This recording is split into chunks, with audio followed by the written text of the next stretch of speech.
And we are live. Hello, everyone. Welcome to the Alien Spaceship stream. You could be watching from anywhere around the country or the world, and I really appreciate every single one of you. Coming to you from the Spaceship Studios from a galaxy far, far away. And I'm glad to be here with all of you. Now I'll be switching over to the other screen. Let's go here.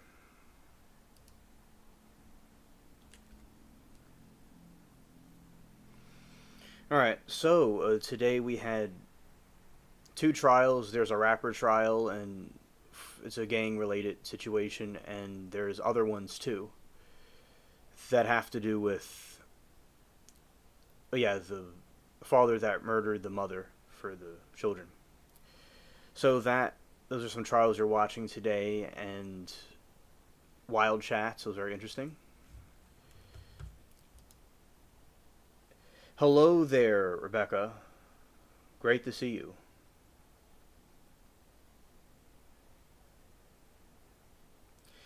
And hello, Wayne. Great to see you. We're cooking dinner, but we both want to say hello. Sharon says hello, internet grandson. Hello, internet grandparents, internet grandma. Great to hear from you. Glad that y'all are doing well and having dinner. It's always a pleasure to have y'all support. Shout out to both of you. Okay, and Aaron says, "Hey, alien guests, we're still our family handles here." Yeah, so our people, our spaceship fam is still here and going. Yeah, that is true. And earlier we were at the Folio trial for a little while until it ended, and we were at the other one, like I saw you earlier. And yes, it looks like our handles, the name change on the handles is very different, because I'll explain to you all what is going on. YouTube did some updates, and in my opinion, anytime they do an update, when somebody's doing the code, they must accidentally or on purpose put the other gear on to have the chat the way it looks. So what you all see, how you felt inspired. Hello there, Joyce. Here I am. I finally launched. It's about time I launched the spaceship. It's about time. And there's a name you have, which is a display name. And usually, like, say Aaron Q or Dwayne or Rebecca or Alien Spaceship Sound Effects and Vlogs, an entire sentence even. So there is this other name, which is they'll call it a username. I call it a tag name. It is when somebody is building an app, by default, the package comes with a username thing. You have to have a username with it. So when they were designing this app, it comes with that automatically. So there's a username and then the other name we usually see. You can, on a website, HTML, you could put little brackets, and you could say username.display, right? And then it'll display what you see on the screen. The weird handles. Yes, you could call it a handle too. Yes, it's the same thing as a handle. So you could say you could say like on an HTML page. So an HTML is a page, a code where you display a web page. You can make a web page called YouTube video or YouTube live stream video, right? And then you could put a place where people could display their username. So instead of putting username, somebody could put handle, display handle, right? And you'll see what you see right now. Or they could put username instead of handle. That's how it works in a website code. And this usually happens when they do editing on the website. Okay, Dwayne says, "Dear chat, take care, everyone. I have to peek here. It's bye for now, everyone." Oh, okay. Okay, Dwayne, good night to you, buddy. Take care. Both of you take care. So that is an explanation about how that works. So rather than in the website, code, they put display the handle name instead of display the username. Recently, YouTube seems like it's been updated. It looks different than it used to look like. So finally, I guess when they're doing it, they must have that flipped on to display it the way it is now. So yeah, I like y'all's handles are hilarious. Trust YouTube, doesn't trust YouTube. YouTube tripping. That's hilarious. Very funny. Now, so that should it's very complicated, but that should give an explanation about what the name has to do with. Yeah. Oh yeah. A lot of people don't. Many people all over the platform don't like it. And sometimes I'll see chats that didn't have it, or at least before, that chats that didn't have it, and then chats that do have it. So it's possible that there could be different power lines, so to speak, that run different chat room blocks. But it looks like everyone is having it like this. So, yeah, as I said, they always do it when they're updating the website. I don't know if it's a mistake or they're doing it on purpose. They'll eventually put it back. Yeah, just say if I was going to build a clone of YouTube, right, and with the type of language they used, it has to come with a username. But usually it's not the handle. It has to come with a handle. Usually it's not displayed though. But here it is. Okay. All right, so we're going to do some trial reactions and talk about. Oh, and Erin says she thinks it's fun. Oh, I love that, Erin. I love that. Erin, Aliens, Angels. Oh yeah, facts. Facts.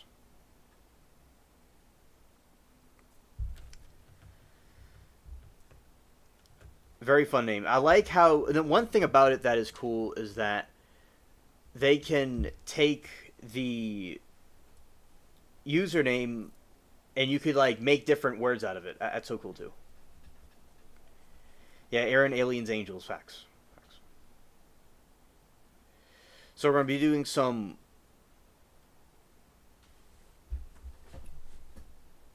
It did it last week on CTV and they were back to normal.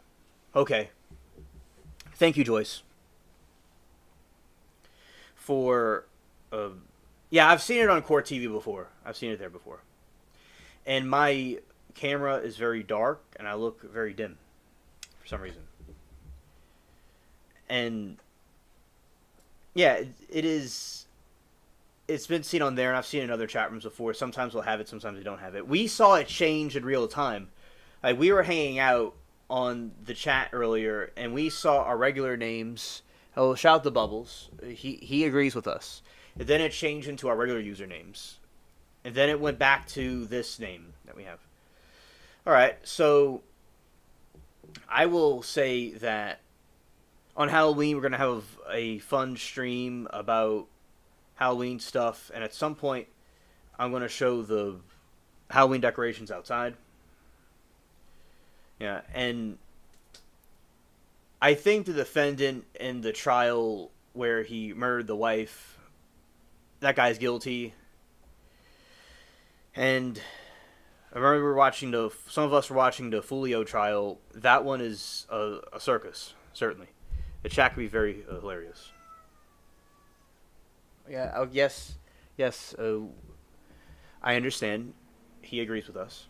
I had to check my drink and make sure it wasn't wine when it started happening. Oh, Joyce, I think that I would have done the same thing.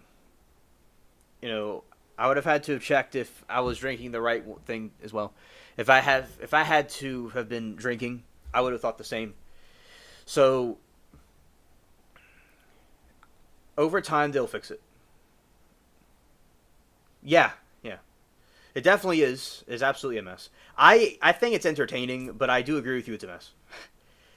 And it's really off the charts. It's really off the chart. It's really off the rails. Kind of like YSL. And then it was today she shot the bird at the camera, the defendant. I mean, that just is really classy, you know. I've seen that before in other trials. It's not really the most classy thing to do. Let's see. Yeah, and Halloween we're gonna do some different things, and it's gonna be pretty cool. Have some games and stuff. Let's see. Yeah. Oh yes, Joyce. That's true. Howdy, Messenger. Good to see you, my friend. Welcome to the stream. Good evening to you. So this is what happened. So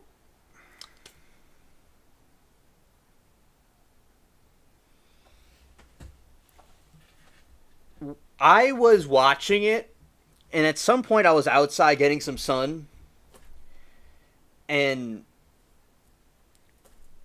I saw it for a second, but I wanted to go back and look, especially, Moki in the chat were saying that they saw her flip the bird, and I'm like, okay, although was watching it outside, I need to, like, I'm not always, like, looking at the screen, so I did see it for a second, but I went to, like, really, like, is that what I thought I saw? So I came back inside and looked at it, and yeah, she was like this. I'm about to do it, so, your discretion is advised. She was just kind of like, she was like that. I'm really dim anyway, so it's kind of difficult to see me, but because sometimes the camera does that. But so, yeah, she was doing that to the camera. Other people were saying she was doing it to the prosecution, to the DA. But yeah, we were all like, wow, really, like, it was, the chat was like roasting. Yeah, sure, let's do a mystery game. And also some trivia. I like that. Facts. And the gang trial was bananas. Yes. Yeah. It's like YSL. Although YSL, is a different situation. That was a specific incident that happened. Each one is different. And as I said, I do not support any loss of life, but, gang activity is not anything good or reputable. And people need to not hang around the wrong crowds. Aaron, I am not. I think they were there, but I don't know I don't know. I don't really know for sure. For sure. I think they were. Yeah, I would say yes. But I technically may not completely be certain, but yeah. They were all there. It's just really ignorant to do that in front of a jury like that. And gang violence is stupid, and these rappers need to not be involved with people that are doing that.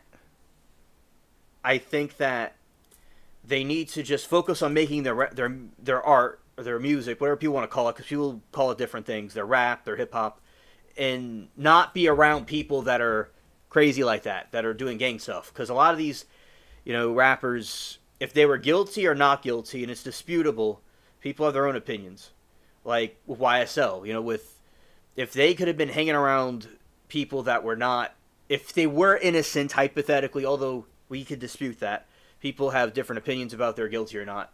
Not getting into a big discussion about that, but if they were innocent, which I think it was true, young thugs should have been around people that were not like that, right? So we have to be careful of the company we keep. And if people are doing gang things, they need to not do gang things and do live their life to the fullest and not do these other activities.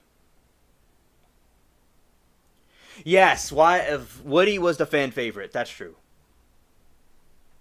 They need to stop with the violence. That's true. And so many people in the black community have been murdered and lost their lives, and so many are incarcerated because of it. When I was growing up, I actually was not a fan of rap because of the violence in it, because I was my family could have left, but at some point. But my family's been here for a couple of generations, so we stay in this part of the city and we like it. Now, growing up, especially after the hurricane, there's lots of crime that would happen, and I just didn't like to see that glorified. But then again, later on with rap, there's a lot of some rap had wisdom in it, like Eminem, for instance. He has some songs that are pretty controversial, some songs that are not, and other rappers had talk about their life or how things are. It depends how someone interprets it and takes it.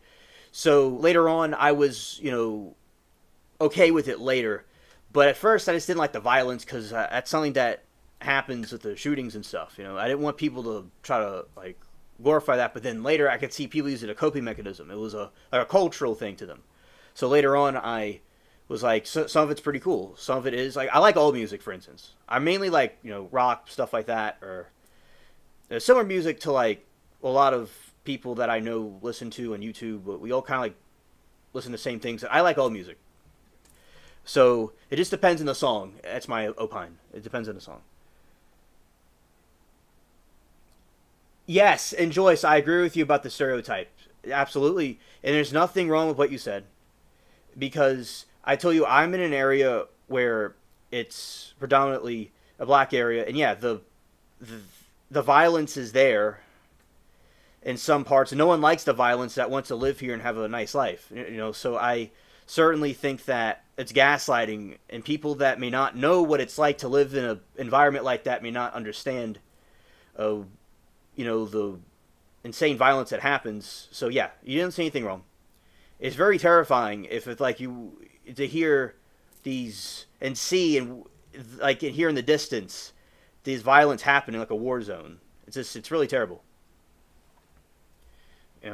It's good to have law enforcement to stop them from doing that. I'm not saying law enforcement could make mistakes or do things that are wrong, but absolutely, like, no one wants to live in a dangerous place. So, right. Right, and Aaron says, I like a good old-fashioned DV-tuned Murda. Like good old days. Yeah, Aaron, I miss those days. Definitely, yeah. the golden age. Yeah. Okay, Joyce, understood. And Messenger says, grew up in a gang environment in NYC. I'm a social worker now, but the struggle was hard. Yeah, and you would understand. Like, it's definitely what I'm talking about. It's really, there's violence, there's ambulances, there's all kinds of wild things that happen. And last year, there was somebody, I was at the Cats in the Back, and there is this, like, AR-15, this really heavy artillery, and boom, boom, and it was, like, shaking the building when I was in the other area. I wasn't even nowhere near where it happened. And somebody down the street was deleted, and they must have been involved with that kind of stuff. And it's sad, and seeing people get upset and lose their loved ones. It's just, who wants to live in that? So I have no problem with what Joyce or anybody has opposition to those type of behaviors. It's something that must stop. So yeah, very well said, chat. I agree. Either people are gaslighting or they're being ignorant when they say it's, wrong to call this stuff out.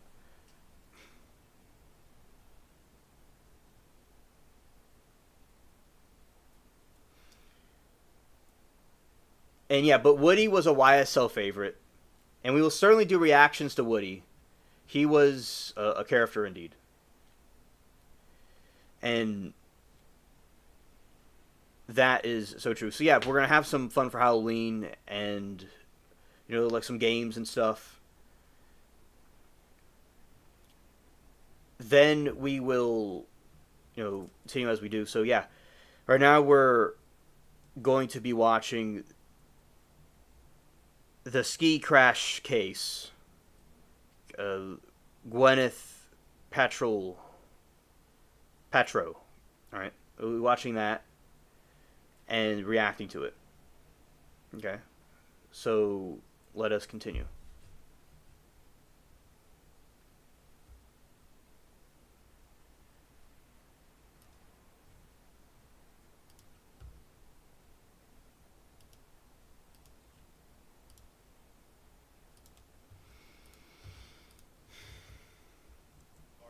Guard his health. He did not want a brain injury. He did everything possible he could to fix his brain injury. But after the crash, he's no longer charming. The before and after witnesses will show you this. We asked Terry to step out during this part because I didn't want to rub his nose in his own problems. And during other parts of testimony from his daughters and some of the other before and after witnesses, Terry won't be in the courtroom. At the end of this trial, the evidence will have clearly and convincingly established that the value, not the cost, but the value of the damages done to Terry Sanderson is $3,276,000.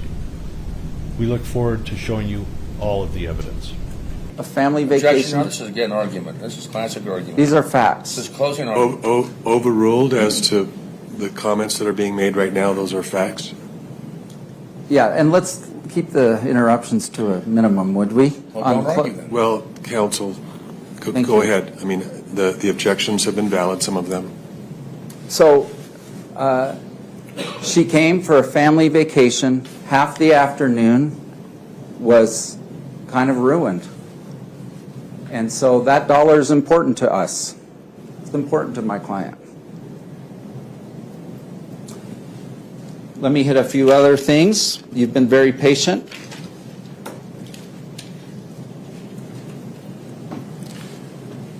I think I said, it's hard to unpack someone, a 75-year-old, who says, I don't think as well as I used to. Heaven help me if my daughters were called to the stand and they say, hey, let's talk about all your dad's mental quirks and problems and his physical health and his deterioration as he ages. I wouldn't want to be present for that. It would be hard. And yet, we're here because Mr. Sanderson is making that allegation, and so we have to do it.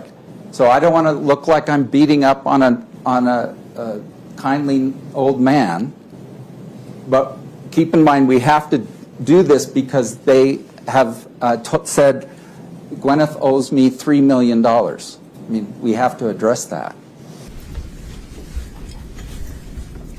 Put that there. Seems like evening, doesn't it? I've been inside all day. I have no idea. You and me both. Could you state your name and spell it for the record, please? Yes, my legal name is Gwyneth Kate Paltrow Falchuk. That's GWYNETH KATEPALTROW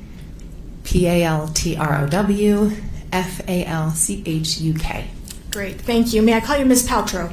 Sure. Okay, fantastic. As you've seen the last few days, we always have the witnesses give background information, tell about yourself, etc. I have a feeling that everybody in the courtroom knows who you are, so we're not going to go through all the background. We're just going to kind of cut to the chase. Is that fair? Sounds fine. All right, wonderful. Let's just talk about skiing. My understanding is that you are pretty much an intermediate type skier. I would characterize myself as intermediate. Okay, you've been skiing since you were a child. I have. Okay. Do you do black diamonds, blues, greens? I'm not really a skier, so you've got to kind of help me out with this. I prefer to do more blues than blacks. Okay. And blue is intermediate, right, under black? Yes. Okay. And the bandana run where this accident occurred, it was a green run? Yes, to All my right. recollection. Fantastic. So as an intermediate skier, would you say that you skied enough to at least be familiar with the rules of skiing? I think so, yes. All right. And what are those rules? I think, use common sense, ski safely, be aware of other skiers around you. Okay. What about skiing in control? Is that something that you need to do? Yes, absolutely. You have to give the right of way to those who are downhill. Yes. Okay. You also have certain responsibilities if you're in a collision. Is that fair? Yes, which I learned more about post the collision. I bet. You've probably been hit over the head with all of that information since the time, right? Indeed. Okay.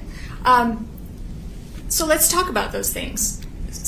Did you know the rules at the time of the collision that if you're in a collision with someone, you need to give your name and information, contact information?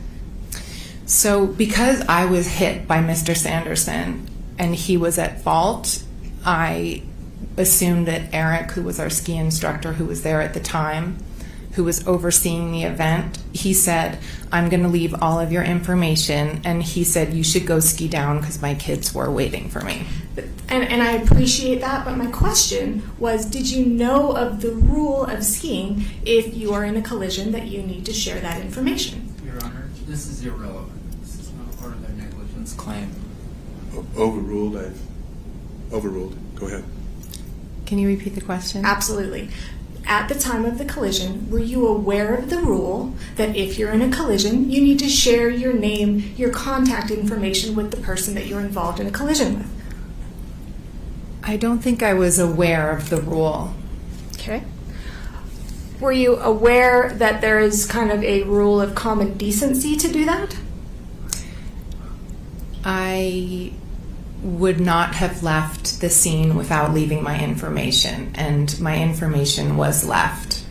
Did you provide that information? No, Eric Christensen, who was the ski instructor with us, said he would leave all the information. You don't know if he did or did not, though, do you? You weren't there when he did. Well, subsequently, I know that he did. I'm not asking that. I'm asking when you were there at the collision, you didn't ensure that it was given. You weren't there when it was given. I was not there when it was given. Compound question, Your Honor. All right.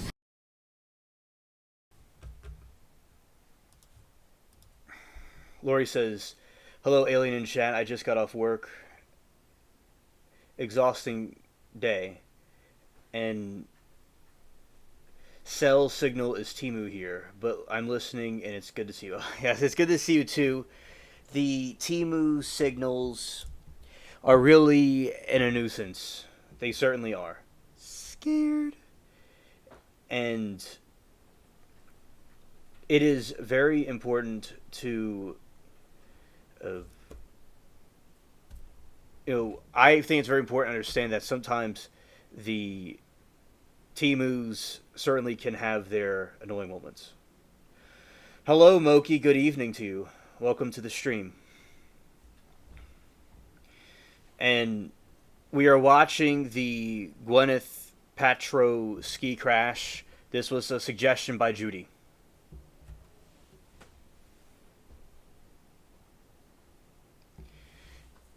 Why did Temu YouTube put numbers after our names?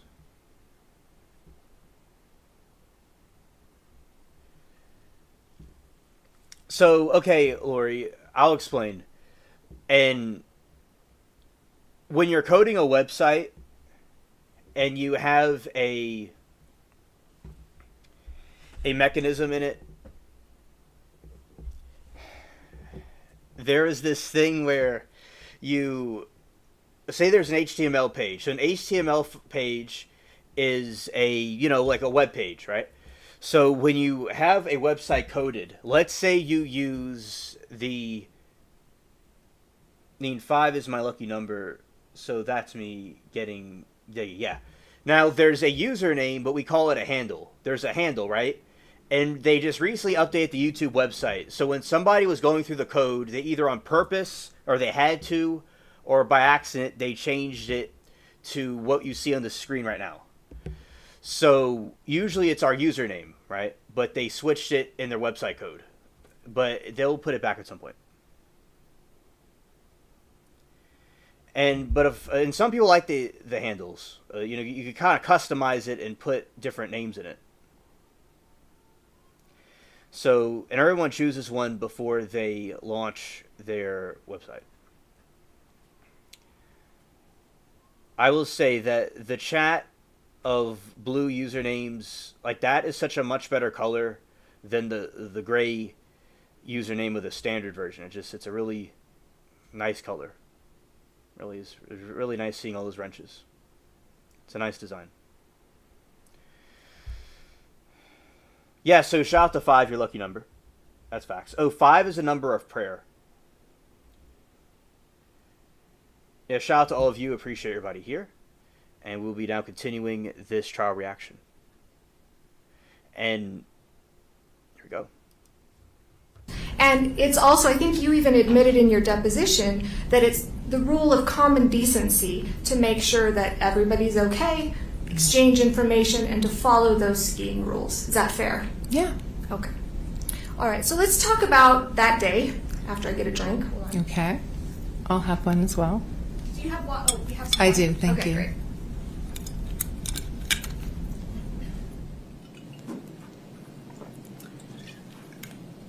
So I just want to kind of set the stage. You're skiing that day. My understanding, it was a nice conditions, beautiful day. Mm-hmm. Is that a Yes. yes? Sorry. And Deer Valley, we know that Deer Valley is always immaculately groomed. Good conditions on the slopes. Good conditions. All right. You were skiing that day with your daughter, Apple, correct? Yes. Moses. Mm-hmm. My son. And Brad Falchuk, who was your boyfriend at the time, now current husband. Correct. All right. And his 2 children. That's right. Right. And his kids were the same approximate age as yours on the day of the ski collision. They all remain the same age. That's a As each very, other. very good point. We're like the Brady Bunch. Girls are the same age, boys are the same age. All right. And back then, it was 12 and 9? 11 and 9. 11 and 9. All right. Fantastic. And the day of the collision, I think you had been to Deer Valley twice prior to that I believe so. time? Okay. And this was the first day of your ski trip? I think that's correct. Okay. And I don't know how many days you were there, but I know, at least from what you've told us, that after that first day, you also skied the next day. Yes. Okay. So when Mr. Sanderson was at home, you were skiing? I don't know. Okay. Fair enough. So the children, all 4 of them, had lessons during that trip? That's right. Okay. Would you agree that those lessons were fairly expensive? They were. Okay. Do you remember about how much they were? I would have to check. Whatever the Deer Valley rate is what we paid. Okay. Let me know if this is about right. At least from what I saw in your deposition, the total bill was around $8,980. Does that sound about right for 4? I think that misstates the evidence. I think that was for both families. For 4 kids. I would honestly have to check, Okay. All right. That's fine. but it's very expensive. Very expensive. Very. Right. And then tips Yeah, shout out to Aliens Angels. Really cool. on top of that. Yes. Okay. And I'm assuming, and you're under oath here, that you're a good tipper. Yes. Okay, fantastic. I wouldn't expect anything less. All right, so let's talk about your daughter, Apple. She was 11. She was? Okay, and her instructor was Carrie Oakes. That's correct. All right, and Apple at the time was a good beginner. Yes. Okay, and your son, Moses, he was 9 at the time. Yes. And he was more so of a real beginner. Yes. All right, and his instructor was Eric Christensen. Correct. Okay, and I think both Carrie Oakes and Eric are coming next week. I believe so. All right, fantastic. So 3 days ago, can you believe it's been only 3 days? No. Me neither. So 3 days ago, Mr. Owens, in his opening, talked about risky behavior, risky skiing. And he made mention that, of course, Miss Paltrow was not skiing recklessly, not taking any kind of risky behavior because her children were there that day. Do you recall him saying that? I think it does misstate my testimony, but Well, it wasn't testimony that you stated. my argument. Can you answer the question? If I remember what he said? No, just maybe do you agree with that? That on that day of the collision, you were not engaging in any kind of risky behavior, especially Correct. because your kids were there. I was not engaging in any risky behavior. Okay, but also, and I think your counsel made mention of this in opening, that especially because your children were there. I don't recall him saying that. All right, well, did your children being there make it so that you especially would not engage in risky behavior? I didn't engage in risky behavior. I wouldn't with my children there or without my children there. Okay. And kind of in life. I mean, I'm a mom, right? I've got a couple kids, actually about your age, and one of them, not your age, your daughter's age. Sorry, I'm not that old.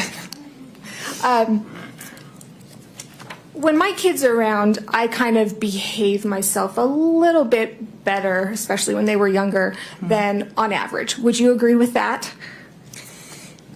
I've always been very open and honest with my kids, and I think, you know, they know me very well.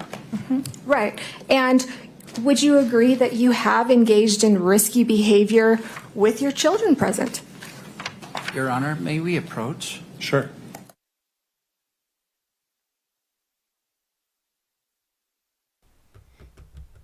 All right, let's go back to the day of the accident.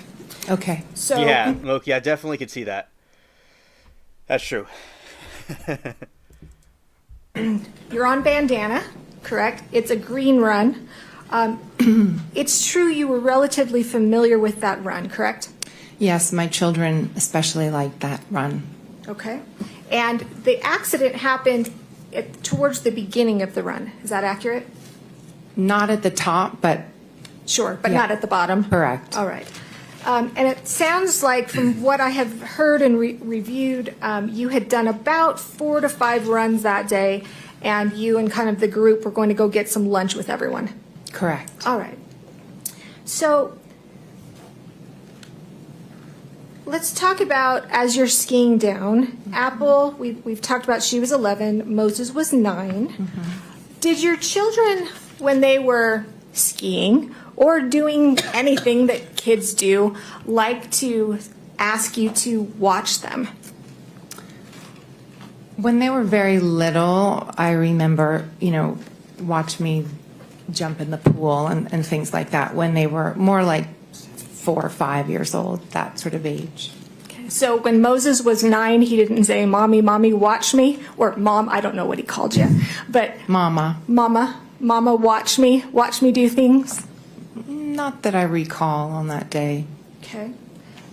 Do you remember testifying that on that day, that's exactly what did happen? I don't remember. All right, and I'll show you your deposition in just a second. So in fact, you remember the deposition, right? Yes. It was actually during 2020. It was during COVID. Yes. So it was via Zoom. We've never actually met in person. It was kind of on the video. And you were asked a question a number of times. You know, were your children asking you to watch them? And you said no. I think you. I don't remember them saying, Okay. watch me on that day. Okay.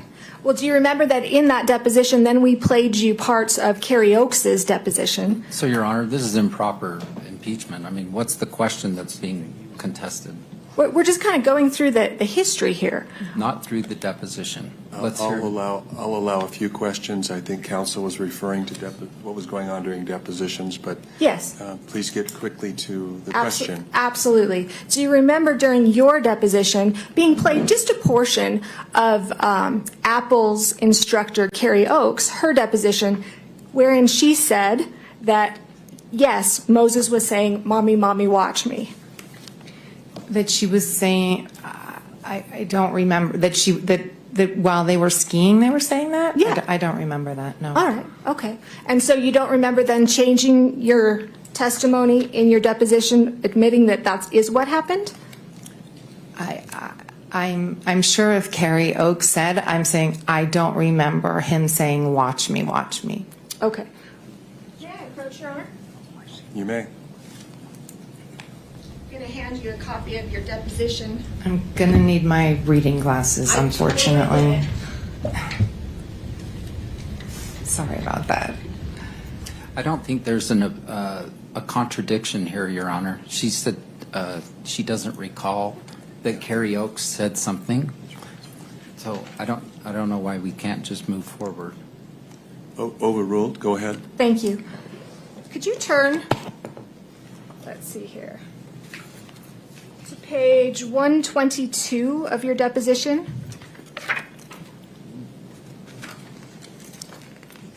Yes. Okay. And I'm going to read the question that was given by Mr. Sykes. Everybody's going to know it's Mr. Sykes who asked the question when I read it. Then I'm going to have you answer. Now, Ms. Paltrow, and this is, I'm sorry, I apologize, I'm starting on line 4. Okay. Okay. Now, Ms. Paltrow, isn't it true, I'm just a country lawyer here, okay? Isn't it true that your kids wanted to watch you ski? Or, pardon me, that the kids wanted you to watch them ski. Isn't that true? And your counsel, he objected. How did you answer that question? Let's read the objection, Your Honor, if we're going to do this. The objection was vague as to time. Is the, do you want me to rule on the objection? I mean, If we're going to read it, then we should read the objection. Okay, read it. Yes, the objection said vague as to time. Yes. Yes, and then how did you respond? I said I can still watch my children ski and be skied directly into my back by someone, And then you continued. which is what happened. Exactly. So you were watching your children when you alleged that you were skied directly into your back by someone. My daughter was down the hill. My son was to my left. So I was skiing. My eyes were not fixated only on my son when Mr. Sanderson skied directly into my back. Okay. And so when Miss Oakes, who's going to testify next week, said that your son Moses was saying, "Mommy, Mommy, watch me," that's who you were watching, right? That's vague as to time, Your Honor. Right, yes. Just overruled, go ahead. Thank you.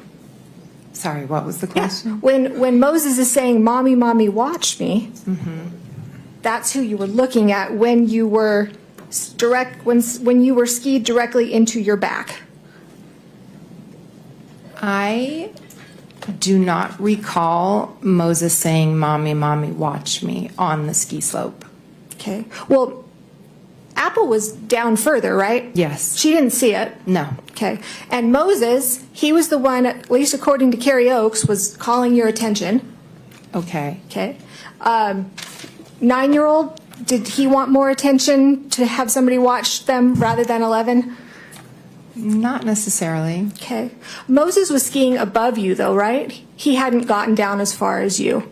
He was on my left. And up.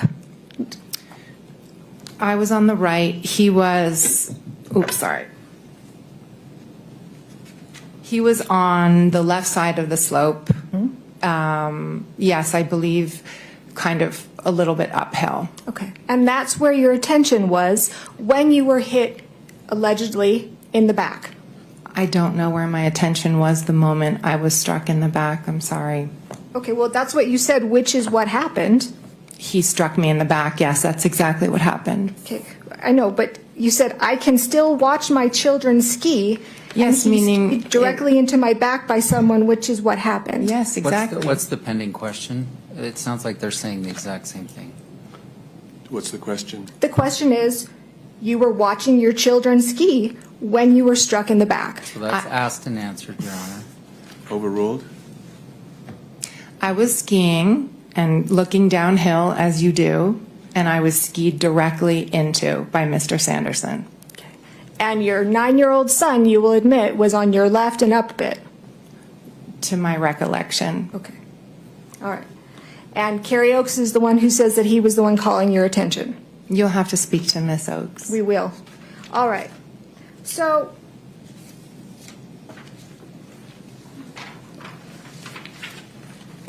I want to go through the accident a bit.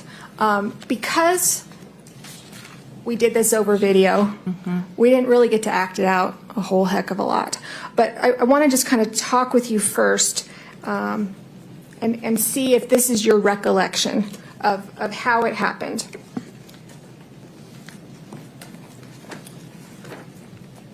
Your Honor, I think this is improper. She should just ask her what happened. Then if she testified contrary to that earlier, then she cross-examines her with the deposition. And what's the objection? Improper use of deposition testimony. It's a party. Under Rule 32, it can be used for any purpose. You may Okay. proceed. Thank you. You were going along relatively slowly Is that fair? Yes. Okay. I'm just going to kind of ask you a couple Sure. questions. So let me know if anything I say is not accurate. Okay. So you're going down relatively slowly when all of a sudden you heard a strange rustling noise behind you. Yes. Okay. And you felt like a rush of air in a strange way. Yes. Okay. And two skis slid in between my skis. That's correct. And all of a sudden, there was a body from the whole front of a body pressing into my back. That's right. Okay. Like, we'll talk about this in a minute. And there was a man behind me pressing into me. How did you know it was a man?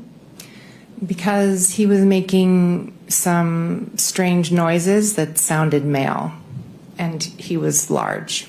So I assumed it was a male. Okay, he was large? I felt all my back Okay. pressing. Okay. All right, there was a man pressing behind me, pressing into me.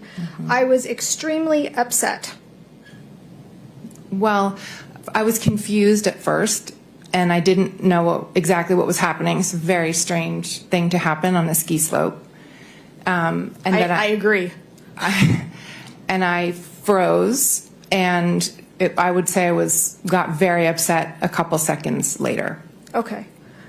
Let me just continue on here. I just want to make sure that I got this all right. I didn't know if it was an intentional assault of a sexual nature.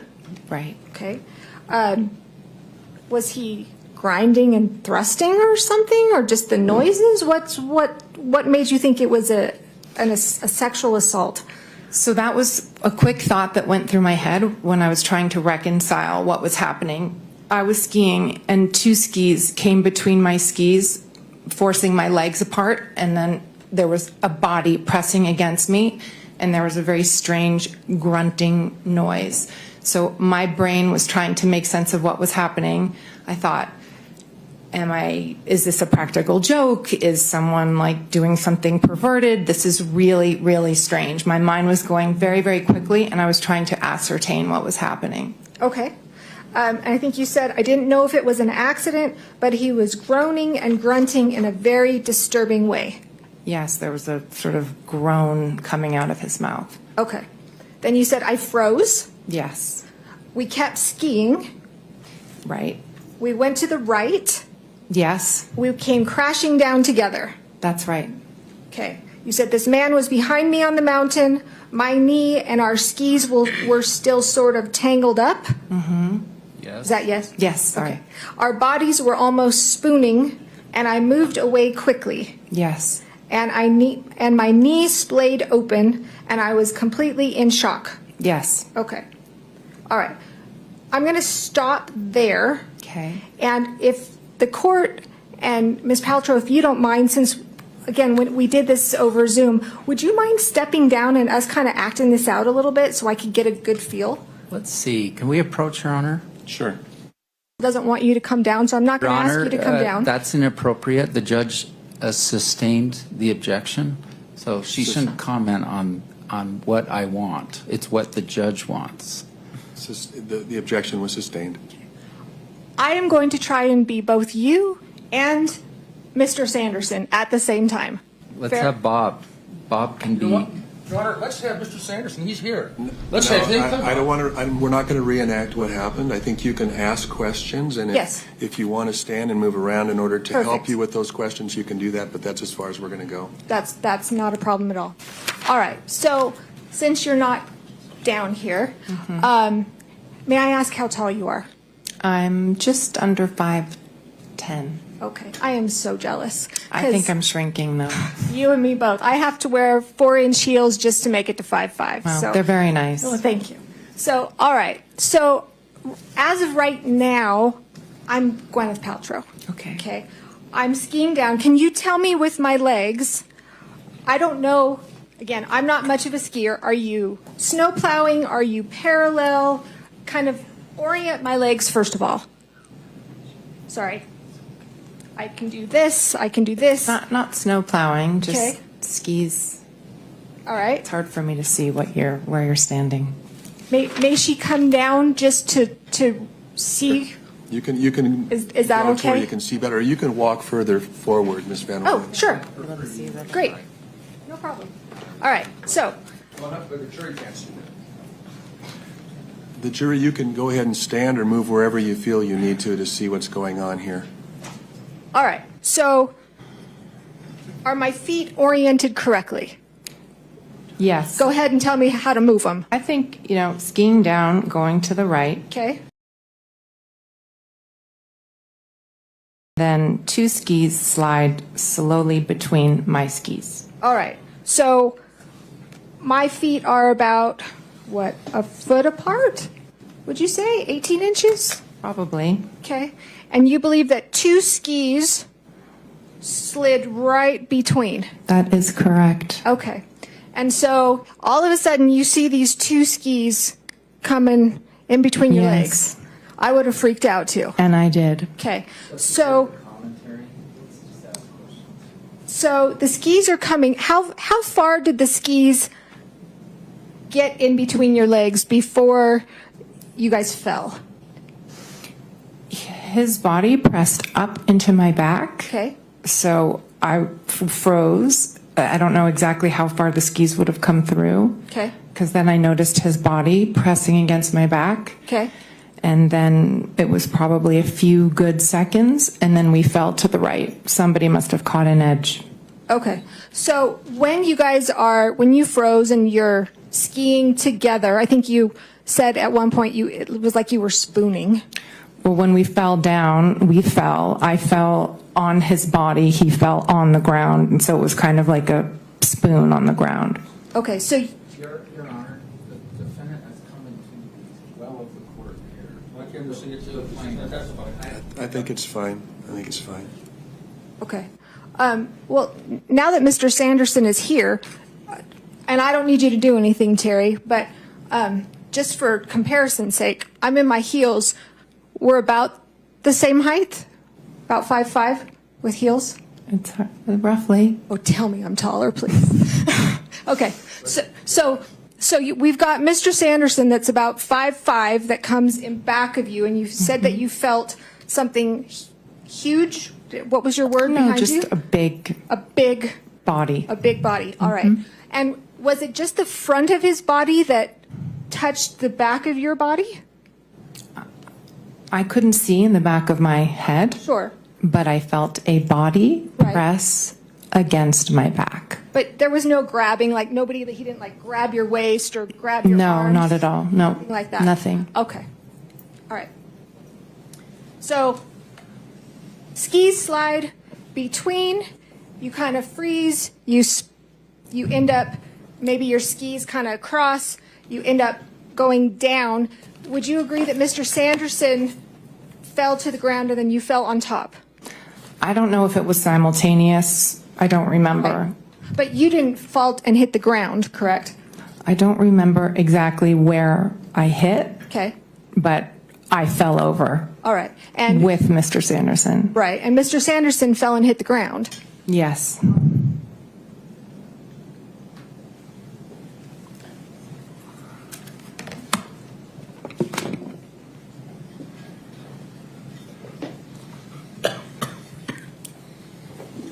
All right. So going back here, you guys are on the ground. Now you realize, right? You're not saying to the jury that this was in any way, shape, or form a sexual assault. I am not saying that. Okay. I'm just saying what went through my mind for a split second when it was happening. All right, great. So you're down on the ground, and then you started yelling at him. I don't remember if I started yelling at him while I was on the ground. I remember pushing away because I was very upset and it was still very strange to me what had happened. And I pushed down the hill and I turned around and I yelled at him. Okay. Did you scream before you went down? I don't think so. Okay. So if others heard a scream, you wouldn't, that wasn't you? No, I froze. When he slid between my skis, I absolutely froze. And I don't remember yelling or screaming until I was very angry at what had happened. Okay. And so you guys are on the ground, and then you said to him, I think you don't know if you were up or if you were still on the ground, but he was still on the ground, right? Yes. When you said, "What are you doing?" Yes. Okay. Like, why did you do that? Yes. And he said, "I think you skied into me." Yes. And that's when you were furious and said, "You skied directly into my effing back at the Sorry. top of your lungs." Yes, I did. Okay. I apologize for my bad language. And well, in fact, you were screaming that so hard, you were worried that Moses was hearing you. Yes. Okay. And after you were screaming to him, isn't that when Mr. Sanderson said, "I'm sorry, I'm sorry"? He said, I said, you skied directly into my effing back. And he said, oh, sorry, I'm sorry. Right. And that was you screaming at him while he's on the ground still. Right? I was yelling at him. Pretty loud. Pretty forceful. I was pretty upset. Right? You're Yeah. small but mighty. Actually, you're not that small. So when he said, "I'm sorry, would you agree that he kind of mumbled it? Yes. Okay. All right. And then you remember Eric came over, Eric Christensen. Yes. Who was Moses's instructor. Correct. Okay. And that was when you were concerned that, oh gosh, Moses is close by. He's hearing me yell obscenities at this man. Which is not my custom. Right. And I think you said that. And at some point, the man stood up and we were all sort of talking. Yes. What conversation did you have with Mr. Sanderson standing up? I wasn't having a conversation with him. Eric was helping him up and asking if he was okay. Okay. Eric eventually yanked him up, right? He pulled him up. He helped him up. Okay. He didn't get up on his own accord. He helped him. And were you still standing right there when he helped him? I believe I was, yes. You sure you hadn't skied down a little bit? I might have skied down a little bit. My son was down a little bit, and my now husband came over at some point. Okay. So I remember moving away from Mr. Sanderson after he collided into me and we hit the ground. Okay. And do you remember, we heard from Craig Ramone, he was the first individual who testified. Do you remember him coming to the scene? I do not. You don't remember him at all? No, You don't remember him being there or asking you, "Are you okay?" I do not. Okay. You don't remember him asking Terry if he was okay? I don't recall. Okay. All right. And then I think what you've said is Eric told you, "I'm going to handle this." And that's what I think you've said people do. They handle things for you. I don't believe I said that. You've never said that? I believe what I said was in the acting world, that's a world of representatives. So you have an agent who represents you. And so if they say, you know, I'm going to provide information, you allow somebody to represent you. So when Eric, as an accredited Deer Valley ski instructor, said to me, I'll fill out the paperwork, he knew also that my daughter was at the bottom waiting for me to come for lunch or at the lunch place. And so Mr. Christensen handled it for you?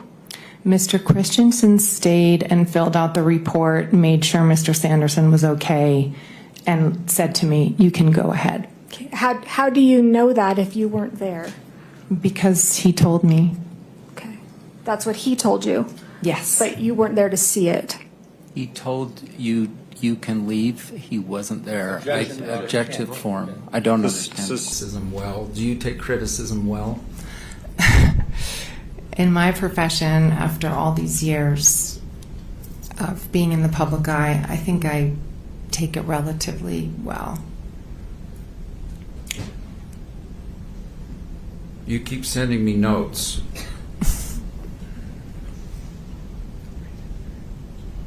I didn't cause these damages. That's right? absolutely correct. Do you feel some empathy for Mr. Sanderson and his declining brain? You know, I really do. I feel very sorry for him. It seems like he's had a very difficult life, but I did not cause the accident, so I cannot be at fault for anything that subsequently happened to him. So his daughter got up and said he was cursing out her daughter. Did you hear that? I did hear that. Did you cause that? I did not cause that. Did you give him brain injuries that were evident on his MRI in 2006? I did not. All right, let's start on a happier note. Let's bring up that picture of you and Moses. And while that's coming up, did you personally take a selfie with you and your son? I take selfies with my kids all the time, yes. All right, and we're going to pull it up in just a minute. You know what picture I'm talking about. Did you Yes. personally take that photo I did. on the day at issue? I did before the accident. Okay, and it's hard to tell who the 9-year-old is there. Thank you. Are you on the right or left? I'm on the right. And Moses is on the left. Yes. And are you going up the ski lift? It looks like it. This is Defense 86. If we haven't moved for its admission, I would like to do so. Defendant's 86 is received. And I notice, do you have a helmet on there I do. and goggles? Yes. Did you always that day while on the slopes? Yes. Mr. Ramon testified, for instance, you were not wearing a helmet or goggles or any face covering whatsoever. True or it's not true? I think you can see the evidence that I was wearing a helmet and goggles. So answer my question, please. Sorry. Is it true or not true that at the time of the collision and in the aftermath, you were or were not wearing a helmet I was. and goggles? Correct.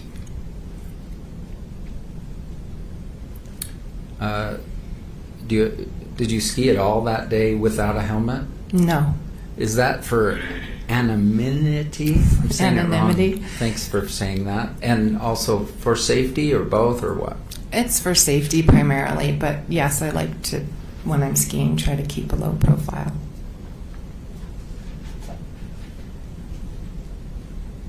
You were asked about. Well, let me back up even further. Okay. You told me you learned to ski at Alta. I did, actually. Tell me a little about that. My father was, he loved skiing, and he had learned later in life.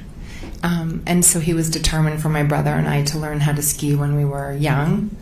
And he used to do these really sweet one-on-one ski trips with us where he would take us to various destinations, and Alta was one of them. And then he died young, true? Unfortunately, And yes. did you stop in his 50s? That's how I'm in my 50s, but I'm in did my you- 50s. Did you It's very stop young. skiing for a while?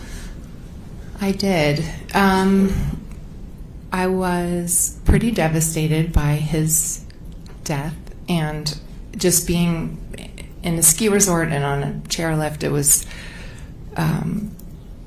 it was difficult for me. So I avoided it for a few years until I had my own kids, and then I heard his voice in my head thinking I should teach them how to ski. And Brad Falchuk, you were dating him at the time. Yes. And now married to him. Yes. Were you skiing with the Coldplay guy, according to Ramon? No. Who's the Coldplay guy? The Coldplay guy, I believe, he's referring to my first husband, Chris Martin. He's the singer, and he's a guitar player and a piano player in the band Coldplay. Thank you. And did this kind of blending of the family's trip have some significance to you? Yes, this was a significant trip for us. It was the first time Brad and I were introducing our kids and doing something together as to see if we could blend families. There's an implication that at the time of this collision you were distracted. Were you distracted? No, Were you paying attention to where you were skiing? I was. Was there anyone in front of you? There was not.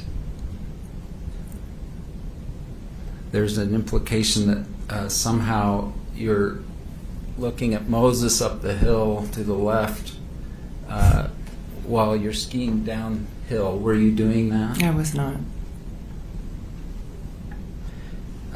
Carrie Oakes of Deer Valley does say something in her deposition about the kids wanting you to see them or something. Were you, in fact, did you all meet at the top of the hill?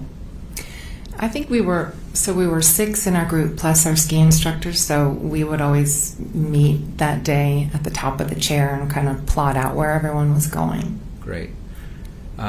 Okay, the 6 people, let's just make sure we know who they are. Myself, Brad, my stepdaughter Isabella, my daughter Apple, my son Moses, and my stepson Brody. Okay. And then you had paid for each of the 4 kids to have their own individual instructors. They were all very different levels, so Brad paid for his kids and I paid for mine. All right. The $1 that I'll probably waive in closing, but not this minute. Were you planning to ski the whole day? I was. And did you send a little text after lunch? Yes. Can you bring this up? And I'm going to get this board. Has it been admitted? So good question. D110 is the text. Any objection? No objection. Exhibit 110 for defendants is received. These are kind of hard to see, and James is going to bring it up. D110. It's 83A is the better copy, I guess. What are you showing? So, Gwenna, do you have a defense binder there? I just have my deposition. And so, let's give her ours. I'm going to hand you this binder. Can we move to admit 83B? No objection. Defense Exhibit 83B is received. It's a little hard to see. Okay. And James, could you blow up the last sort of, yes. I think we need to go back just a little more to put a date on it. Do you recall I asked you, hey, did you text anyone that day? Do you remember this? Yes. And this is your own personal cell phone copy? Yes, it is. Okay, and there's a date. Sorry, it's a bad copy. February 24. Sorry, February 26, 2016. Is that in fact a true and correct copy of your phone screen? Yes. And who were you texting with? Do you recall? Eric Christensen, the ski instructor. All right. So we went down Bandana. So you'd already been down that very. Oh, my board. I'm gonna get my board in case this is better copy. All right. Okay. Cool. Which one's you on the right or left? Do you know? The green. Eric is the green, and I'm the white. Okay. Cool. We should take north side up ? That's you. Mm-hmm. Okay. Let's go back out. And in the afternoon, let's go at the. Okay. Let's keep going down. Oh, let's go Ruby left. So you're coordinating a little bit Yes. on the mountain in real time, correct? Yes. And then, sorry, James, I'm testing you out here. Moses wants to know if you are still skiing and where. All right, so it's 2:29, Mm-hmm. and this is, no one's thinking lawsuit yet, right? No. And that's you on the left with the G, and Yes. it says, can you read it? It says, I came in. That guy sort of hurt me. I'm going to get a massage at 3. Gigi is here if he wants to come. Okay, Gigi was helping with the kids? Yeah, Gigi was our babysitter. All right. Did you go in earlier because you had been hit? I did, yes. Did you personally pay for a ski pass at Deer Valley? I did. And was it a full day pass? It was. And was it, is this monetary difference between the full day pass and the half day pass more than $1? It is.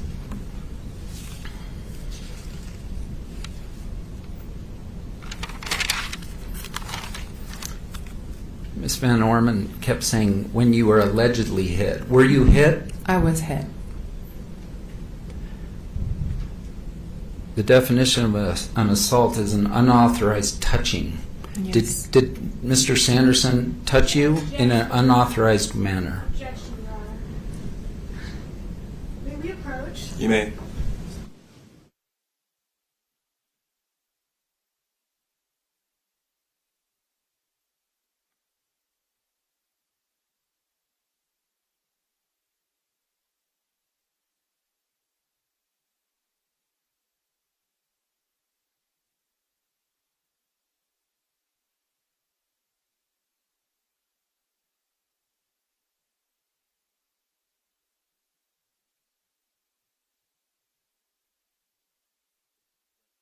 Dane, you should disregard the question.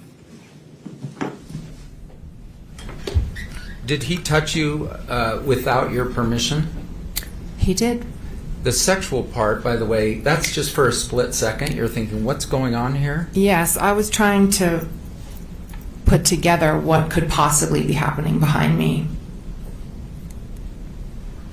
A scream. I think there are a couple witnesses that said they heard some noise. Yes, when we fell. Is it impossible you let out a noise upon being hit?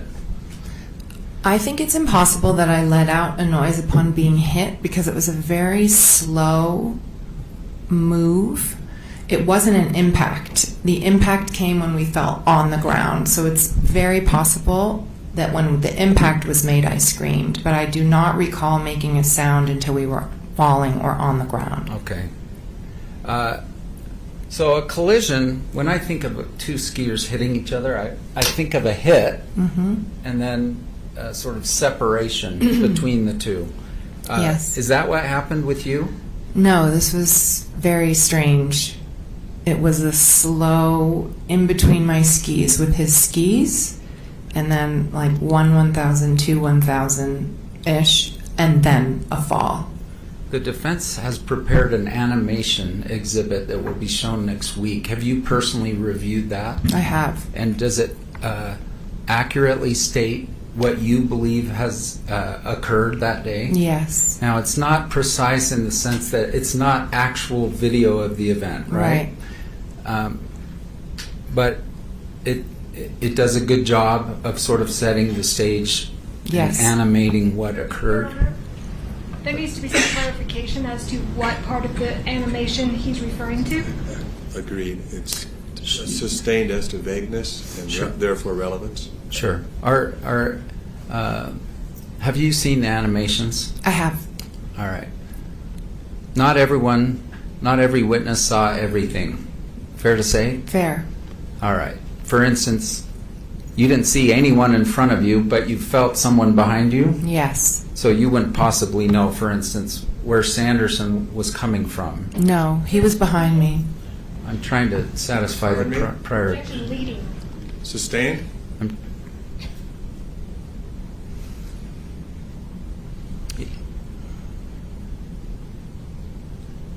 Does the animation fairly represent your story? It does.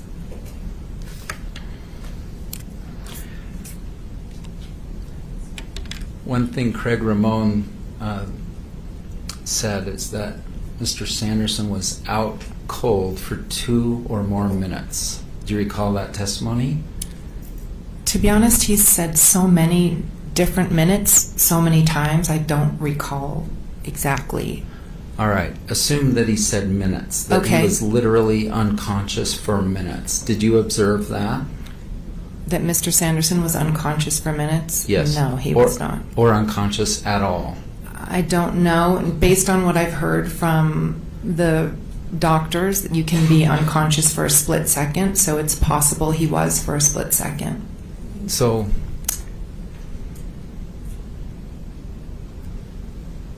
where were you as you go down the hill? On the right side of Bandana. Was there a reason you were there? I just tend to try to, especially on a crowded run, I was trying to ski, a little bit to the side and make turns. Were you being an aggressive skier? Like, I'm going to go No. as fast as I can to get This down? is a green run with lots of families. Absolutely not. It's a green run, but it's not a bunny run, right? It actually, it's one of your favorite runs? It was one of my kids' favorite ones. They were learning. Gotcha. Because it comes down quite a ways. It does. It's a nice long run. And was this toward the top, do you recall? It was toward the top, but not at the top, if that makes sense.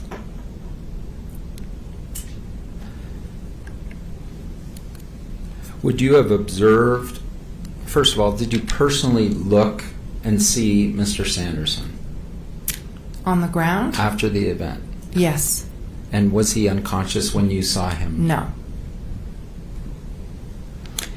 Then they're saying Eric Christensen, the Deer Valley person, came over. Mhm. Did you observe that? I did. And they're saying that he yelled aggressively toward Mr. Sanderson. Did you observe that? He did not yell at Mr. Sanderson, no. He's going to testify on Monday. Mm-hmm. From your interactions with Mr. Christensen, is that consistent with his personality to be aggressive like that? Objection, Your Honor. Calls for character evidence. Sustained? How many times before had you interacted with Mr. Christensen? Well, it's a while back now, but I know that we had him teach my son Moses on at least one other occasion. He was always incredibly kind, very patient. My son was a beginner and frustrated that he couldn't ski better faster, and Mr. Christensen was incredibly patient and sweet with him.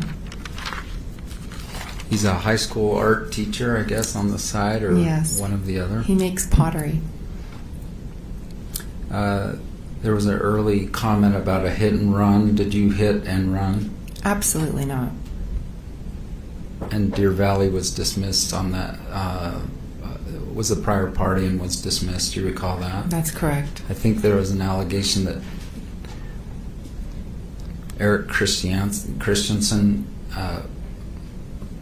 did some funny business with the paperwork to protect you, his paying client. Objection, Your Honor. Relevance. Sustained? Did you expect Eric Christensen to falsify his paperwork? Of course not.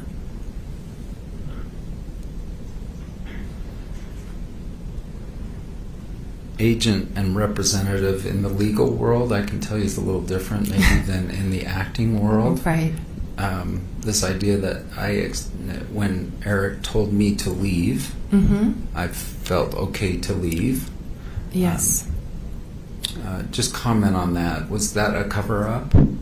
No, certainly. Your Honor. Relevance. Sustained?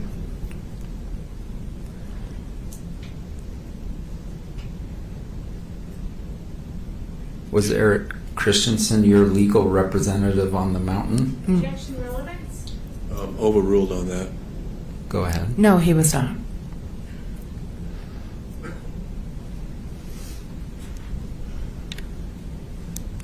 Did you stick around for a while after the collision? I did indeed.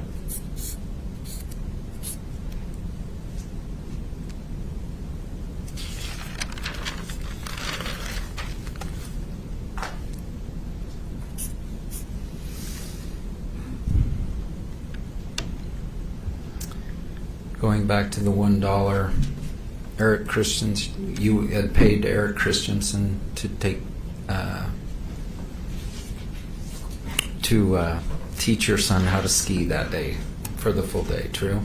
Yes. And was his attention diverted as a result of your collision? Yes, for a while. And that $1 of damages, does that also take into account that fact? I haven't quantified if you break it out, what a Deer Valley ski instructor makes per hour, but I think it's more than $1. The comment was the word symbolic was used, but did you in fact lose $1 or more as a result of the collision? I did. Did you hurt yourself? I'm sorry. Did Mr. Sanderson hurt you by hitting you? He did. And please explain. Well, when we fell over, my right knee felt like it had been overstretched and my back hurt. All right. And you got a massage but did not seek medical care. Is that what I understand? I did not.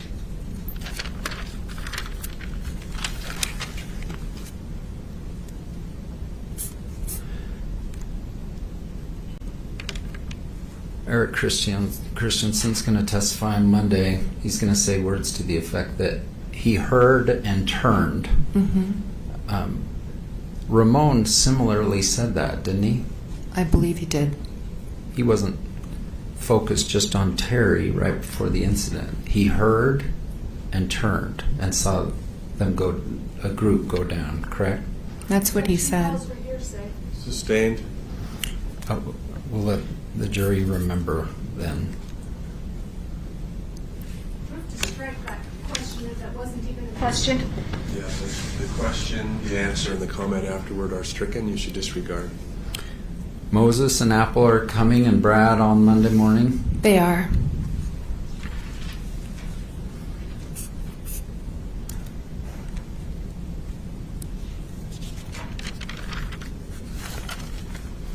Missing school to do it. Apple will be missing school, unfortunately, and Moses will be on spring break, so he will not be.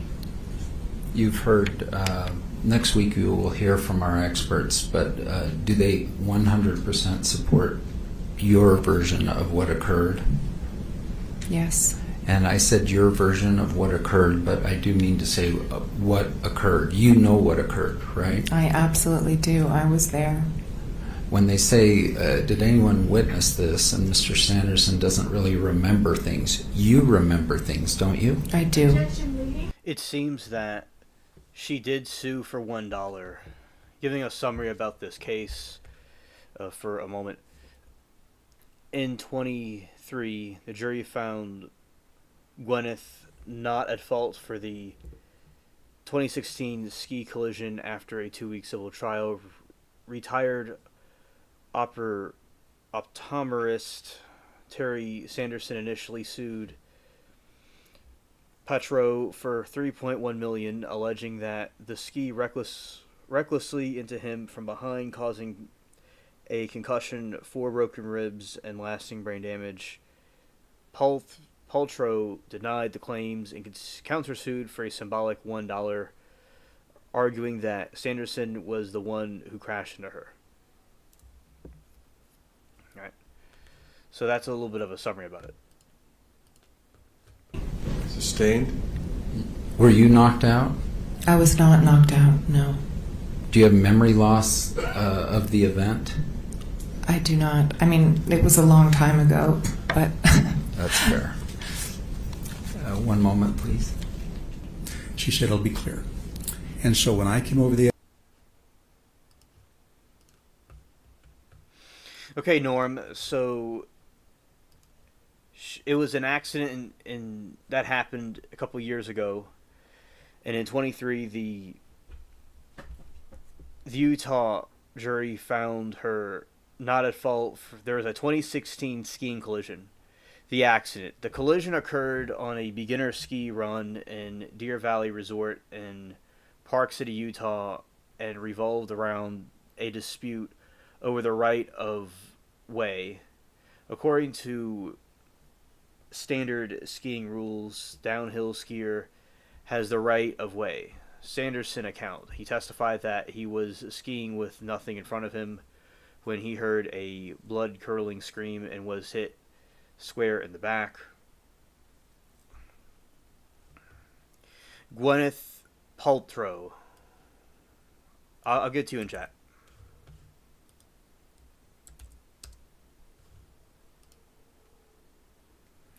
She testified that at Sanderson Hill, Sanderson hit her from behind, a full body blow that she briefly thought the contact was perverted, or sexual assault.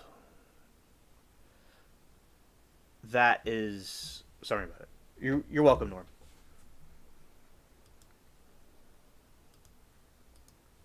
The edge of the hill, there were heads bobbing in the middle. It was just compacted with little heads and big tall heads, and I just diagonaled. I went straight over to the right edge of that run. And is that where you stayed prior to the collision? I did. I stayed there the whole time because it was wide open. So you were over to the right side to avoid the people. Did it have anything to do with your vision? There's been a lot of discussion about your right eye problem. Yes. And we'll talk about that in a few minutes. But skiing on the right side of the run, did that have anything to do with your right eye? Yeah, maybe that's one of the things, yes. Okay. And we'll talk about your vision in just a couple minutes, but I want to focus on the collision right now. Craig Ramone, he just testified. Oh, yes. You saw him. He also testified last week. How well did you know Craig at the time back February 2016? He was one of maybe an average of 15 people, 10 or 15 people would come, so I shared his company during those times. And I knew him only as being an amazing skier, strong skier, and knew that. And I appreciated the fact he tended to like to follow the group and be behind as the protector, because he brought a lady that was a person I knew that was his neighbor. So he would bring her up and ski behind her as a protector.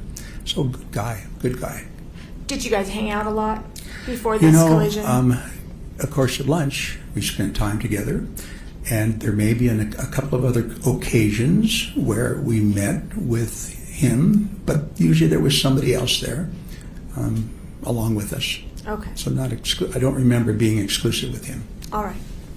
So, Terry, take the jury through what happened in this ski collision. Take it from, say, getting off of the lift. Yes, happy to do that.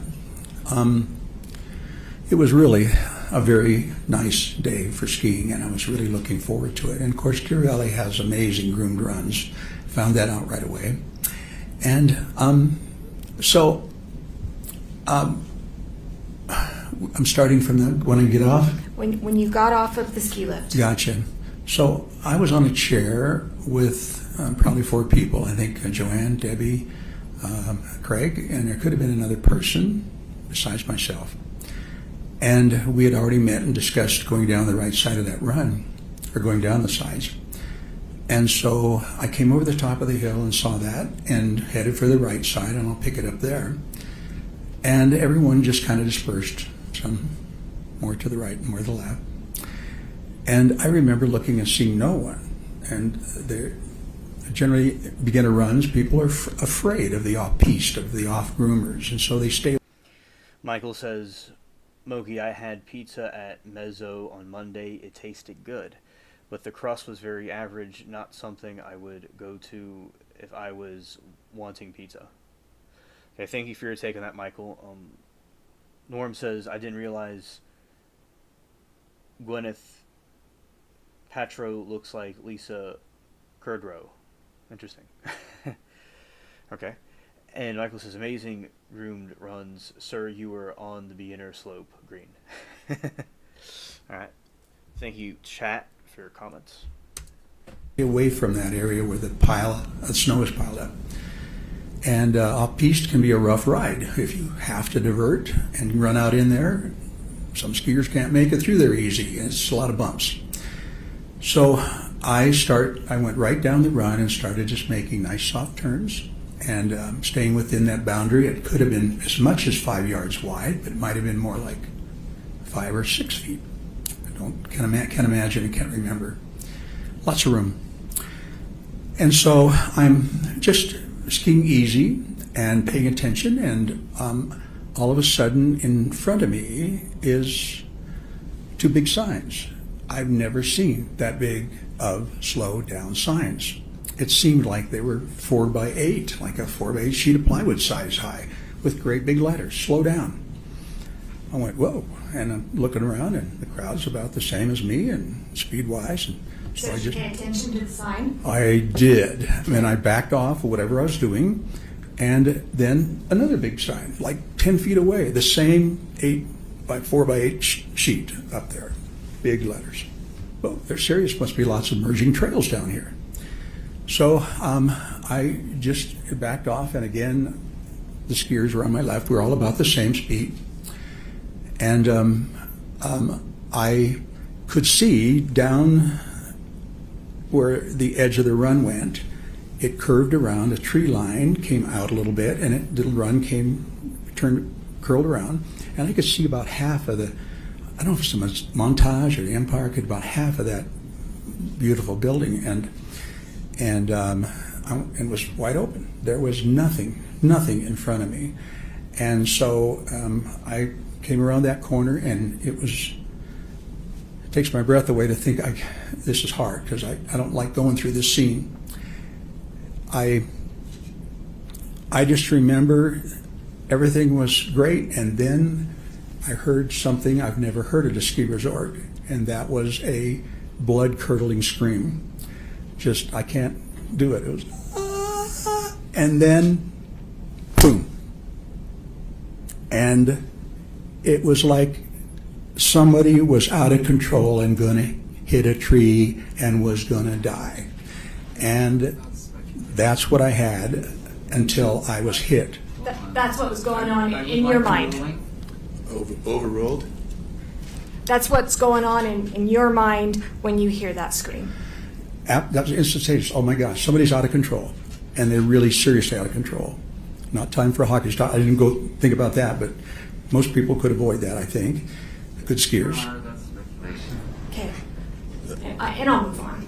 Okay. So you All right, I think overruled. He's overruled. thank you. So you hear this scream. Yes. What happens next?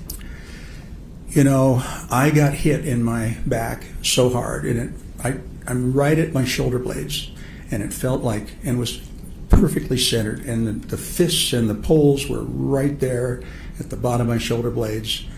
Serious smack. Never been hit that hard, and I'm flying. I'm absolutely flying. Now, you're not airborne. Well, all I saw was a whole lot of snow, and I didn't see the sky, but I was flying in that sense. I had no control. And I remember this thinking, okay, you really got to hang on. And then I thought about the crowd on the left, and I thought, I don't know who's wanted over there, and I do not want to get them mixed up in here. And I've heard, that maybe that's not decided about how my ribs really got hurt. I absolutely lurched with what little I could off of my skis a little bit more to the right to make sure nobody over here got involved on my left side. And then it was like the ground's coming up, nobody in front of me, just me going to the ground, and you're falling far further than 90 degrees like you fall on the floor. You got that extra, and so it's quite a ways to hit the ground. And I just said, okay, you got to protect your face, and your head, and that's the last thing I remember. It didn't happen. I did glance over and saw, just out of the corner of my eye, I could see, not glance over, but I could see somebody going by, and I'm going, okay, they're safe. Last thing I remember, everything's black. Did the person who struck you land on top of you? I wouldn't know that. I absolutely would not know that. I was just surprised. I had no upper body strength enough to be able to catch myself. I had no idea. Do you remember hitting your head on the ground? No, that part, no, that's all gone. I just remember my arms collapsing, and that's the last thing I remember. What's the next thing you remember?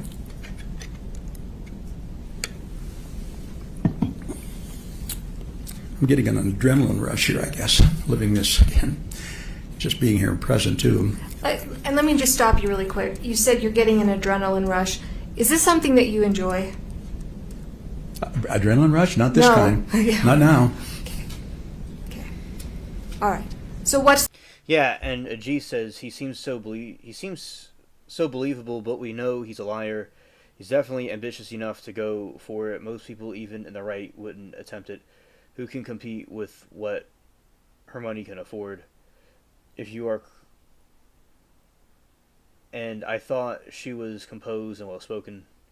You know, and we've seen like how Amber Heard talks, because we watch her testimony, and then you see, oh, hello, Aaron, welcome back.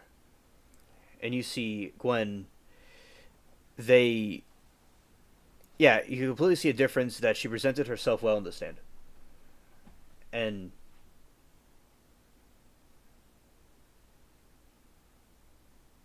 right, exactly. And it is really important to, yeah, exactly, Lori.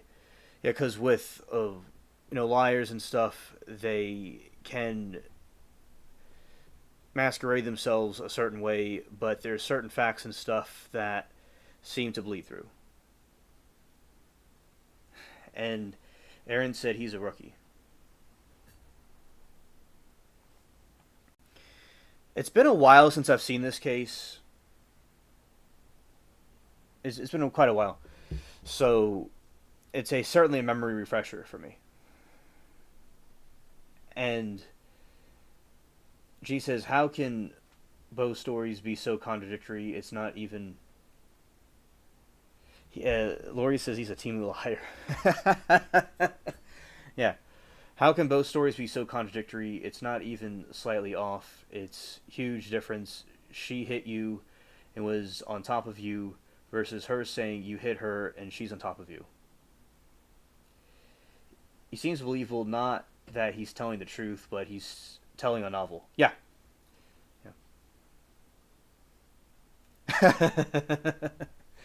Norm says it sounds like he has low T levels. There he is. Yeah, it's like a play. My school is very good with plays, so I'm very well aware. Yeah, you could certainly, the way he's like overdoing it, overstepping up, he's causing himself to slip in Temu Lies, definitely. All right. Thank you, chat, for commentary.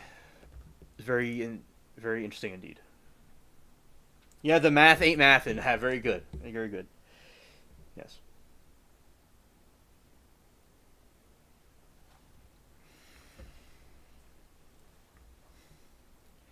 Yeah, Norm, that was funny of what he said. So, basically, right, he was claiming that was the claim, but what actually happened is a little bit different. He hit her from behind. So, Norm, I want to explain to you that there's an accident that, and look, it's a little bit of complex. So, he is claiming that he hit her, but people lie. All right, people lie. So what really happened was, apparently, is that he went into her, and he's then saying that it was her that did it. Like, say if I drop a vase and break it, and I say Norm did it, when you're in another room, that's like what this guy. To give you an example, kind of like what's going on here, because there's a lot of times people are deceptive in these cases. And then she sued him for a symbolic $1, and yeah, that. So that is the explanation here. And as the chat is explaining, he's believable, but there's certain things in the narrative. There's holes in the narrative, as it said, right? And he is reenacting script from Amber wrote Slim. All right. So here we go. We will continue. What's the first thing that you remember, or the next thing that you remember after you're yes. on the ground? The first remember is everything is still black, like I'm unconscious, but it's like my subconscious is going into protection mode. Like, you better pay attention here and listen to what's being said to you. And G said I'm going to email her lawyer and ask if she ever got that $1 bill. Ah, yeah. Let us know. I question if she even got that. Yeah. Facts. all I could recognize was that someone was really angry at me. And it was a man, and it didn't come out clear in the beginning. I couldn't really hear what he was saying, but I just knew he was mad, and he was right above me, right close to me. And I'm feeling a little afraid, and I tried to move, and I could not move a limb. I couldn't move my head. I couldn't move my body. Nothing was responding. Just this message I was getting. And the next thing, And Michael gives his analysis. So he said he was knocked out and suffered a concussion when his head hit the ground. If she hit him from behind, his head would have landed on Gwen, not the ground. Thank you, Michael. Yeah, there's little technical details like that you have to put in consideration when someone says something. Because this is a good way of manipulation, especially if someone doesn't know what they're talking about. Where, I mean, most people would not. If you tell someone they got hit by somebody and they got a concussion, but if you look at the technical dissection of it with an expert, you would see that there's holes in his narrative. It's not really like what he's saying. Right. Thank you for the information. Oh, G said snow is white, sir. I know, like, this man, you know, will go outside in a rainstorm and he'll blame the rain for getting wet when he didn't get a umbrella. And then he's going to sue the rain. Yeah, it's certainly, as I said, it's not anyone else's fault. It's everyone else's fault but his. It became a little more clear, and I heard him say, do you realize that you weren't skiing under the rules? You hit somebody. You hurt somebody. And just insistent that I was the bad guy. And that's why I said, this has got to be a husband or boyfriend that's really mad at me. And I sound like a big... Did you know who he was? I had no idea. No idea. It was just a very angry person trying to bully me into believing something that I didn't think could happen, was I heard a woman's voice, right? Again, couldn't move. And about the third time he went through that, and it's getting louder, and I started to understand what he was saying, and he was really insistent that I was doing something wrong and hit somebody. And I remember in desperation, because I couldn't move anything, I couldn't fight. I couldn't fight. G said he's a therapist too. He says it's like my subconscious was telling me the diff between talking a lot and over-explaining hypotheticals is great. Yeah. It's so, and then you have moments like that, especially in these type of situations. The wording, there's lots of art of wording that comes into play here, and explaining factual details that are long-winded and sound too verbose are okay. They are truths, but who adds, I think, a therapist would say, or my subconscious, etc. Yeah. You would see how certain people would word things a certain way. You know, everyone has their own... Oh, hello, D-Sauce. Good to see you, buddy.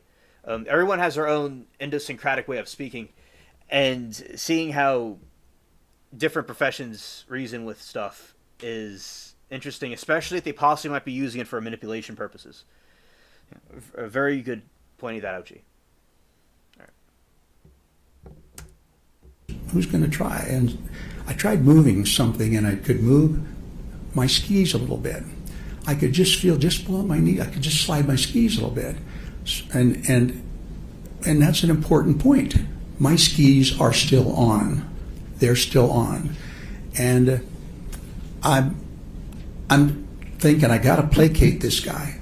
He's really mad. If he decided he wanted to jump on me right now, he could finish me off. I remember saying, I'm sorry. Okay, now you're Twice. you're whispering. I know that, I am, but because maybe- that's what I heard. Nothing was coming out. My lips were moving, my tongue was moving. There was nothing coming out of my mouth, and my heart rate went up again. Okay? It looked like what you were mouthing was, "I'm sorry." I'm sorry. And I was just going, I can't believe it. I thought, try again. I'm sorry. Nothing was coming out. And to me, I heard nothing. When you kind of mumbled, whispered, whatever you want to call it, "I'm sorry," was that you apologizing for causing the accident? No, absolutely not. I was trying to placate this man in the only defensive manner that I could. G says, I am saying that because I may say things in more words than someone else, but if they are hypotheticals, adding, I think my arm thinks it can fly, or opining is odd. That's what he's doing. Okay, G, understood. And G says, see, he acts very odd. Yeah. Oh, yeah, and he was explaining for a second about his kind of whispering. He was saying, sorry. I know this from looking at how show talks, I mean, how actors and stuff do things.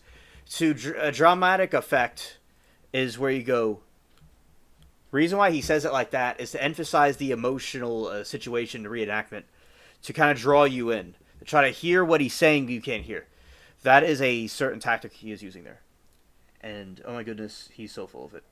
I have never been knocked out, but have gotten close in a fight. I am not sure if he actually did or did not. Right, exactly. It would be... I don't really remember anything about what came out about the situation with him medically, if he had to get assistance or not. But yeah, an expert would be able to see that he might be, making up a fib and being inconsistent. That's what these people do a lot of times. And then there's all kinds of ways to debunk it. Right, exactly. Very well said, Norm.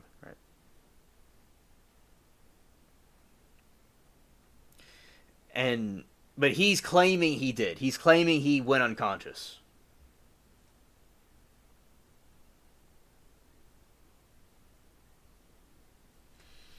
Michael said, I have been knocked out twice. I have no memory of being hit. Softball, collision, or home plate football. Yeah, and I would say that the memory probably would be wiped out. One time I got, at a summer camp, I got hit with by mistake. There was some counselors playing in dodgeball with us. Wasn't really the best idea, but one of them actually hit me in the head, and I was okay, but I think I went out for a little bit, but a couple of minutes or so. But yeah, it's just like you feel nothing. It's like going to sleep. I don't really remember anything besides that. It's just kind of waking up, going, oh, okay.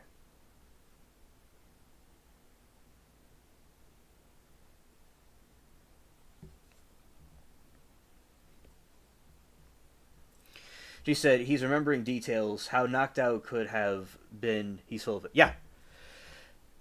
And so you do not remember things when you get knocked out, as Michael says, and an incident. Oh, and there was another time I was in the slide, and a very nice, patient a kid in the class in this other school I was in, not the one that I went to the whole time, but one before that, I got pushed off the slide and I fell on the ground. And yeah, it's just kind of like a little bit of amnesia happened. Like I didn't really remember where to go or anything.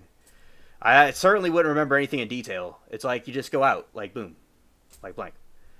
So yeah, he's not going to be, especially if you're knocked out like that, you're not just going to be, all, what's up everybody, I'm sorry. It's not going to be like that. So there you go. Right. When hit in the head and see stars, that's called a concussion. Okay, D-Sauce, thank you.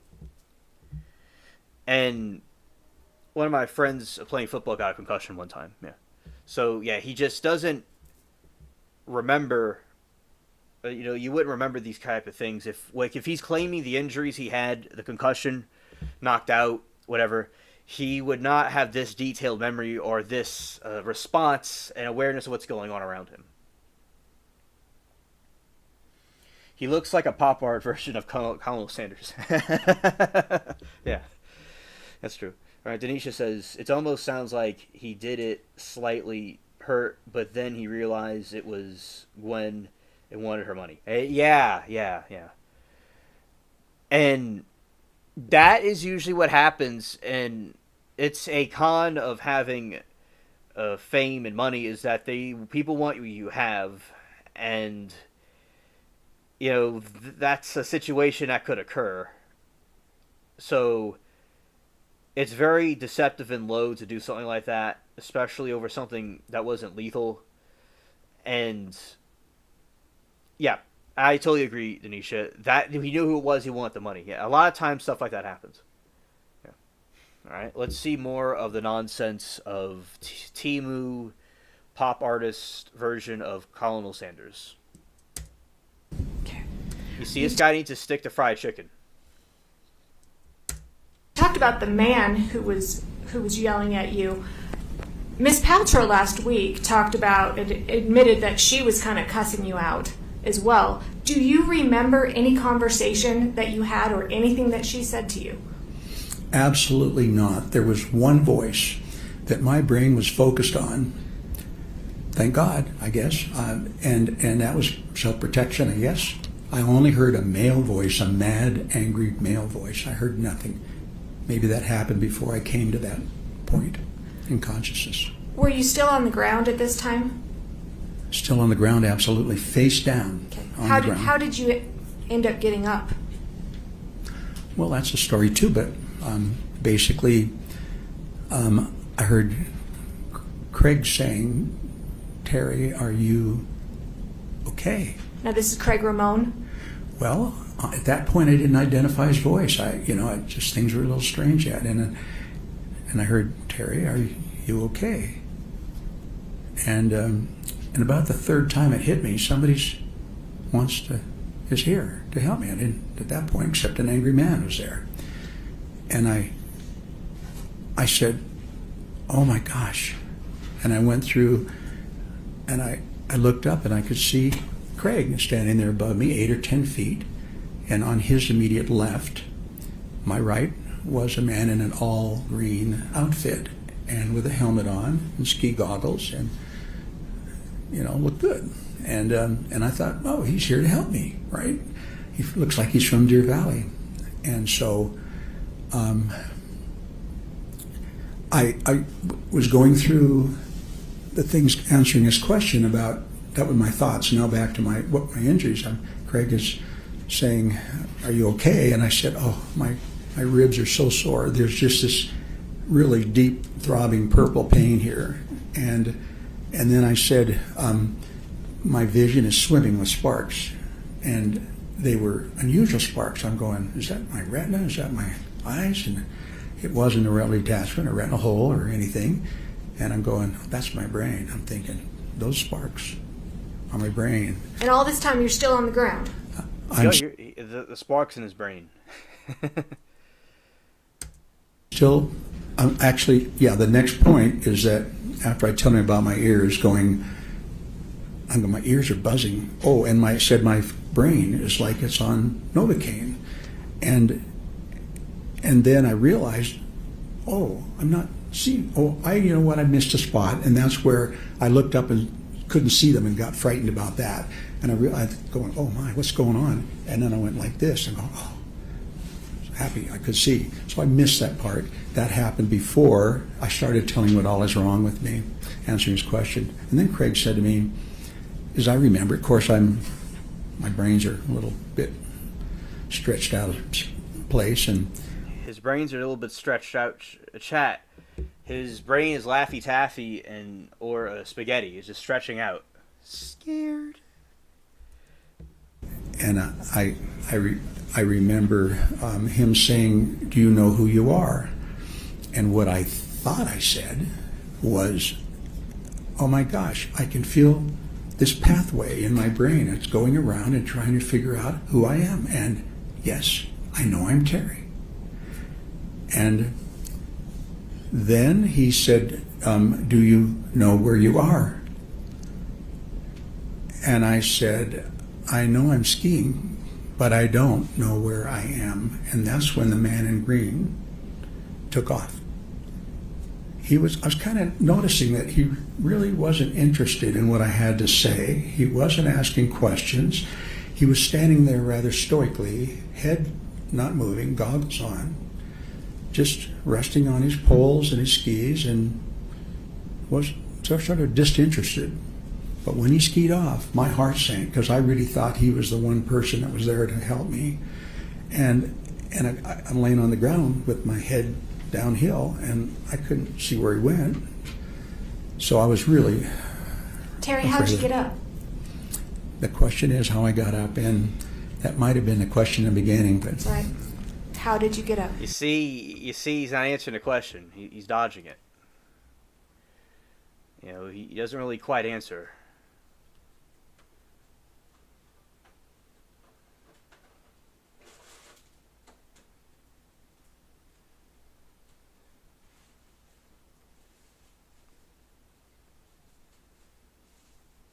Right, and continuing.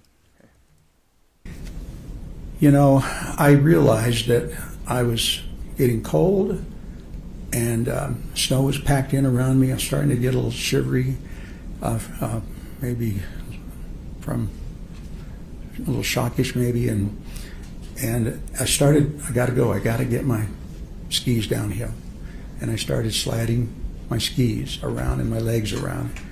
I think Craig must have been shell-shocked about this guy leaving too. I don't know but what he thought, but I remember getting my skis around, and it's so painful every time you have to contract your... Terry. Thank you. How did you get up? Y'all hear this? Like, I thought he answered it, but he didn't. So this dude, he goes on these, it's called a filibuster. He goes on these ramblings and sentences. And I'm basing this off the trial itself. Like, I don't know anything about her, and or at least don't recall on top of my head much about her in her regular life. But in this situation, I just think that he's completely just leading her on and on. I mean, rumor has it he's still in the courtroom talking about his story, all the stars he saw. You know, I mean, maybe he is interdimensional and he was doing telepathy with ET. You never know.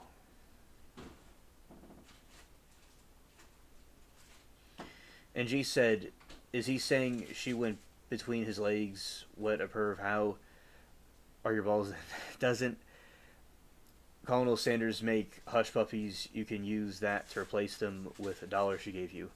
Yes, exactly, G. That is so true. And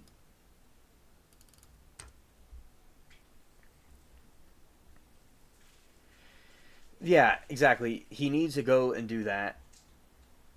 And yeah, if he even has them, G, I think he definitely has like he has micro ones from Temu. He has like little smaller than a golf ball, or smaller than a tennis ball, a tennis pong ball, a little smaller than that. And certainly, indeed, G, I agree.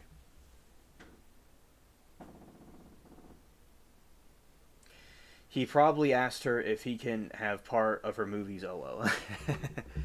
He said, I mean, she's suing for that $1, but you keep it so you can use it for your damaged mind, body, soul. Oh yeah, that's gonna go a far way. You know, I don't even think he's really seen much of $1 before in his life. You know, to $1 to him is like $1,000 to him.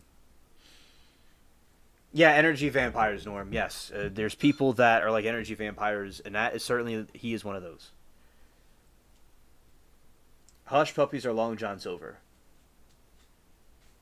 I mean, if it really happened, it's not funny, but in his fake narrative, if his balls were really hurt, he'd not be here now walking to the stand.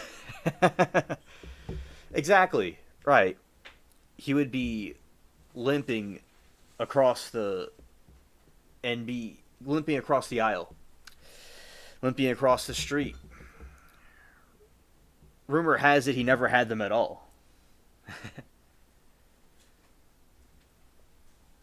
So, yeah. Absolutely true.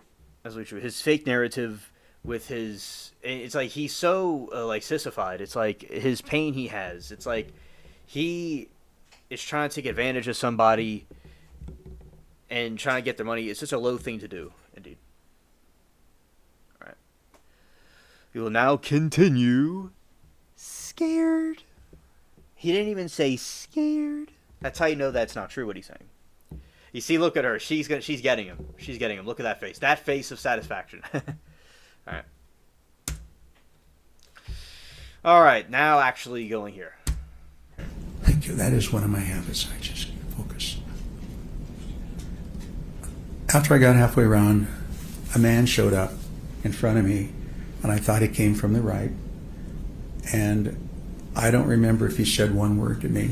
He just reached down and grabbed me and jerked me up on my feet, which I was not ready to be up on my feet. My head's swimming. I'm in pain, worried about falling down again and breaking a rib, puncturing a lung. He gets me up, and I'm on the edge of the run, so it's bumpy. It's hard to get my skis under me, and I'm stomping down the snow and trying to get them in a spot. Got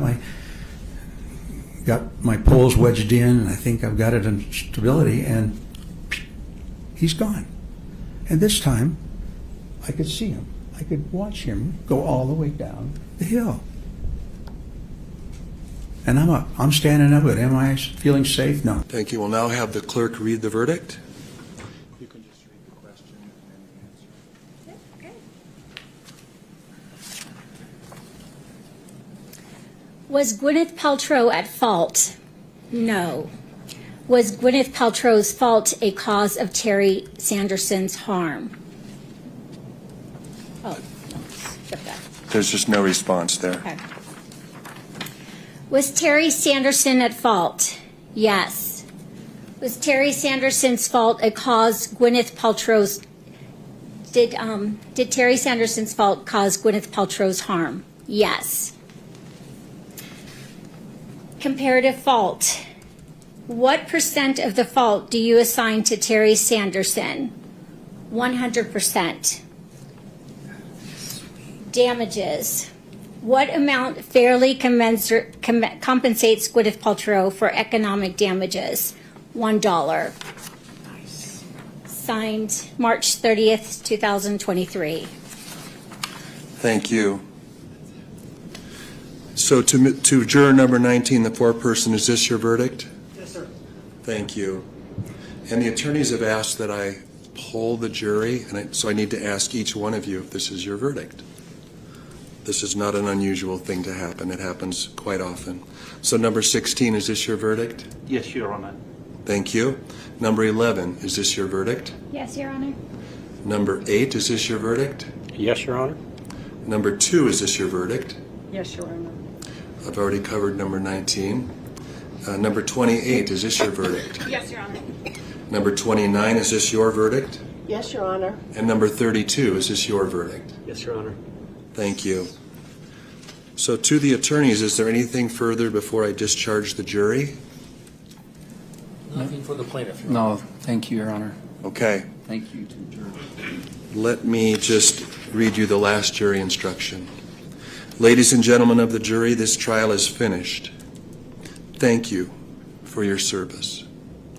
The American system of justice relies on your time and your sound judgment, and you have been generous with both. You served justice by your fair and impartial decision. I hope you found the experience rewarding. You may now talk about this case with anyone you like. You may be contacted by the press or by the lawyers. You do not have to talk to them or with anyone else, but you may. The choice is entirely yours. I turn now to the lawyers and to the press and ask them to honor your wishes if you say that you do not want to talk about the case. If you do decide to talk about the case, please respect the privacy of your fellow jurors. The confidences that they may have shared with you while deliberating are not yours to share with others. Again, thank you for your service. You may now retire. And if everybody else would please remain here, we've got some things to do. All rise to the jury.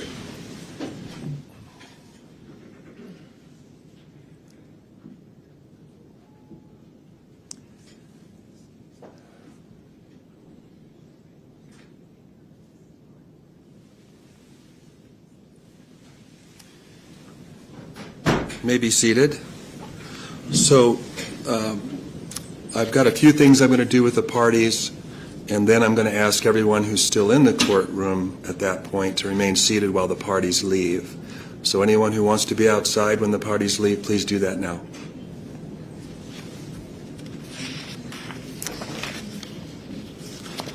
So, Mr. Owens, I'm looking to you to prepare a judgment on the jury verdict.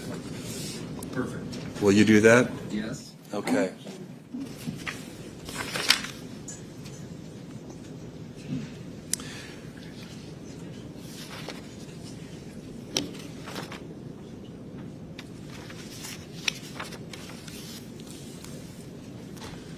Mr. Sykes, is there anything further for the court before the court adjourns?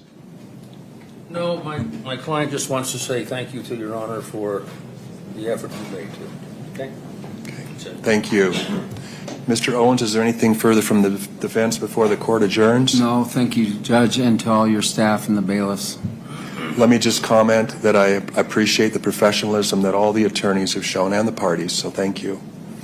This court is now adjourned. Thank you. Let my client slip out before. Yes, everyone remain seated while the parties leave. I'm going to make a quick statement. Ms. Paltrow is not going to be making a statement today. So you can make the statement outside, Mr. Owens. I will do that. Okay.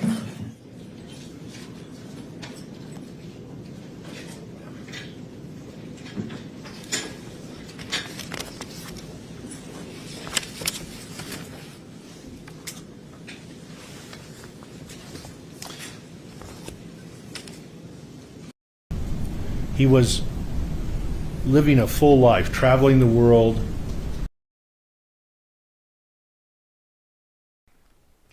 All right, and that was a good analysis chat with that trial. Very cool. And what we're going to be doing next is, so that's kind of like a summary of that trial. Now, so Michael says, I like when the judge tells them to wait in the jury room, and he will be back to speak with them about trial momentarily. Yes.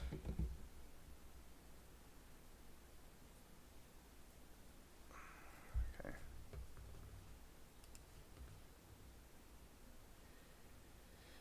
Yeah, you're referring to she may have whispered something to him across the room. Is that what you mean? I'm not. I don't think I recall quite at the moment if it was said. Let's see what we could dig up about this.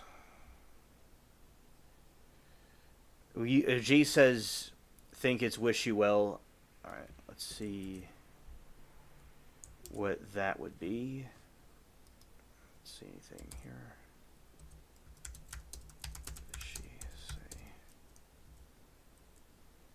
Oh, yes, exactly.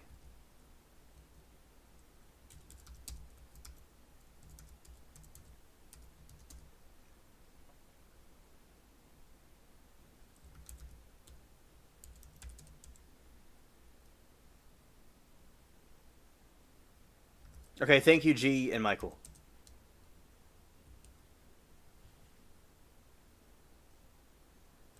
Okay, after the verdict of the ski crash, Gwen leaned over and whispered, I wish you well to the defendant, Terry Sanderson.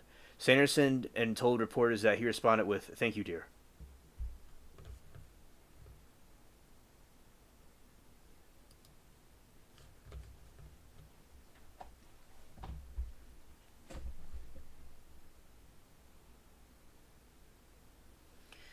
Why did the trial end so abruptly?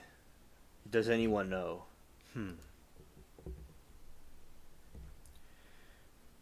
It's the trial you're referring to, the YouTuber that murdered his wife. Maybe chat might know more about it. I could have missed something. I just think that they were going to pick it up tomorrow and continue. I don't know if it was anything specific that I can recall offhand. But as I said, Moki or one of them knows what happened. Let them say it. Yeah, because I could have maybe missed something. Yeah, today's trial. Yeah, I don't Nothing really. I know it ended abruptly today. I don't really know the answer. No. I personally didn't see anything out of the ordinary. I could just be remembering it wrong. It just ended. Yeah. So tomorrow they'll pick up on it. I just don't, off the top of my head, I don't remember anything specifically being mentioned or signs of anything. But so that's my position on it. We were in the Fulio trial. They were the defendant was shooting the bird at everybody. That was crazy. All right, Gwen said that he was a loser and had a small wee-wee, or not what she said, one of the two. Well, a question was asked, they went to sidebar, and he said, see you tomorrow. Okay, thank you for refreshing my memory, G. And that is, I don't know what happened. I don't know what the reason for that was today. Now, the others know something I don't. I'll be interested to see what it is. Maybe we'll find out tomorrow, but yeah. Okay. Thank you. So, sometimes they don't tell us what happens. We're left in the dark. Mm-hmm.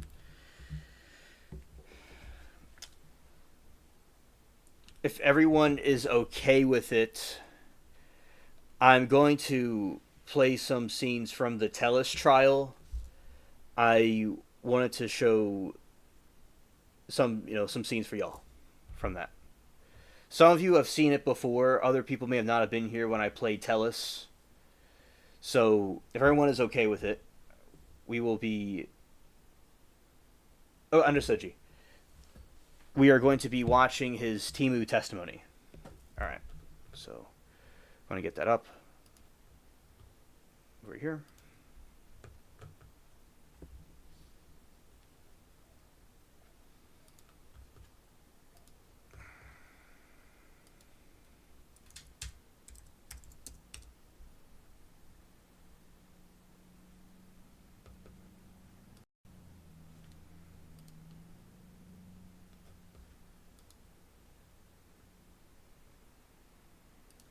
All right, here we go.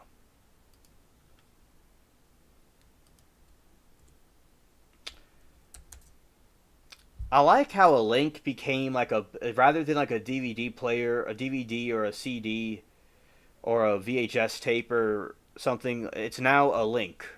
That's the new videotape. And the DVD player, or the VHS player, or the DVD and a DVD player. Now it's a link in a web browser. All right. Let's go this way. About how Mr. Gurman was murdered. And Your Honor, the defense calls for Mr. Robert Telus. Please raise your right hand. Do you solemnly swear the testimony you're about to give in this action shall be the truth, the whole truth, and nothing but the truth, so help you God? I do. You may be seated. Please state and spell your first and last name for the record. Robert Deis. The first name is R-O-B-E-R-T. The last name is T-E-L-L-E-S. Mr. Telus, the state is going to allow you, or the court is going to allow you to testify by way of narration. So please tell us. Begin with your story, sir. Thank you, sir. So, first of all, and excuse me, I'm obviously a little nervous. This is it's a day I've been waiting for nearly 2 years. This thing's been kind of a nightmare, frankly. And again, I want to thank you for being here. And right now, I want to say unequivocally, I'm innocent. I didn't kill Mr. Gurman. And I've got a lot to share with you all. There's been a lot of testimony, and my concern is making sure that you hear what I think about all these things, and what would the concerns that I have with some of these things that have been brought up. So during my testimony, I'm going to be sharing opinions. I know that folks like Zach Schilling and Mr. Mogg shared their opinions with you, and these opinions were, almost, I guess you could say, argumentative in a sense, right? Basically, Zach Schilling said, well, an expert on shoes, and I think that those shoes that the killer warrior is wearing are the same ones that I've seen Mr. Tatus wearing all the time, right? So he's arguing that he's an expert and you should believe him. And I think the same goes for Mr. Mogg, right? So I think that when I share an opinion with you, someone might say it's argumentative. And when I say something, I guess I specifically mean the state. But I think that when I share an opinion with you, that's my right. And it's your right to decide whether or not you agree with my opinion or not, whether you want to adopt my opinion or not. So I'm just hoping that I'm not stopped from sharing with you what I have to say. And when I guess right off the bat, I'll share an opinion with you. The medical examiner testified about how Mr. Gurman was murdered. And, I had to see pictures of Mr. Gurman's body, in preparation for the case. And it's obviously it's ugly. But when the medical examiner testified, that's the first time I'd learned how Mr. Gurman was murdered. Now, I think it's the way that he was murdered speaks to, I think, something or someone who knows what they're doing. The idea that Mr. Gurman's throat was slashed and his heart was stabbed. I think I don't know if anybody could just do that, right, without some kind of training, without some kind of expertise. So, and I'm personally not combat trained. I've, none of that. So it seems to me that when I heard that, I thought, my God. So that's, I guess, one example of the type of opinion I'll be sharing with you. And I want to also provide relevant facts, the truth, and things that I think are going to tend to disprove a lot of what has been said. And also when it comes to some of the witnesses, some of the documents that I'm going to try to get in are going to kind of go to whether or not they're being truthful. So again, I'm hoping that I'll be able to get those documents into. I guess we'll see how that goes as well. First, I want to kind of go into my background a little bit. So, out of high school, I got a job at a small computer store, and building computers, that type of thing. And then I got an opportunity to work in IT, right? Information technology, working as a network technician. The .com crash occurred, and from there I ended up going into property management. And I enjoyed that. I became a leasing agent, then an assistant manager, then a manager. Then I took a strange turn and got into maintenance, fixing stuff inside apartments, that type of thing. And from there, started to get involved in air conditioners. So then I became an HVAC technician, an air conditioning technician. And it was all, self-study. Right? I took a course for the EPA certification, which is, the license that you're required in order to handle refrigerant, like Freon, those types of things. But I kind of learned the basics of air conditioning on my own. And the only reason I say it is, going along is I've kind of developed this analytical mind, right? And so that led to me becoming an attorney. And so then that even built more on that analytical mind, where I think about, all the things, all the things wrong in this case. And you add on top of that, the fact that I've been sitting in a cell for close to 2 years. So I've had a lot of time to think about a lot of these issues. So again, I think I'm going to point out some strange things about this case. But anyway, going back to my background. So became an HVAC technician. I started working at the College of Southern Nevada. Oh, sorry, I didn't mean to name check I was going to say local community college. Sorry, I'm very nervous. Excuse me. So I started working at CSN, managing a team, and I was doing that by day. And I went to law school at night. They have a part-time program at Boyd School, or they did then anyway. I don't know if they still have it, but I went through law school at night. But before I got into law school, I met my wife online. We started dating. I got into law school. We got married. We had our daughter together. So by this point, I had a stepson, I had my daughter from a previous marriage, and then my wife and I had our daughter together. When I got out of law school, I opened my own probate firm, my own law firm, and I focused. Oh, so with Tellis, he was not representing himself, but he chose to take the stand in this case. Tell me how a third grade was for you, Mike. Mr. Clean. Oh yeah, Joyce, exactly. Welcome back, Joyce. And yeah, that is exactly what this guy's doing. He's defending himself. He's not defending himself, but he took the stand. And he's trying to use his skills to persuade the jury that he was not the guilty person in this matter. But remember, the evidence was in his house. He was walking down the street wearing a construction working outfit, and to Mr. Gurman's place, and Mr. Gurman was making articles and stuff exposing his bad behavior, and he figured out where he was and did this action, and even he was the one doing it, or he had hired someone to do it and he just left all the evidence in his house. Either way, he's responsible for it. But no, the mainstream narrative is that he went there himself and did it, and the person has his own vehicle. It's the same vehicle he has.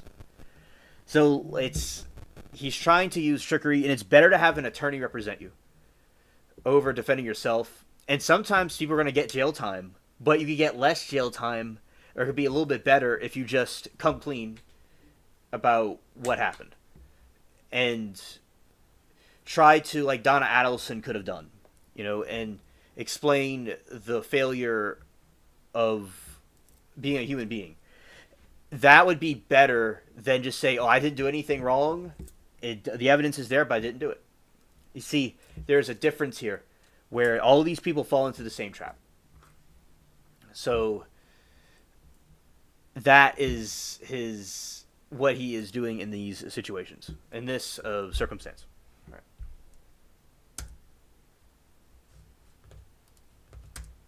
On probate law.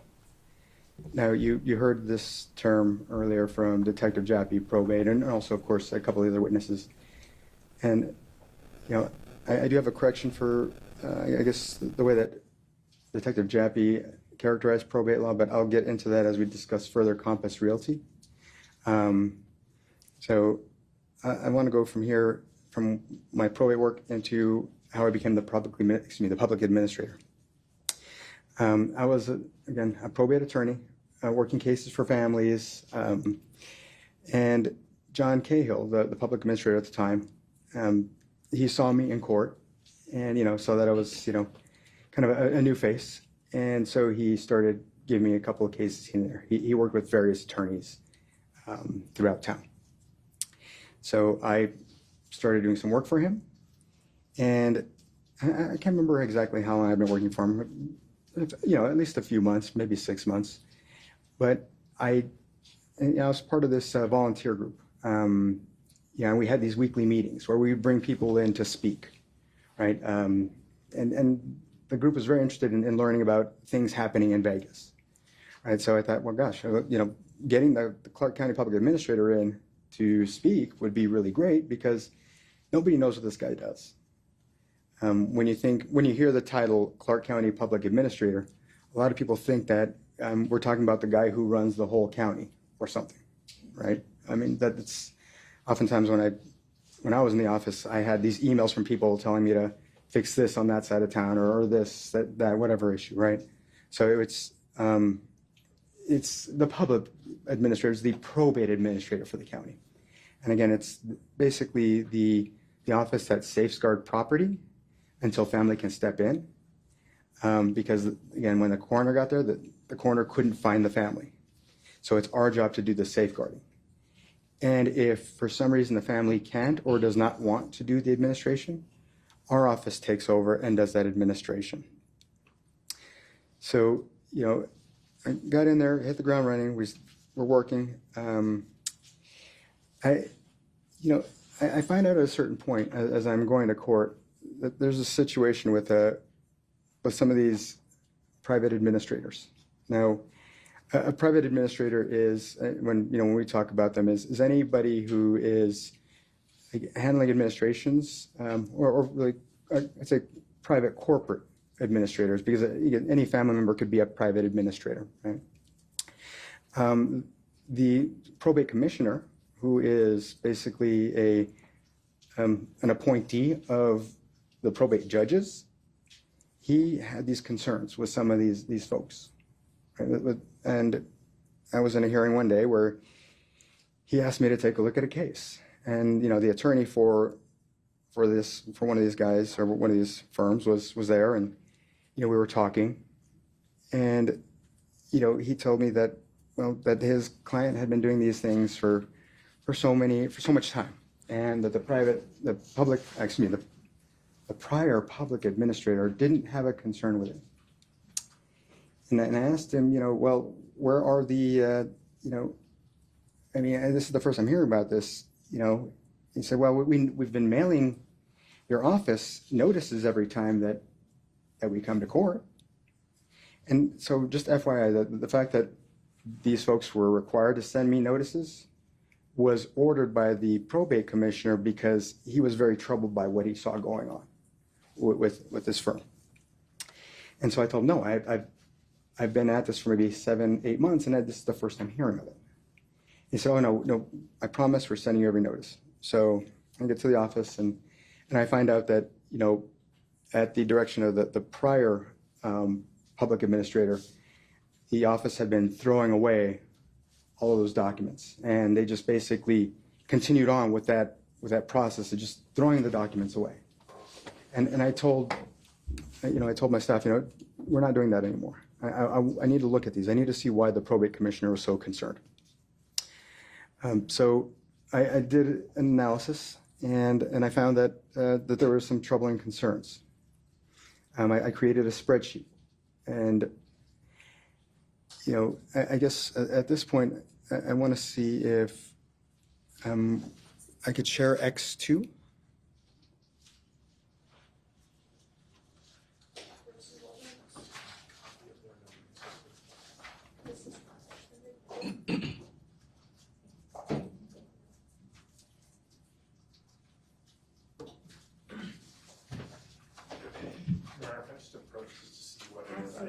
I don't have the names as it's coded with the exhibit numbers.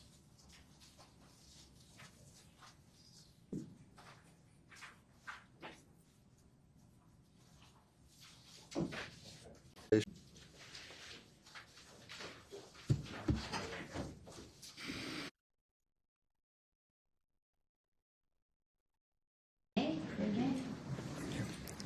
it fitted or?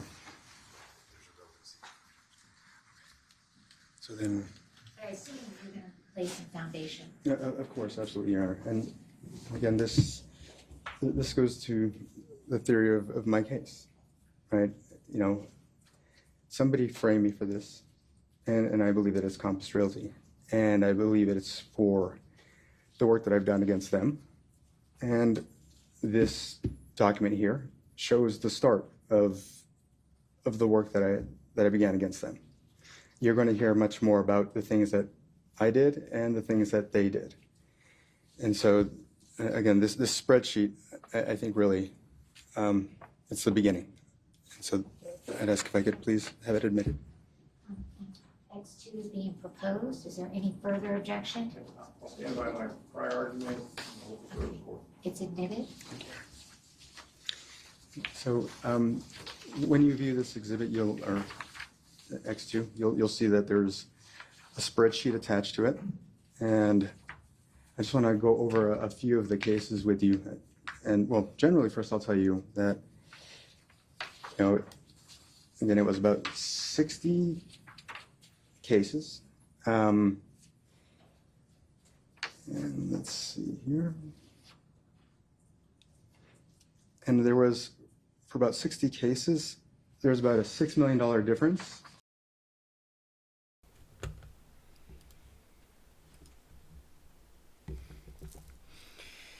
Joyce says, just like Brooks said, he wasn't drinking, it wasn't driving.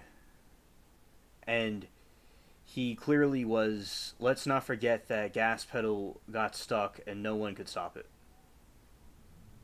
It's worried brows to look innocent, overplayed Tellus. Facts, Aaron. And Joyce says, just like Brooks said, he wasn't. Yeah, exactly. You know something else about that vehicle that Brooks left out? Is that there's an emergency brake. You could, in your car, your truck, you could pull it and it stops the vehicle theoretically. Like in the driving course, it'll say that some of us suggested to always have that on when you're parked somewhere. I don't know if people do that, but that's something I saw. But basically, there's all kind there's that thing as a backup to try to stop the vehicle. So clearly, broke through a barricade, went through a crowd of people. I mean, he wasn't trying to stop anything. Yeah, and this guy was not the same vehicle. Trying to explain that it was a different type of tires. I mean, a different type of wheels, whatever it's called. The thing with different rims, that's the word. The thing about the rims is that Tellus doesn't understand is a person like him could have switched out the rims and still be his car. But you know what? He didn't even try to put effort into that. So, especially when he's pointing that out, yeah, definitely. And he has the Mr. Clean, shiny, worried brow defendant right there. I'm scared. Very good, Joyce. Nice. Regina says he's a low talker, drives me crazy. Speak up, dude. Stop mumbling. He's being like one of the mumble. He's like a mumble rapper. Alright, we're turning up Tellus. Alright, we're turning him up so y'all could hear him.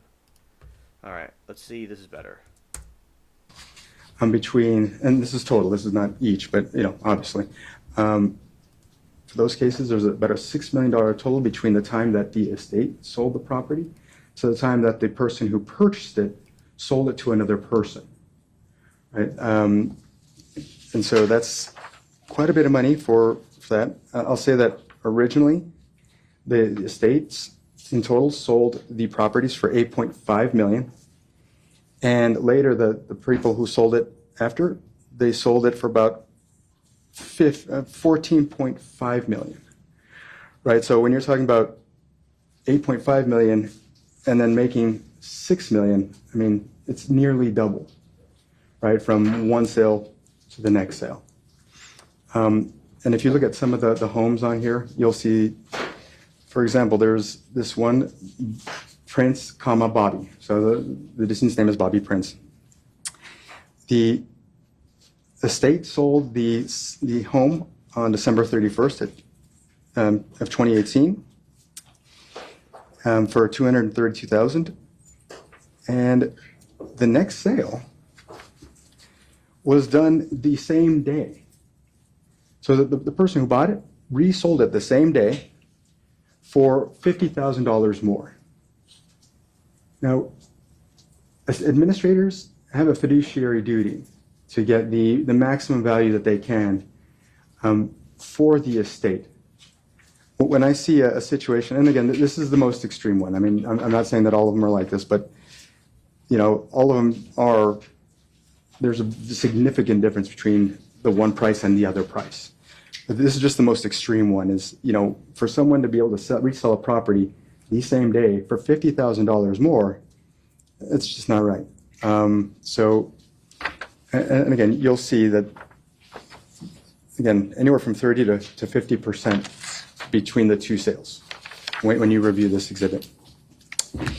And so this floored me, right, to see that this is going on.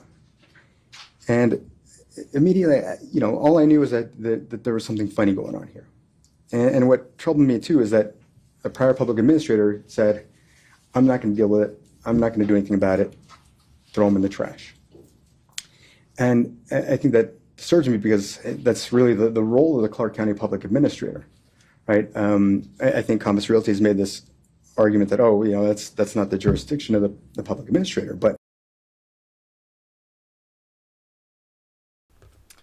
one thing I want to mention really quick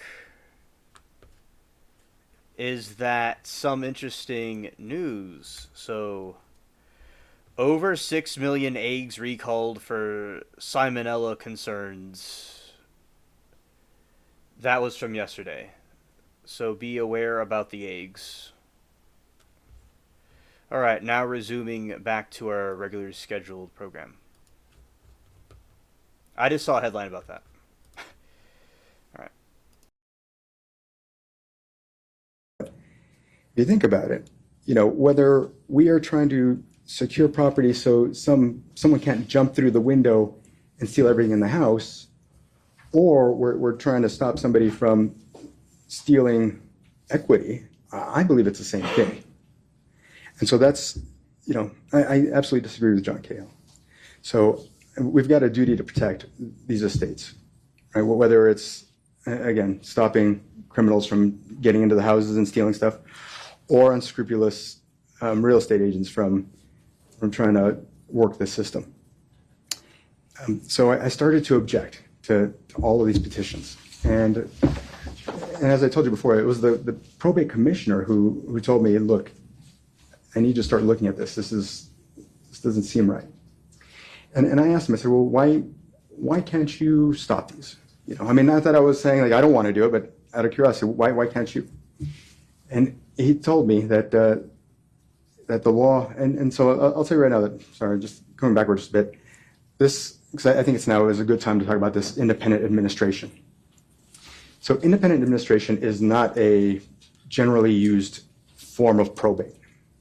It's, you know, rarely used. What independent administration allows somebody to do is to sell houses without going through the regular court process. You basically circumvent the whole process. And so the reason that I didn't, you know, really look into it is I never had a need to use it. Because normally during the probate process, when somebody's selling a house, you've got to ask the court for permission.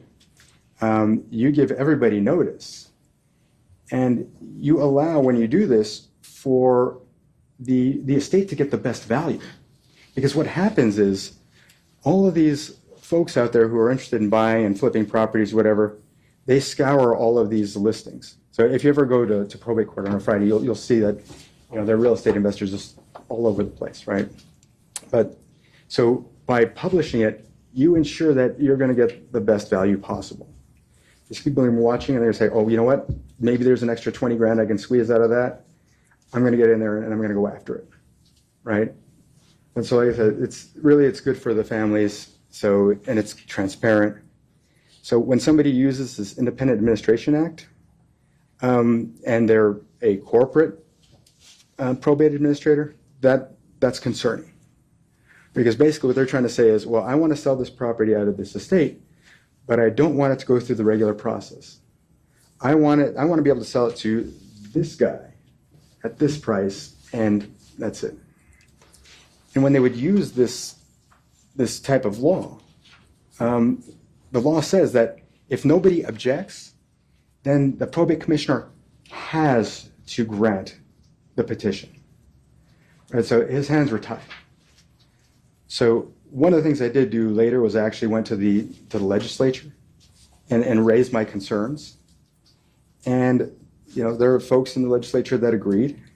And so we were able to change the laws so that I had greater watchdog capabilities in these situations, which I think only made this situation more dire for certain folks. And again, I'll get further into that.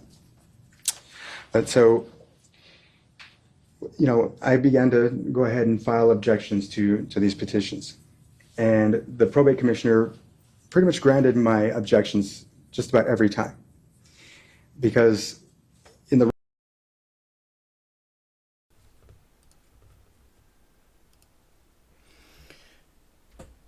the The most recent eggs from Black Sheep Egg Company and Ken's Hens were recalled in October 25 for potential salmonella contamination.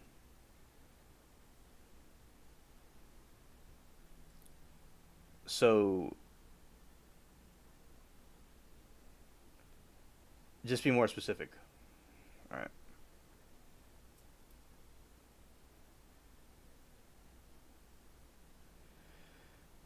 Okay, and from this morning, I mean, it starts. I'll move to a cheapest egg state tonight. 6 and 17 hours. Yeah, so I believe everybody will be okay. Okay, so those are the two brands that are in question. All the other egg brands are fine, apparently. Okay. The regular law, again, not independent administration, just generally, the public administrator has higher priority than all other people, except for family, right? And we would never step in the way of family. Family member wants to handle the estate, great. If we're in the middle of getting ready to handle a probate estate, and I'm sorry, I know I'm talking as though I'm still there, but I think for the purposes of what I'm sharing with you, I'm just going to continue to do that. We would say, okay, you know what? Great. Maybe we have this fee or that fee that you got to pay. Could be a couple $100, but, we don't want to, we're not here to take away anything from you. Happy to transfer it, right? And we got to, per the county's codes, or, we've got to charge the fee, right? It's not something that we just say, well, we're going to waive it and you can go. But like I said, it was never any like real burden to pay the $150 to take over. Especially when they're done liquidating, they're looking at thousands of dollars in the family's pocket. But again, it's their money, right?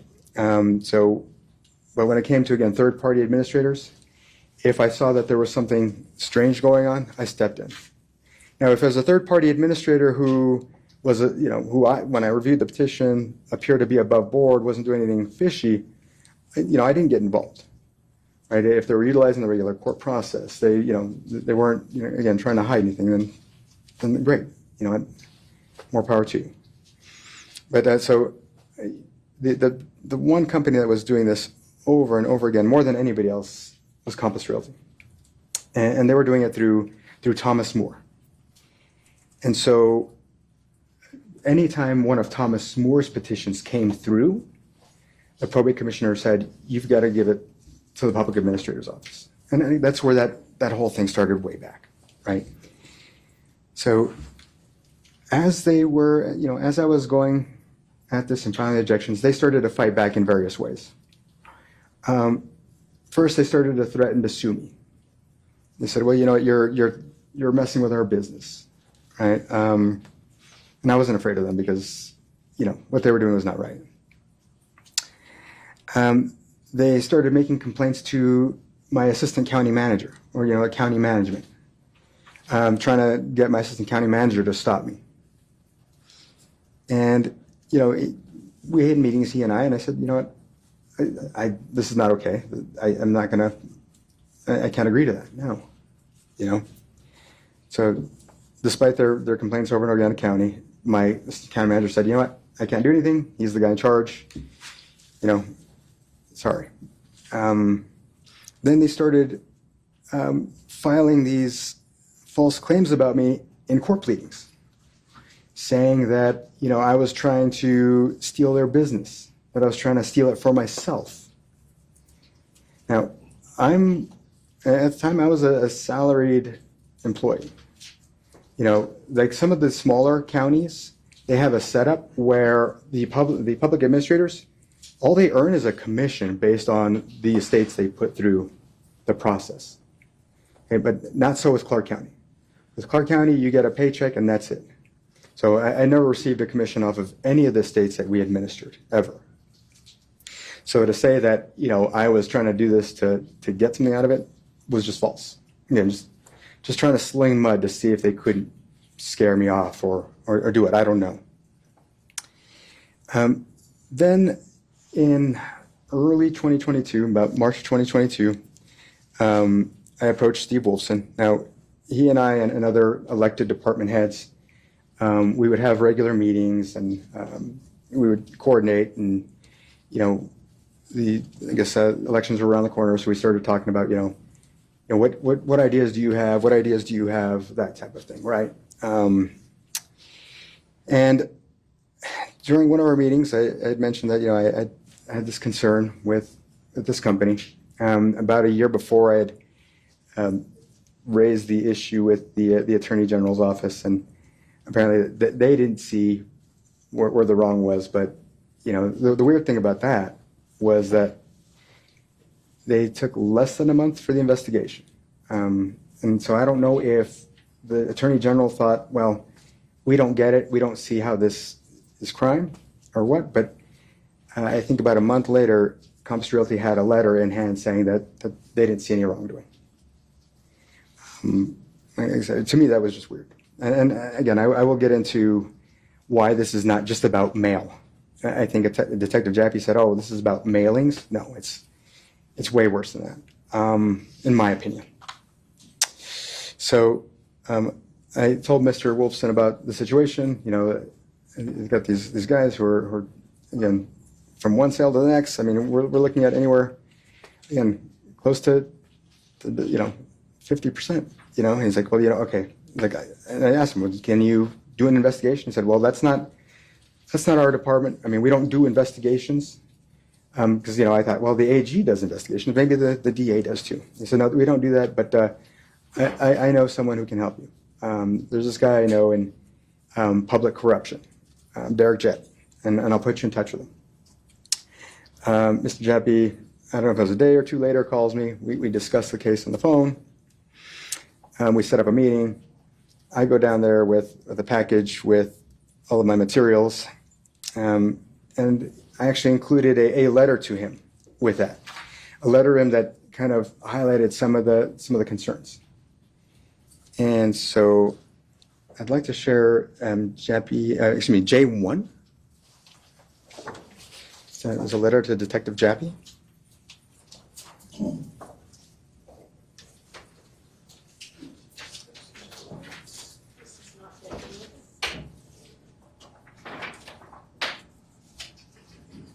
Camera, do you want to approach?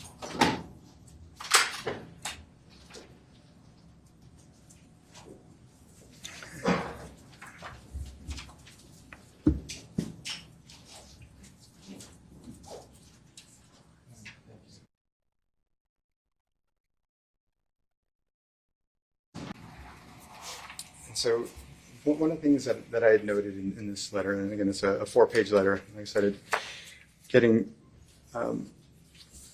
into detail about what had been going on and what, well, I guess you'll see it. But one of the issues I noted was this estate of James Clark. And I noted that in this case, we found that Thomas Moore had removed everything from the kitchen before any sale of the home. Removing the kitchen, and of course this also involved the flooring, but it didn't say that here, but removing the kitchen before the sale would devalue the property in a way that would allow Moore to get a lower appraisal value before making the sale. There are photos that we took on 5/1/2019 showing that the kitchen was in place at the time that the decedent died. So what had happened was that we had taken over because family wasn't found. Family came in.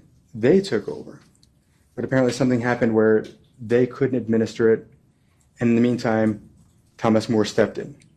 So we came into the picture, got out of the picture, family stepped in, then Thomas Moore stepped in, because I think a notice of default was filed with the recorder's office, because the mortgage had gone into arrears, and so maybe I'll explain that just a little bit. So when somebody dies, oftentimes, the way that these private administrators get word, I mean, and I think these guys have a different method, but one of the ways that they typically do is they watch for these public notices that the homes have gone into default, because the mortgages have lapsed, like somebody stopped paying the mortgage, right? And so now at this point, the mortgage company is getting ready to do a foreclosure, right? So they do this, thank you, sir.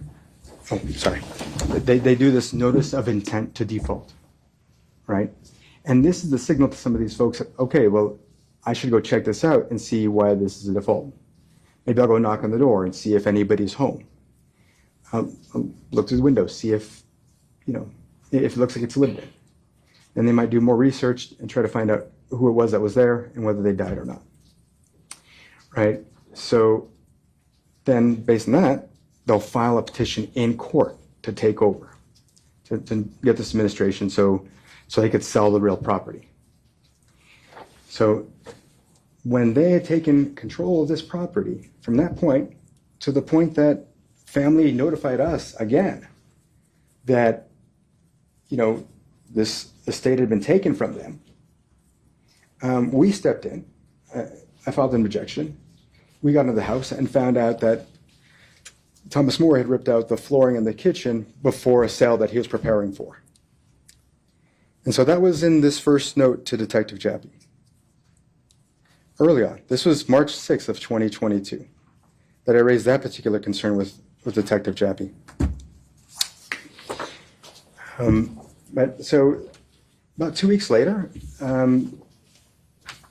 Detective Jappy told me, hey, you know what, I learned from Detective Jappy that they discovered that Compass Realty or Thomas Moore, they were not reporting on the closing documents for the estates, any personal property at all. So, when somebody dies and they have a house, you've got stuff in the house, right? Given that Vegas is a commuter city, most people have a car, right? At least one car. So, for someone to die with a house, but zero property of any value inside the house or any car, Detective Jappy thought that was really odd. He's like, no, there's something wrong here. So we're going to, it is my understanding that they were going to go ahead and do stakeouts. Now, I don't know if this was supposed to be with some type of static car that just sits there empty with a video camera, but basically my understanding was they were going to do observation on some of these homes when they still had property inside them, vehicles in front of them, and see what exactly happened with all that stuff.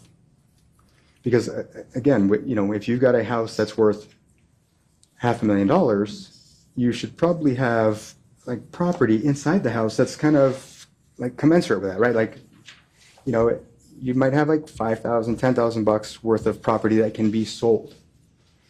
For the public administrator's office, oftentimes there was personal property to be sold, recovered and sold in apartments, right? I mean, there's very, very often stuff that's worth, at least $3,000, $4,000, right? And it's the probate administrator's duty, whether you're the public administrator or a private administrator, to ensure that those items are sold and the benefit is provided to the estate, right?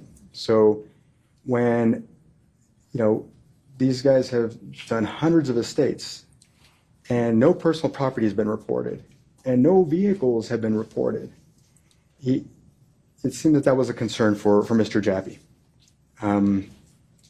But after that, I really didn't hear much more. And I understand that he said that he and I were buddies and we talked often, but that wasn't the case. That was kind of strange. I never considered him like a friend per se. I mean, not that I'm, trying to say anything about that, but for him to say that he thought we were good friends, I couldn't understand how you'd characterize it that way.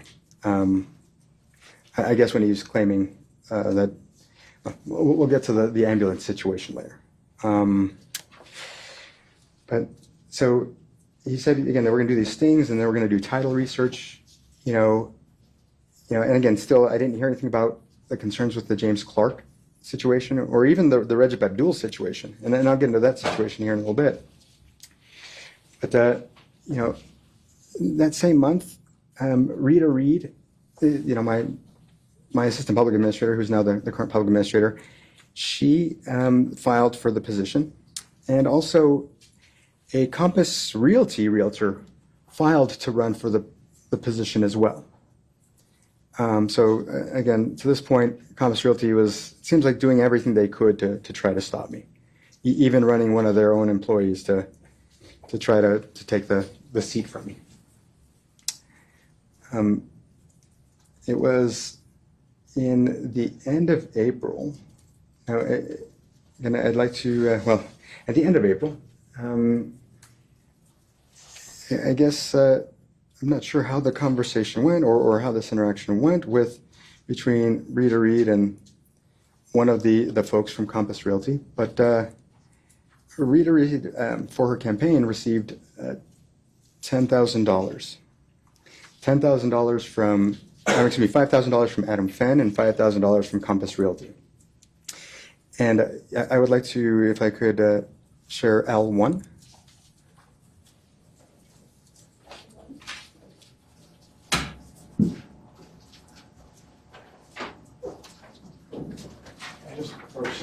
Of course.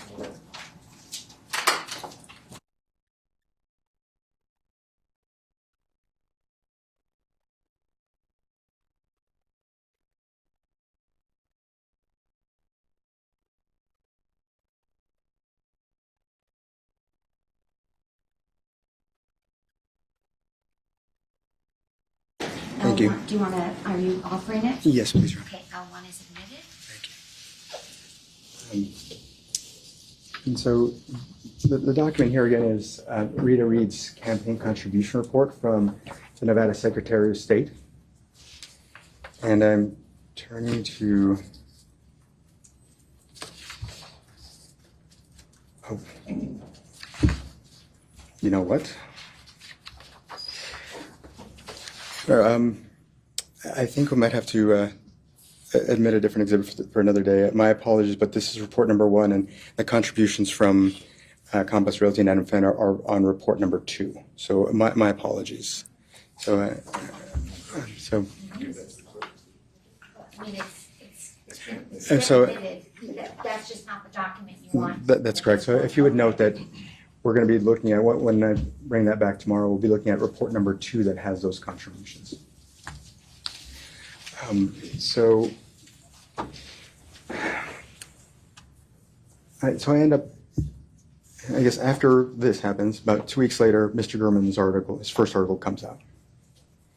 And, I think we had those text messages from me from the day that I saw the article where I was upset. And I think, anybody who is the subject of an article that says certain things about you, I mean, could reasonably feel upset about it, right? I'll note that later, as we go through my tweets, you'll see that, that same demeanor from that day is not exhibited in any of my tweets later.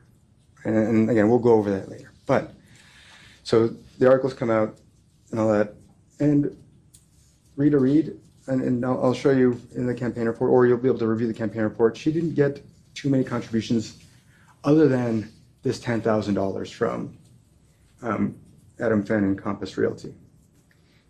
She ended up running 2 different text message campaigns, publicizing to voters the articles, right? And that cost about, I think, $9,000 or so. That'll be on later campaign reports how much was spent. So you'll see that this $10,000 that was given by Compass Realty and Adam Fenn went directly to this text message campaign, and I lost the primary.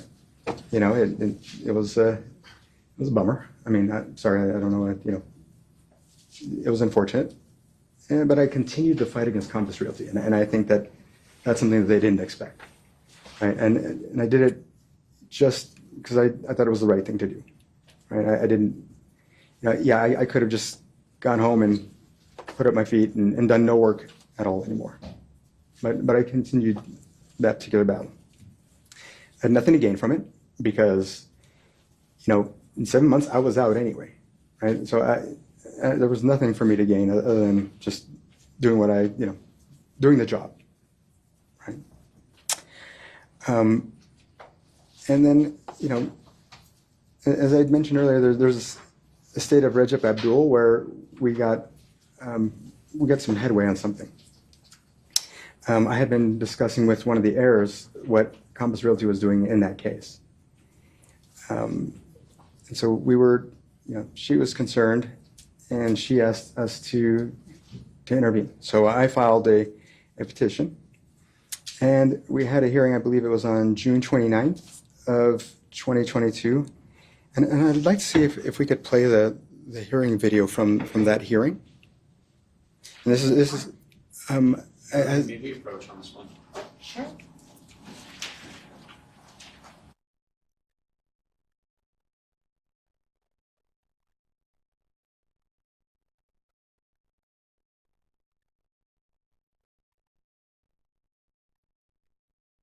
Wants an opportunity to review it, and so I'm going to reserve on that. And you can probably talk about it maybe tomorrow morning. Okay,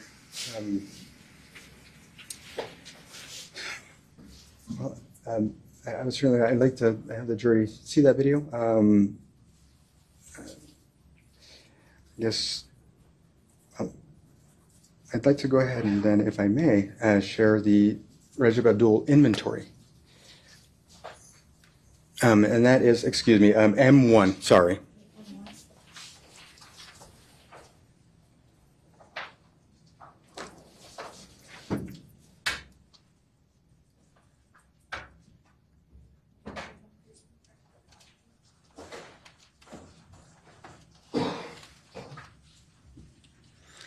And this is...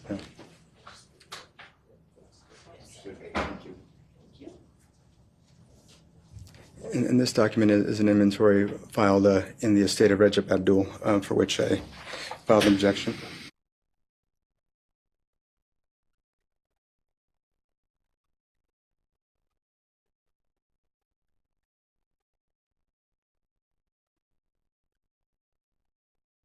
And actually do page numbers on his appraisal, but it would be certainly this page. I'd like to show that, and then the following page. Okay, so I'll show these two pages. Yes, sir. Just want you to flip it over. Okay.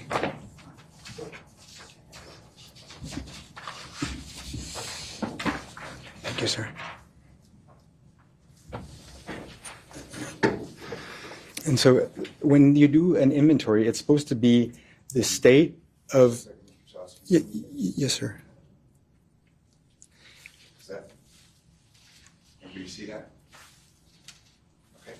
It's supposed to be the state of the home on the date of the person's death.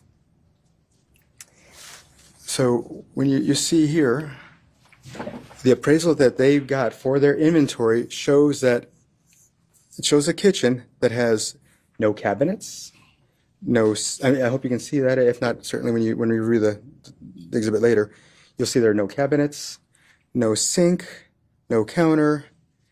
It's the bare walls in the kitchen. And the floor is missing. So, and you'll see in the bottom left-hand corner, same thing. The picture's not great, but you'll see the floor is missing there too. And sir, may we go to the next page?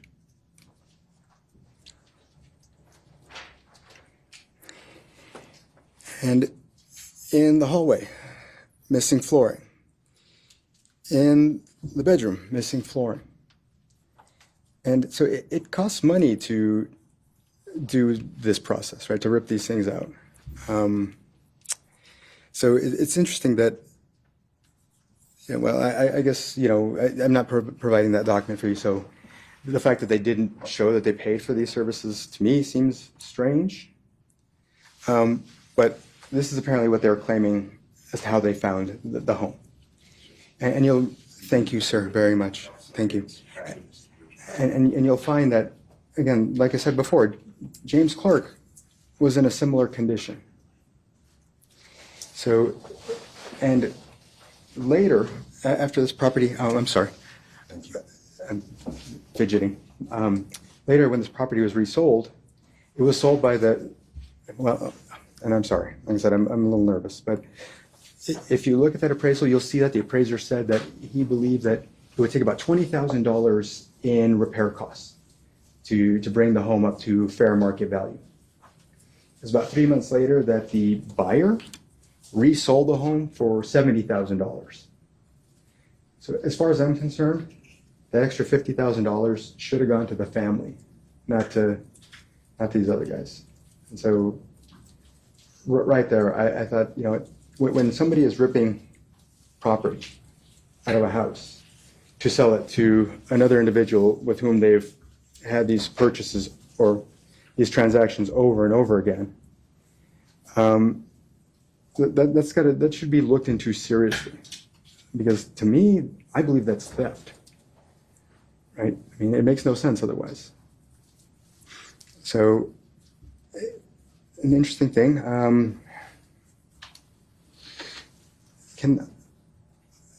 wrote Jappy an email after the hearing that we had, and I really want you guys to see, want you folks to see the hearing, because I think it certainly put Compass Realty on notice. The judge was very concerned. And so you'll see that tomorrow, I hope. Jappy, I ended up, it was that same day, I believe, writing Detective Jappy an email saying that we went to court and there were these issues with this house as well, just like with James Clark. I don't know that I said that as like James Clark, but I certainly noticed those issues. May I share V2?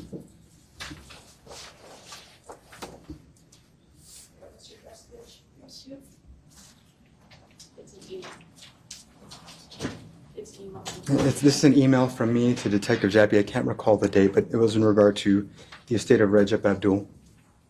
I'll approach you with this.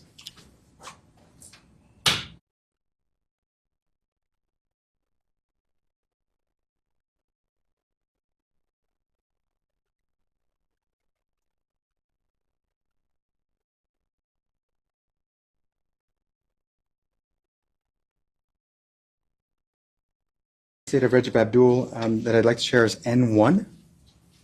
And is Nancy? N as in Nancy.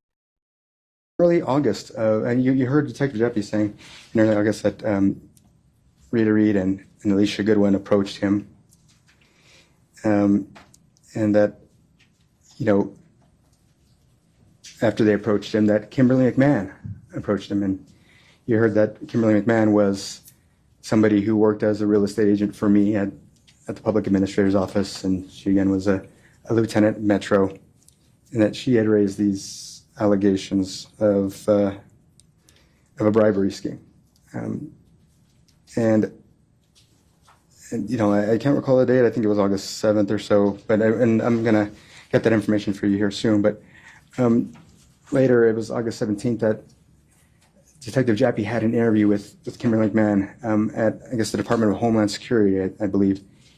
And the statement from that is, one, I don't know if we want to do two, I mean, I got one document coming right after the other. I don't know. I'd like to try to also, because I would like to show you that, you know, the facts that are embedded within Detective Jappy's, or I should say the probable cause statements embedded within his statement that don't match up to the statement from her interview. And that's what I would like to share with you. So we'll see if I can get that done. I believe it's 01 and the search one, I believe. Yeah, I'm working with a grease pen. The writing's kind of thick. I don't know if it's S1. I'm so sorry. Thank you. No, I'm sorry. It was the search warrant that Detective Jappy had done.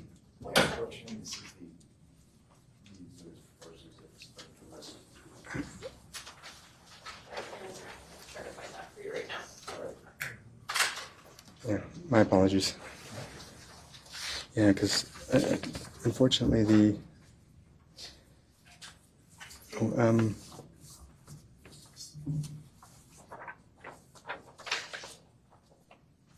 it could be. It could be. Is it either P2 or Q2 application affidavit for search warrant? If it's by Derek Jappy, yes, ma'am.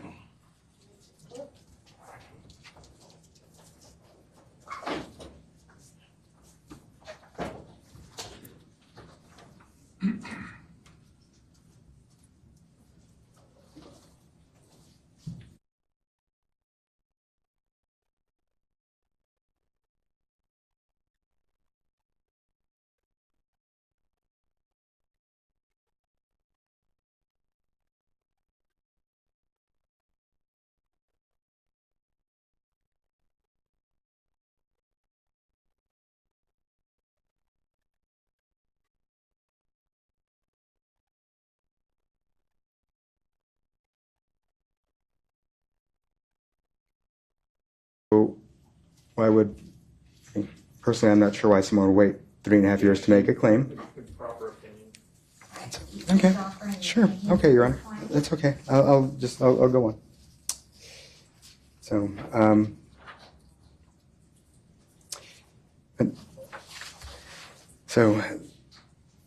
Detective Jappy obtained this search warrant into me, being able to now, from that point forward, track me starting August 17th.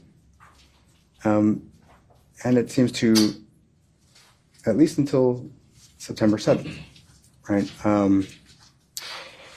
I had requested all the surveillance logs when I was representing myself. And originally I'd received only 3 from that whole time. Objection. Sure. I'm not sure why that would be relevant, so I'm going to sustain the relevance objection at this point. Sure. Oh, and I guess this goes to a comment that Detective Jappy had made, Your Honor. Detective Jappy had said that they performed. The objection was sustained. Oh, okay, but If you want to take it up at the end of the day, I'm happy to. Oh, I'm sorry. I was just going to explain. Okay. So can I speak about what he had said? I mean, as far as, okay, well, I mean, I thought that if it was testified in court that I could repeat his testimony in court. Is that still hearsay?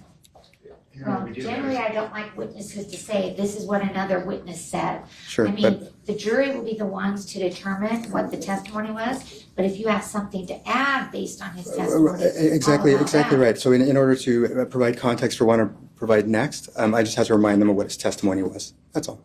Is that okay? Well, that's exactly what I don't allow witnesses to do, is tell the jury what another witness testified to. You can say generally, but it's not appropriate to inform the jury what another witness testified to, unless you have a transcript of that testimony. So what I'll do then is I will ask if we could share now. So it came to my attention that from reviewing the file into the investigation into Compass Realty, that Cynthia Sauerland was surveilled 2 days in a row. And so hopefully you can remember why that is important. And so I would like to introduce, if I may, M2.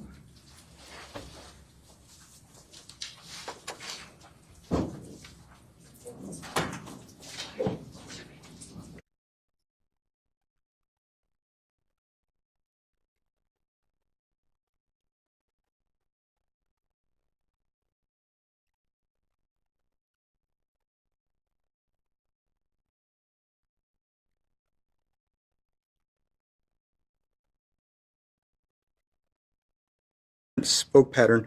Most vehicles have wheel.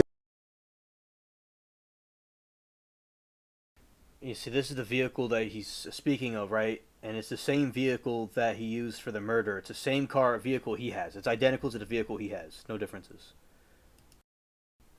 And he claimed there was a difference, but there wasn't. Right. Wheels with matching patterns. So when I saw that, I thought, oh, okay, well, obviously it's not my car because my rims all match. And so that was the substance of that conversation. But later I thought, well, holy crap. Excuse me. Sorry. I thought, my gosh. It still can't be a coincidence that the killer is driving a vehicle that's like mine. So I started to get really scared. Right? It couldn't seem to be any kind of coincidence that this person was driving a vehicle that was just like mine. Thank you, sir. And so I went outside, just double checked, make sure I'm not losing my mind. I looked and like, okay, well, my rims match, okay. And so I went ahead and started washing the cars, trying to just take my mind off things, And I washed the 3 cars, but there's been a debate about whether or not law enforcement knew 1 or 3. And that is what it is.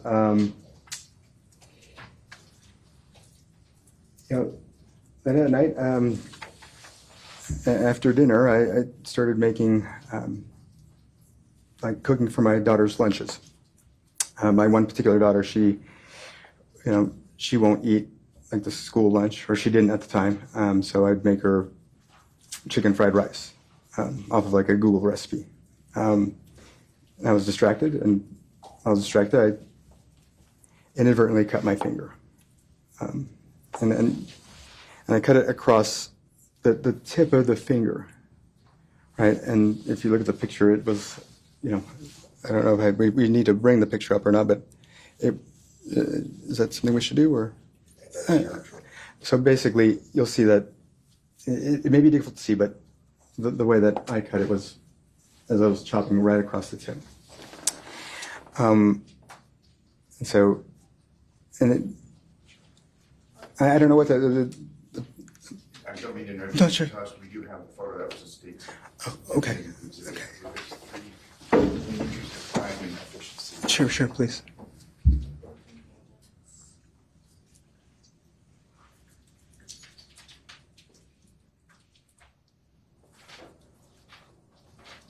Yeah.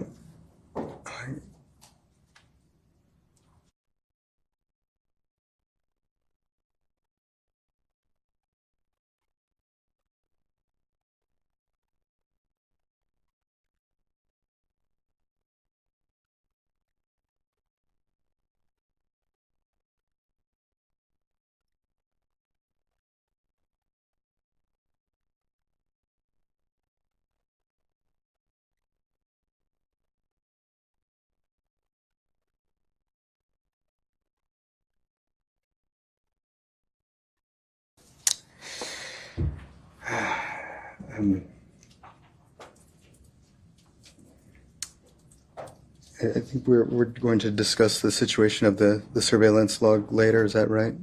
Okay. That is correct, based on objection. Okay. So you heard that a search warrant was obtained, and I got pulled over early in the morning on September 7th, 2022. The officers came at me with their guns drawn, yelling at me, and I was basically coming from dropping off my stepson at school, getting ready to go home to pick up one of my other daughters and then take her to school. And so they just, out of nowhere, 3 police cars just run up on me from the back, and I just scared. I had no idea what was going on. I mean, yeah, they basically yell at me to just stand. I can't remember exactly what they said, but they're yelling at me. They patted me down. They handcuffed me. They threw me in the back of a patrol car. I asked them what I did. I asked them, can I call somebody? Can I do anything? I mean, I did this for over an hour and a half. Just tell me what's going on. Tell me what's, I mean, obviously at this point, I had my suspicions because of like the whole, just all that thing. But they wouldn't tell me what was going on. They just left me there. And the whole time, my family didn't know where I was. As far as I know, my daughter was expecting for me to come home and take her to school. I was distraught already by that point. And I believe you've heard how distraught I was about my family and what they were going through at that moment that I could imagine.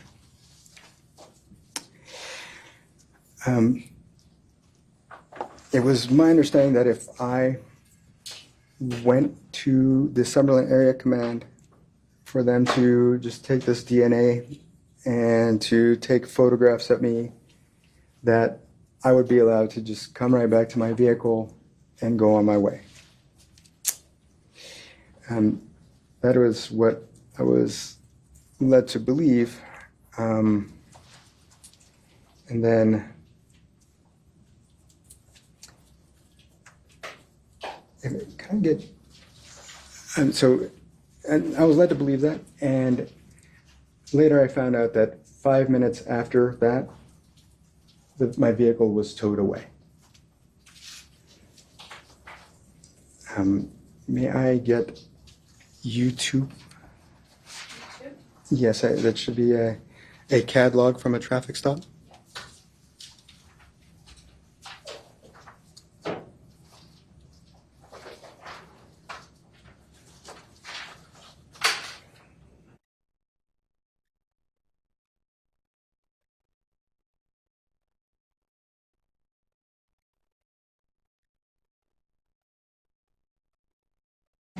You two is admitted. Thank you. Thank you, sir.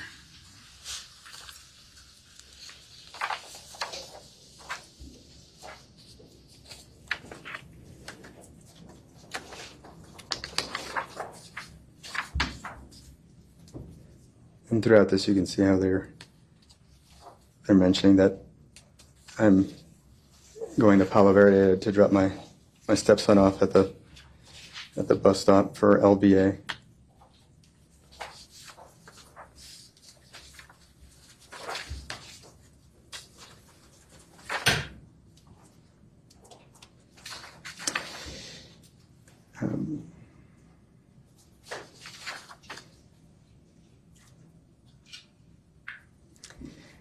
On page 9 of this catalog, it's about the sixth line down says on September 7th, 2022 at 8:09 a.m. request tow. So I was led to believe that I'd be able to come right back home, but when the tow was called in, or when you see a tow on that report a few minutes later, I don't know that was really what was intended. So then I was held there at the Summerlin Area Command.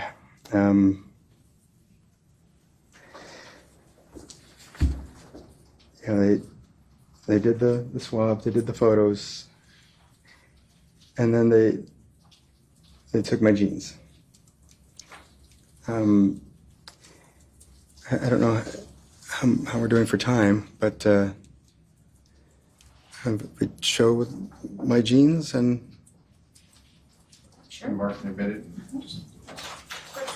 And also there's a photo as well.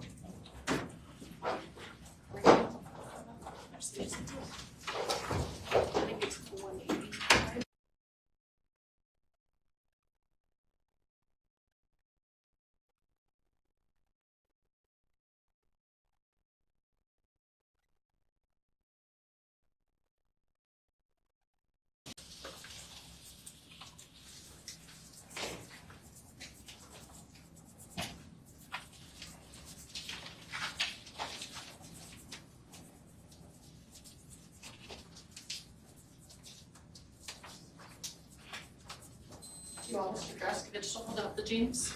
Yes, ma'am. Okay. Thank Mr. you. Draskovich, here's a bigger glove if you want. Could we also publish that? Is that photo good? Yes. Oh, Photo. there should be. I'm sorry. Go on. No, sir. It's one that shows the front of the pants.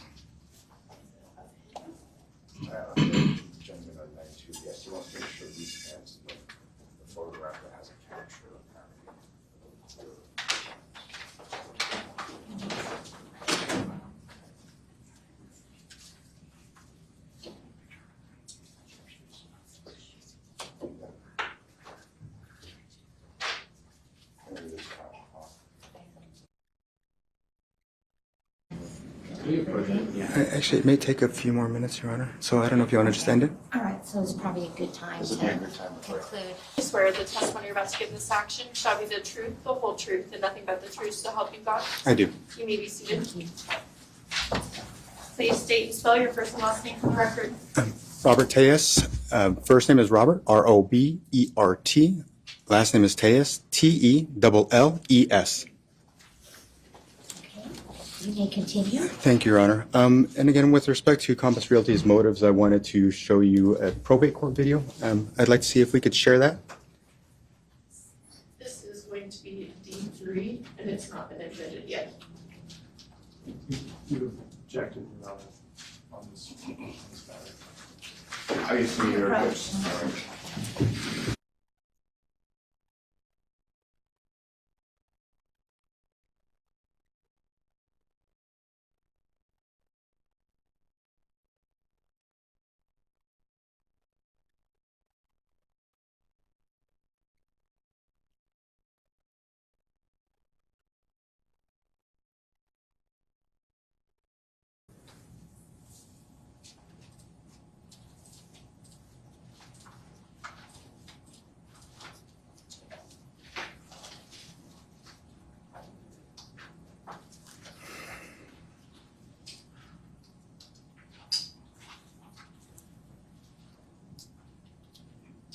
Chris.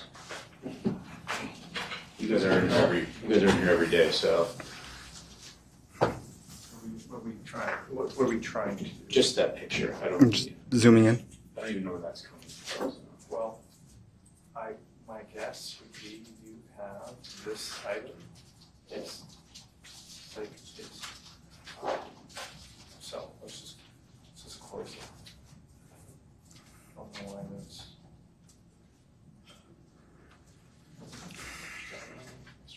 Yeah. Thanks, Shannon. You're welcome. If I may, I'd like to publish Exhibit A.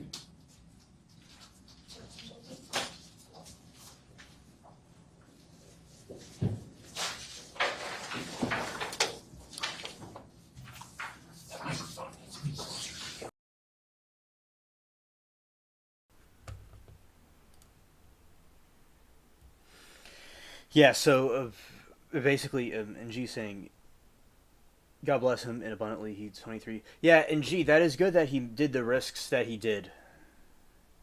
And it is, and he started and he took action, and he had the discipline and the mental capacity to see the future, and he kept on working hard and grinding, and he accomplished great things. 8 years and his business took off, always eating home most of the times, 1 meal a day, and some nuts and crackers. Yeah, and he even went through the struggles of eating little bits and not having as much, and he was not focused on money, but creating a wonderful product, and I think that's very important to people to think that. CG, when someone thinks of the product and not making money from it, that's how you make a good product, you see. And very inspirational, G. I'm glad to know about him, and I'm glad that y'all are believers. Oh, it's okay if y'all weren't, but I'm glad that y'all are believers, and there's truly very good things in the faith to follow. He's a good example for men these days, should certainly emulate him, because so many people have been contaminated with social media, and people get materialistic. Nothing wrong with wanting nice things. Nothing wrong with that. But people will make that their God. You put God first place, God will bless you. You know. So, and also that city is the toughest city on earth, in the sense that it's, I could say, the unofficial capital of the country. And yeah, and yeah, Lori, and that is cool because that's fine, and he is Temu Telus. And he certainly, Telus needs to be roasted. Okay, he murdered somebody. Nothing wrong with doing that, Lori. I am one too. We're two pirates. All right, G said, and yes, because of him, kids have schools to go to outside the U.S. and health benefits. The church is successful. His clients are successful. He saves them tons of money. That is very good. That's very good that he did that. And he is helping others. He's doing the church. And I like how he forgives debts that were owed to him. That's another good thing. As I say, OMG, you said what I said. Nothing wrong with liking refined things. No one aims low. They should aim high and have high standards. There is a difference in quality. Let's be honest. Yes, yes. It's when you worship money and what it can buy that makes you wrong. Enjoying something because you like refined things, even food, is one thing, but making it your God is what is bad. Enjoy it, but don't value it. Right, right. And that when that happens, a trap occurs. Because we're not going to be here forever, so it's important to put the other things first and the things behind that.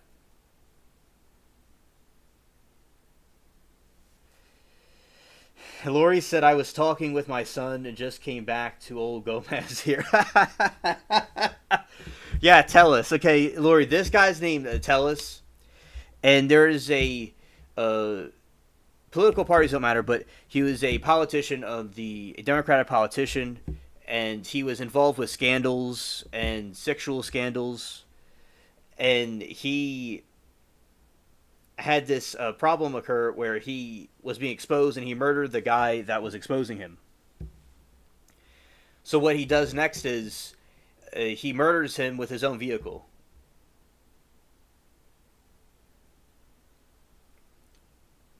That is the hilariousness about him. All right.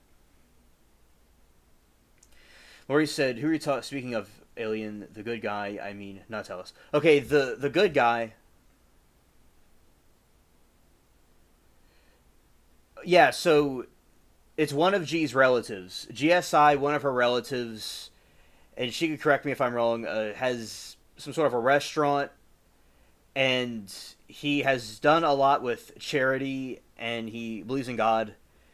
And she was talking about his life story for me to know, because he has a good foundation, he has good discipline, and it's something that people can emulate. He works out at his house, he gets up early, he takes care of his family, he's a responsible adult. He's not like the people that we see in LA that are homeless. No restaurant. No restaurant, okay. G said, "The only thing I know about politics is they are trying to stop loans for students to go to college, which is really bad." All right. And okay, understood, G. I've not really been keeping up with it as much as I used to. So, is it true that he has a restaurant, or he doesn't have a restaurant? Is that what that means? Okay. But what he does lots of he does lots of charitable actions, and he does many things to set for his family and other people. Right, business like helping them with their properties. He's a businessman, not a restaurant owner. Okay, thank you, G. He's in finance. Okay, with my Temu brain, I misunderstood. Thank you for clarifying. So, I mean, that's a business too. That's a side of his personal life. Oh, okay. So he does that he does business things. Well, I'm glad to hear about that, and I'm glad that he helped other people, and he provided a good product and service, and he certainly, I think, is somebody that young people these days should be more like. Right.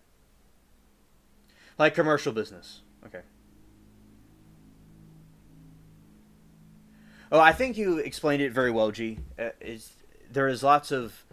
I was so invested in the restaurant conversations y'all were having, I feel me have gotten it mixed up. But thank you for explaining to me, G. I understand.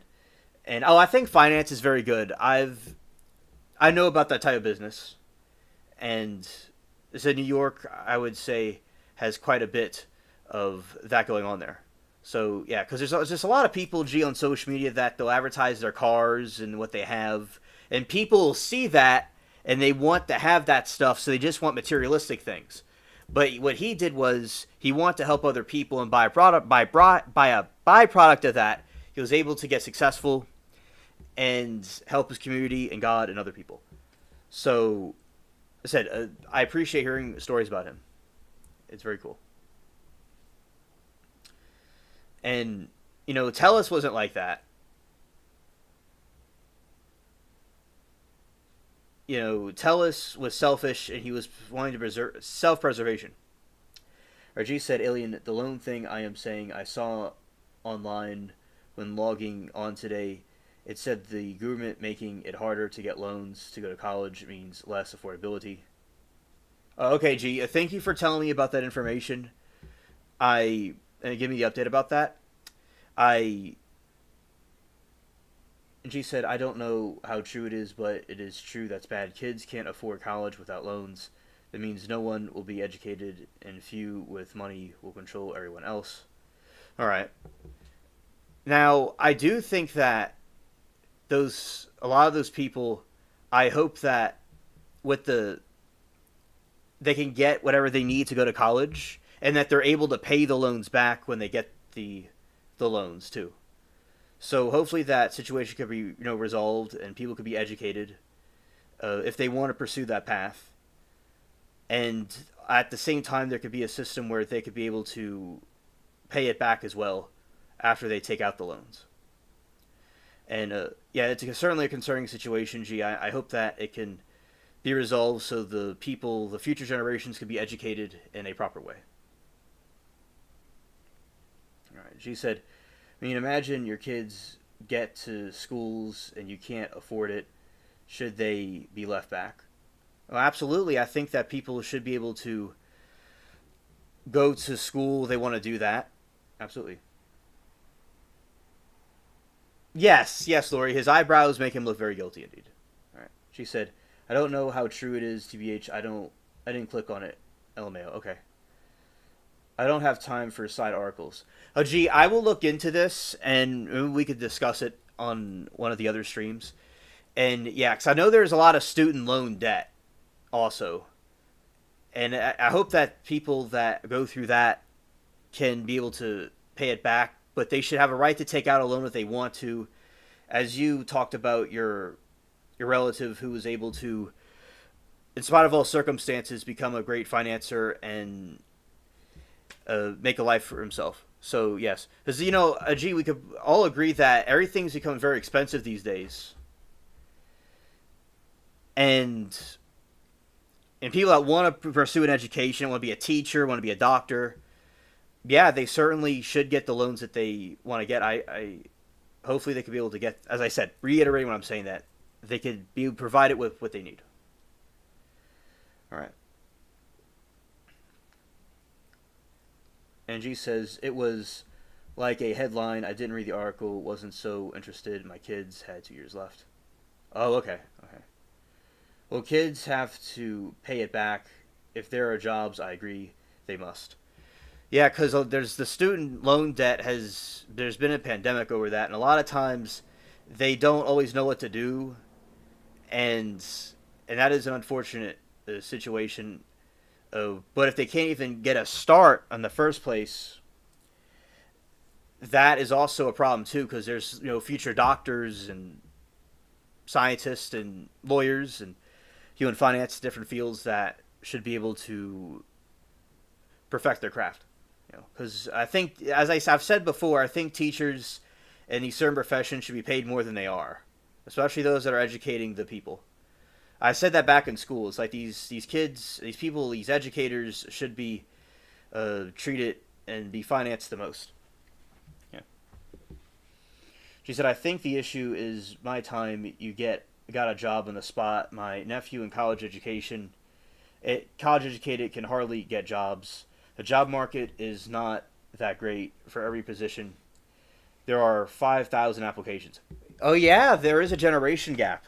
Where maybe back in the past, certainly it's unanimously agreed that back in the past things were much better than they are now in many different ways. And inflation wasn't as bad too. She said, my nephew went through a year of interviews in government, actually political defense stuff. He worked in the Pentagon. It took 7 interviews for each job that didn't even get hired for, and he's advanced. Well, I'm sure, certainly, it's a really a tough terrain, indeed. She said, it's really hard now to get jobs, so that's why a lot of people can't pay loans back. It's not that they don't want to. I see issues on both sides, TBH. They should pay back, but need jobs to do so. Yeah, it's kind of like an ending cycle it's like a deadly cycle. And I don't know what the solution is, but it needs to be broken. And I believe, all options are on the table because I want whatever the truth is and whatever is right, to happen. So, yeah, absolutely. She said, yeah, you didn't have multiple interviews. I was hired on the spot with every job. There weren't many applications, and I mean office jobs, not like retail like Target. I mean professional office buildings. Oh yeah, in New York, I'd say, and also my city too, in other major cities, there's certainly a lot of office jobs that people would do. And my my grandpa had a roofing company, but he had an office job too. It was both. So it was an eclectic job. I went to his office one time when it was there. So I'm familiar with what you're talking about. Yeah. Yes, catch-22 cycle. Yeah, very well said. Very well said. And I do think if people can learn different skills while they're waiting, it's good if they can learn different skills. You know, there's certain crafts that everybody's going to always need something with. And especially with the internet, you can make all kinds of money with the internet. I could tell you that for a fact. That nowadays, I think there are side things people could do to, if they needed to make some money, they could. So that's also good too. But of course, the final outcome would be for those that want to get educated in certain fields to eventually get into that without a hassle. Yeah. So that's also true. Oh, thank you, G, so much. I appreciate that very much. It's so hard today. I don't think I'd ever find one today at my age, especially its prime, only 25 to 35-year-olds, I think. Yeah, G, there's a lot of cartoons. Like, there's cartoons you'll make on YouTube. There's a character called Wojak. He kind of is similar looking to our friend Tellus here, but, of course, less menacing looking with his Temu eyebrows. Now, it shows kind of like a cycle where he tries to apply to jobs and he's not qualified because he doesn't have the experience, but he can never be hired if he doesn't have any experience in the first place, and the dude just kind of sits there and gets frustrated. Then he wants to do like a crypto dump, so he puts all his money in crypto, and then this villain causes it all to crash, and he loses all his money, and he sits there in frustration. So it's a little bit of an awkward situation these days. Nowadays, things have changed. It's back to when my parents grew up. No college. It's more trade stuff like plumbing. 100% agree. LMAO. Haha, so funny. Yeah. And then there will be, like, he'll try to get his girlfriend, try to get a girlfriend, but and they depict, although I think anybody could get a girlfriend or boyfriend if they want to, a lot of this stuff is a little bit exaggerated, but then there's this dude that has, like, the big cars and stuff, and he's just like, or maybe he's like a YouTuber or something, and he just kind of has all the ladies to him, and then the dude gets frustrated, and he wants to try to get that, then and it all goes crashing down again. So it's funny cartoons to watch that they have on YouTube. Yeah, but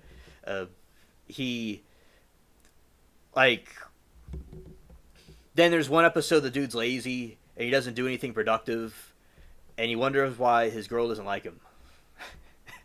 Yeah, but you see, like, your relative you have there, he's the total opposite of that. He has good work ethic. You need a trade. Kids don't know how to sew a button. Right. My time, they made you take those sewing classes, woodworking, metal making.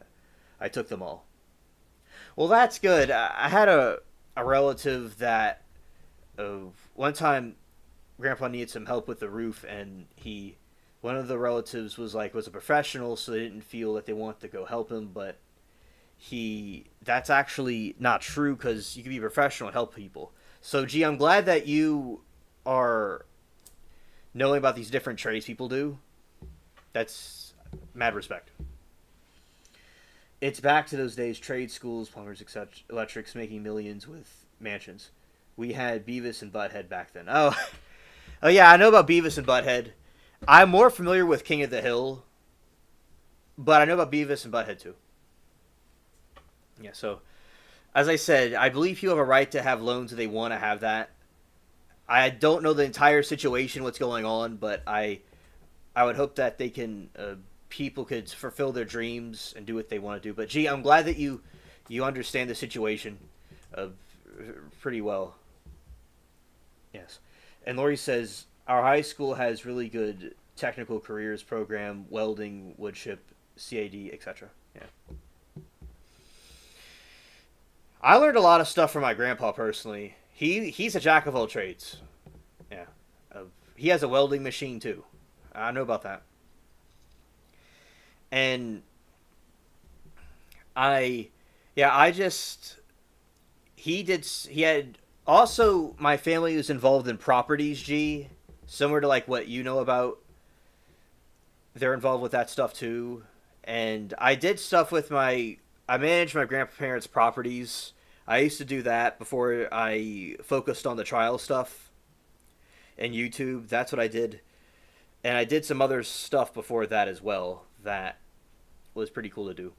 I was like into my own like entrepreneurial ventures and business stuff. So here I am. But I learned a lot from the internet.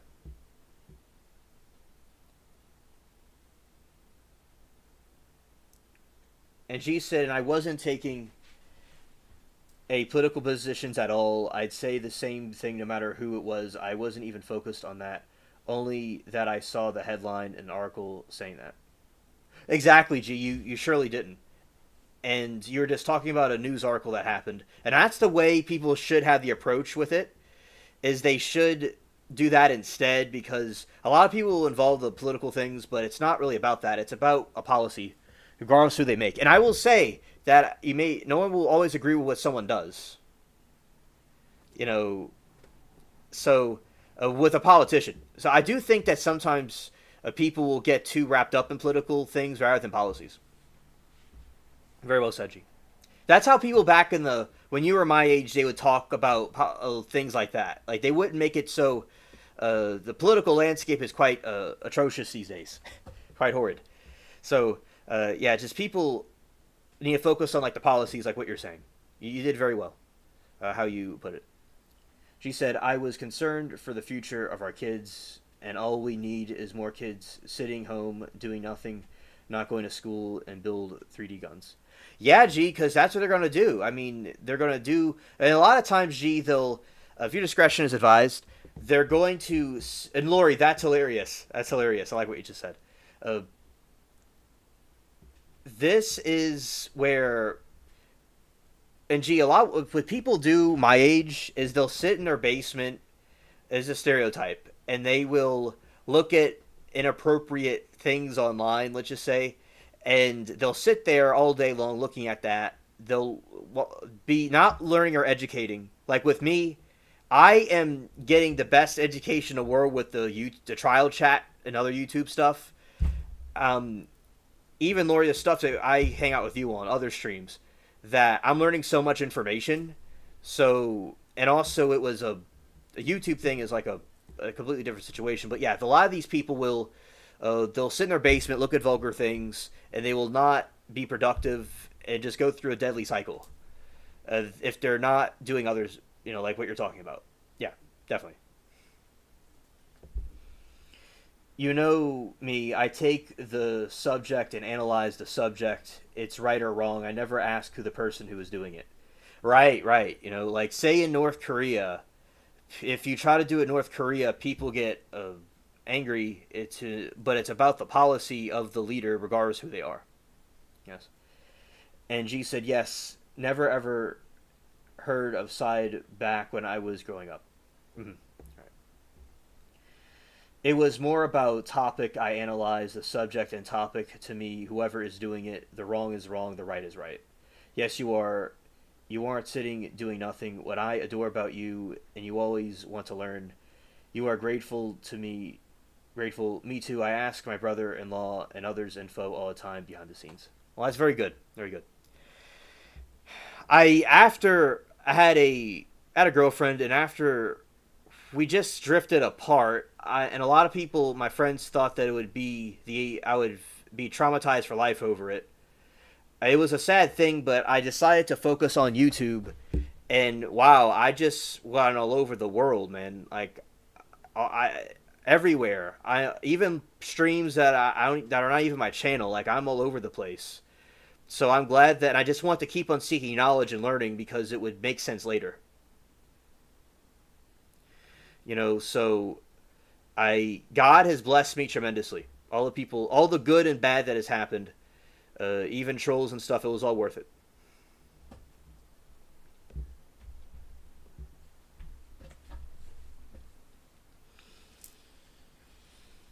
And yes, you are, and then G says, I learn from you all the time. Oh, thank you, G.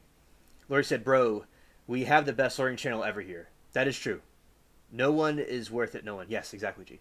Yes, Lori, sometimes the best education is learning from others and their experiences. As I always tell myself, no matter what happens, like whenever I do say get in a relationship again, we'll have the angels of the spaceship see if she's okay or not, because I will ask the chat about if they think she's okay. And as I continue in life, I always will have these experiences that I had with all of you throughout the entire time, and I'll have so many stories to tell.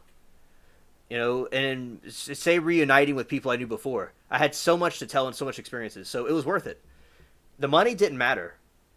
Nothing mattered. It was these experiences. Ilya knows I talk a lot and teach and listen a lot, learn. It may sound like I don't listen, but I am very capable of doing two things at once. I tell Alien all the time. I learn so much from him. Yo, yeah, she does. She always says about the things she learns from me and the different philosophies that I've learned. And gee, recently, I have decided to learn more about typing, and I'm doing really well with it. And I never thought I'd be able to want to do that, but I am on the streams. I am getting able to type without always looking at the keyboard. And gee, I always admired the way you're able to do that, and you're very good with it. So that you inspired me to learn how to do that. That's pretty cool. Yeah, G said, Alien loves hearing our stories. No education can replace a real life story. Sometimes, often I am long-winded because I do feel compelled by God to be a vessel. Amen. Sometimes telling a story or yapping is stupid, but a lot of times nothing and all blabbering end up being something in someone's life in the future. Absolutely. I took classes on that through when I was 17. Oh, that's great.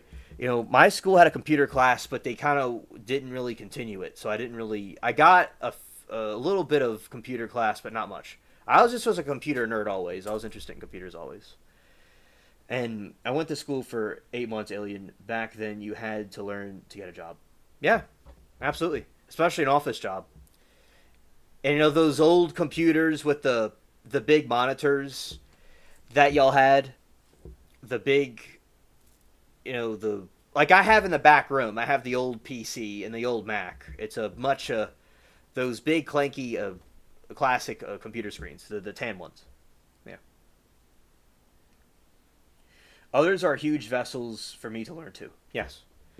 And Lori and we like to talk about over in Oregon and the different things over there. We talk about the nature and the different trees and stuff. Yeah, we learn a lot, especially the technology we have. With the cons about our technology, that with the social media and stuff that might be negative, we still used it to the best of its ability that could have been used for. We do that. And also, I'm glad that Lori has been interested in the trials that we watch and not originating from the trial chat. I'm glad for her interest, enthusiasm with the trials, and that she came here. I took typing 2, 1, and 2 in high school, but only about 80 WMP max. Oh, okay. Oh, Moki, welcome back. We're watching Tellus, and we're talking about different things that are going on, and kind of a review about stuff. G said, we had to learn typewriters. Oh, typewriters. I have a typewriter.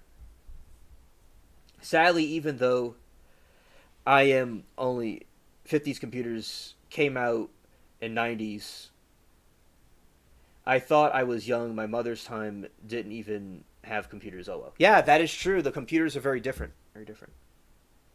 Oh, welcome to the chat, though. Always a pleasure.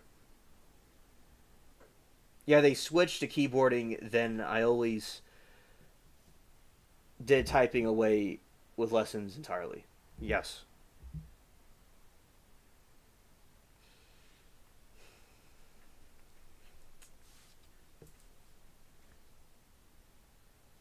She said, Lori, OMG, hun, you are so right. I had to take it in high school to OMG. Reminds me, thank you. But I went to Catherine Gibbs Special School. You had to learn on a typewriter. Oh, I have a typewriter from a family friend that passed away in 23 or 24.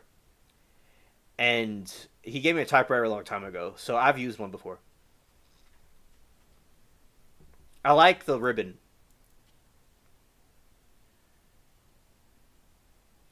Yes, exactly, Lori. That's why I think that in spite of the cons about the internet, it brought us all together. You know, that people could do things like, imagine in 90s, or it's, although they had them in the 90s technically, imagine like, say, the 80s and the 70s, like if they had this type of technology, or the 90s if they had YouTube back then, how different it would have been. So, or the 50s if they had this kind of technology. So that's something I certainly admire about the different, technology we have today. On your phone, you can look up on your phone. You can watch a TV on your phone. Imagine if, Laura, you were told, like, back in the past, like, on your phone you could watch a video. On your phone you could take a picture. People think that somebody's smoking something really good.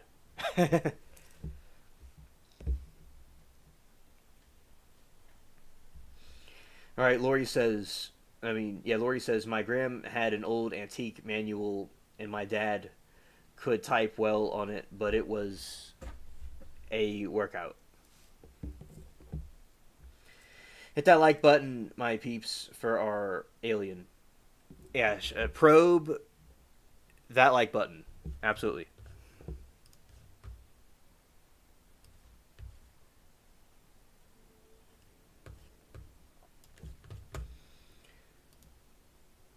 Oh, hello, Treesaw TV. That is, Treesaw TV is Bob.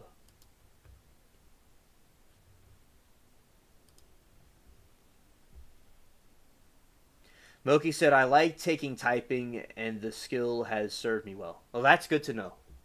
That's good to know.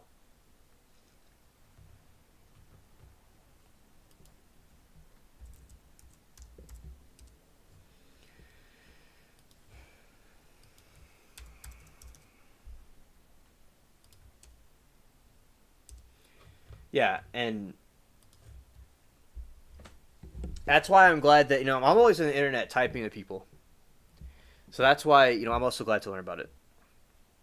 Like the aliens, my buddy I talk about aliens with became the mascot. The alien theme is the theme of the channel. And so many across the world were wanting to hear about the alien stuff I had to say and about Planet 10 and about what we think of aliens, and we talk about that here too. And yeah, that's just really cool that people are interested in that in this modern era.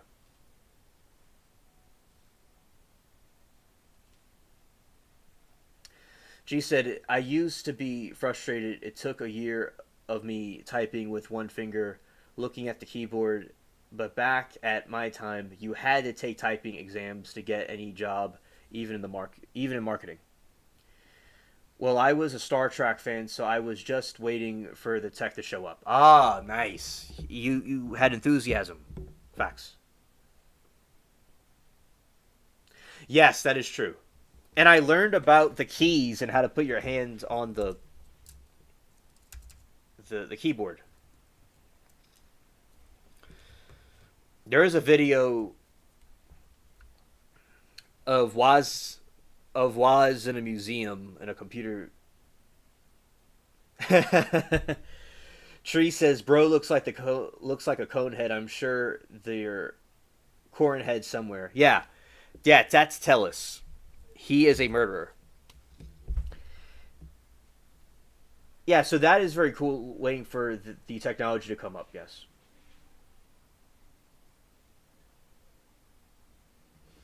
Yeah, and G says, and they timed you out, you and stuff. It was nerve-wracking. Yes. And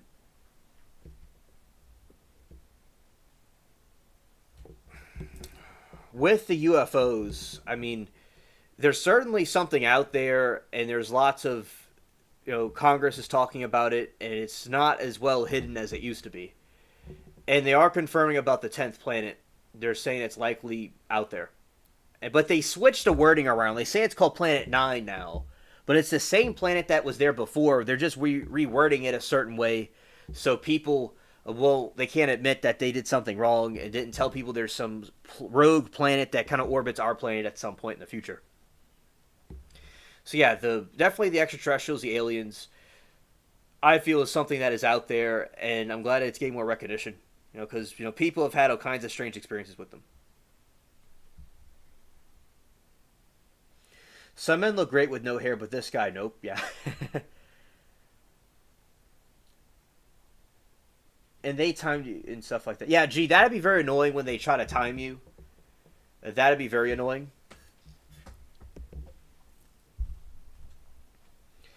And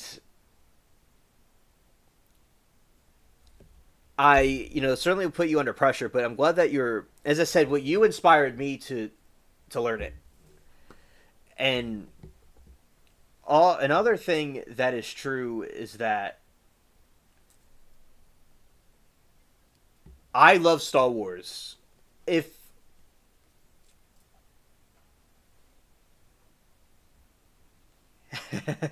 the light on his head, my eyes. Yeah, his glowing head. Yeah, Star Trek's very good.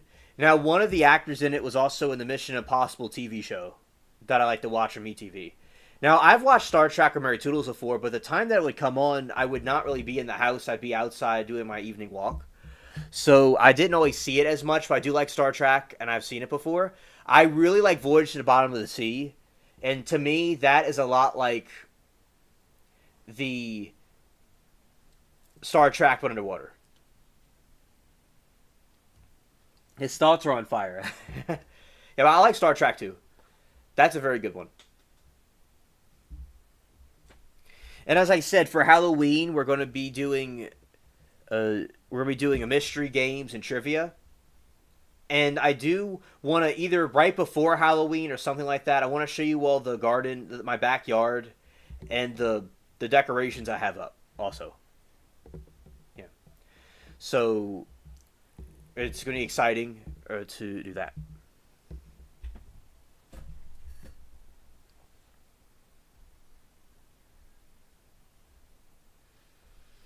G said, that's why when people think I type a lot, for me it takes 10 seconds. I can write 5 pages in about 7 to 10 minutes. It's all from having no choice but to LO.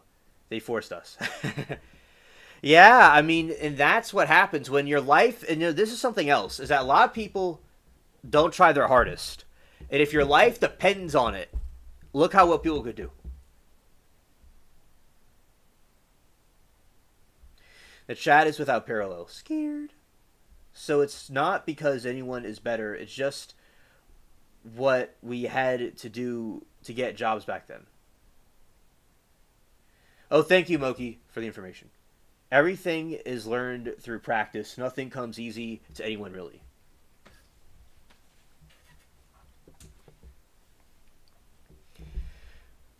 Lori said, my late husband was mostly bald, still handsome. Tell us not.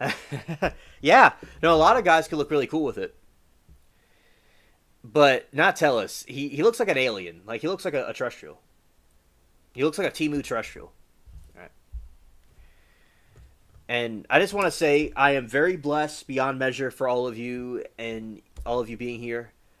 And I look forward to continuing learning more from all of you. As I said, my 20s, I am thankful for my 20s. It was great to have this experience. It really was. Yeah. In February, I will be 28.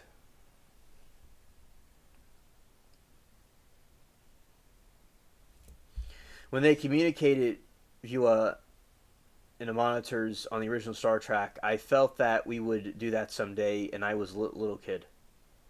When they communicate via monitors.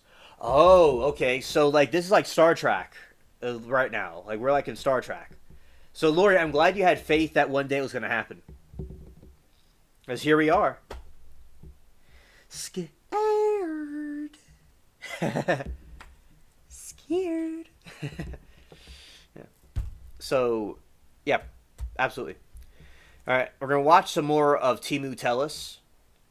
And now we're going to make more analysis of his badness. All right, G said, we are all blessed because of you. And we are blessed because of each other. We all learn from each other. Any info is extra info that builds us up. Amen, G. That's very true. That's very good gratitude. Oh, I love the Jetsons. I love those old cartoons. I used to watch them all the time. I used to watch them all the time.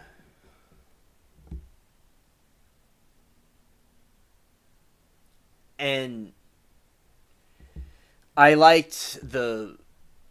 I love... Oh, what chat? I love the old Disney cartoons. The Disney cartoons are amazing. Okay? Back in the past. I love those. I love watching them on VHS tape. So, yeah, definitely the Jetsons was a good one, too. Weird.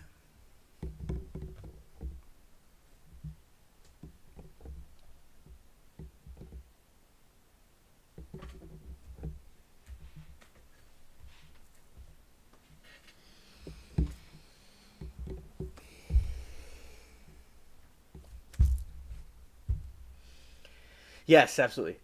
And I've made my own cartoons before. I've drew like pictures on pieces of paper and played it really fast with taking pictures of it, and that was so cool. All right. Oh, thank you, Lori. I appreciate that. Thank you. Woody the Woodpecker. Oh, my grandma loves Woody the Woodpecker and Tom and Jerry. Yeah. Only show they showed in the future. Thought most of it had happened yet. Oh. Yeah, they have flying cars in production, but I don't know how well that's going to go, but they're allegedly trying to get that graded.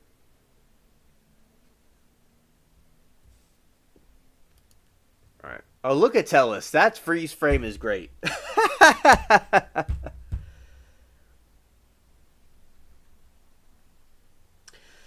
Moki, it was so odd because it was literally like... Oh, understood, Tree. Understood. Literally, like, come up to the sidebar to see if the guy can answer the question, and they didn't even explain a thing. He just said, see you tomorrow. Scared. Yes, sir. Okay. Thanks. Hit it in there.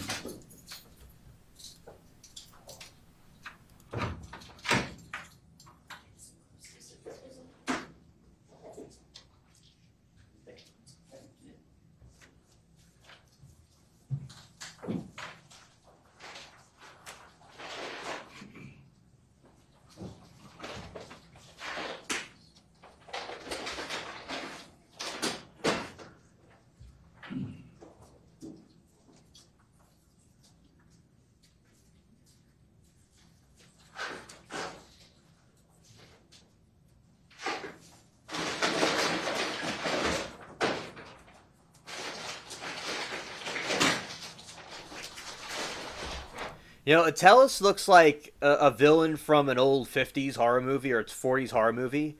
Like, he looks like he could be some Boris Karloff type,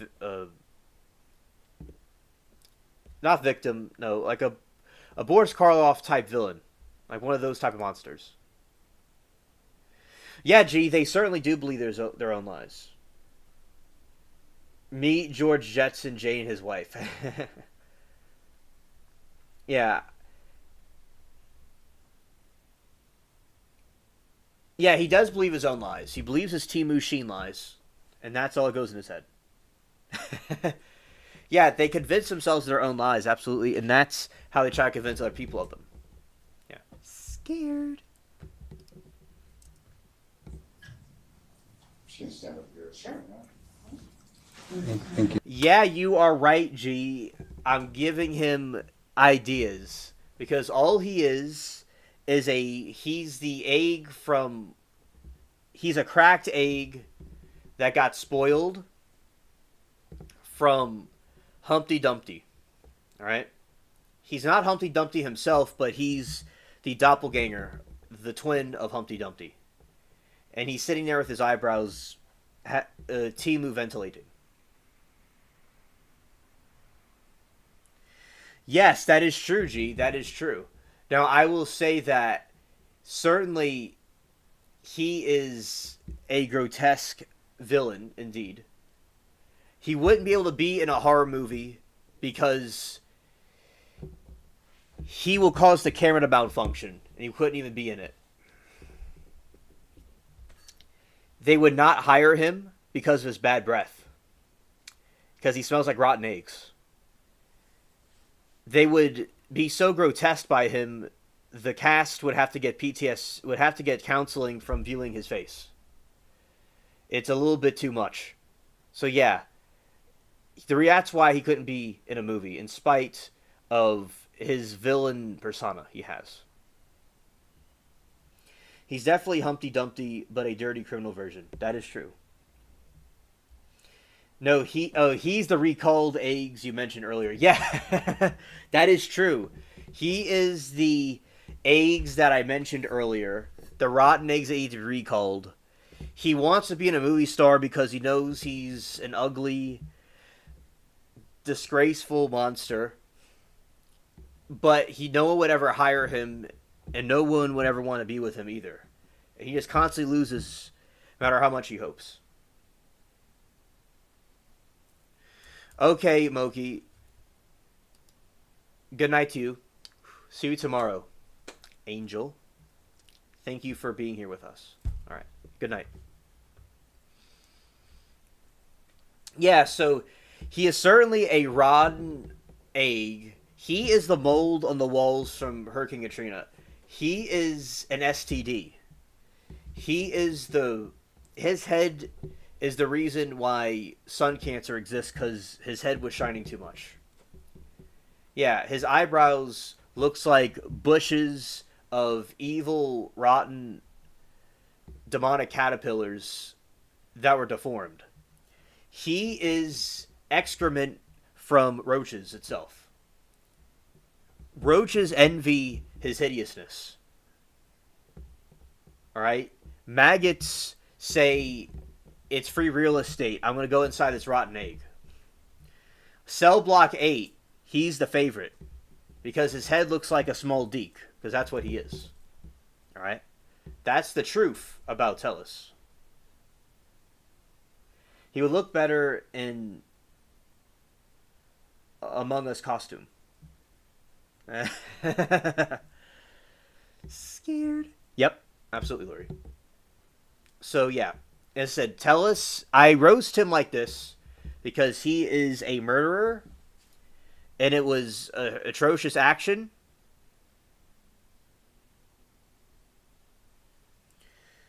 Leaving Ween Crow. Hilarious, Lori. He is the leaving Weenie Crow. He is from Waco, Texas. Scared. Yeah, so I will say that mirrors sue him when he looks in them. That's the truth. That is the truth about him. And I am ruthless. I will not hold back on this man. Scared. Tellus is rotten eggs. I think that anytime someone sees them, there's a risk that there might be a chance of AIDS. I am glad that he got locked up. He is a cascade of rotten Temu. Temu had to deport him because he was way too cheap, way too grotesque. He was contaminating the other cheap products.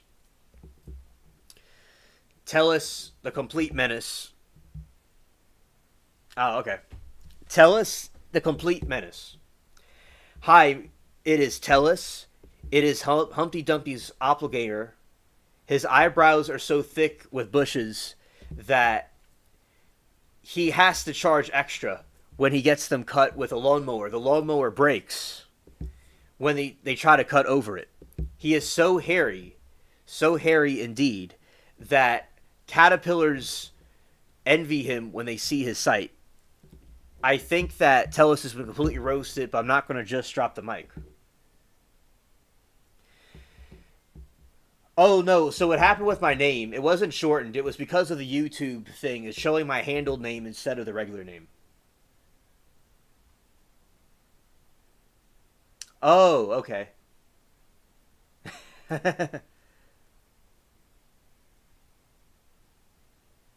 Oh, okay. About leaving. Okay, okay.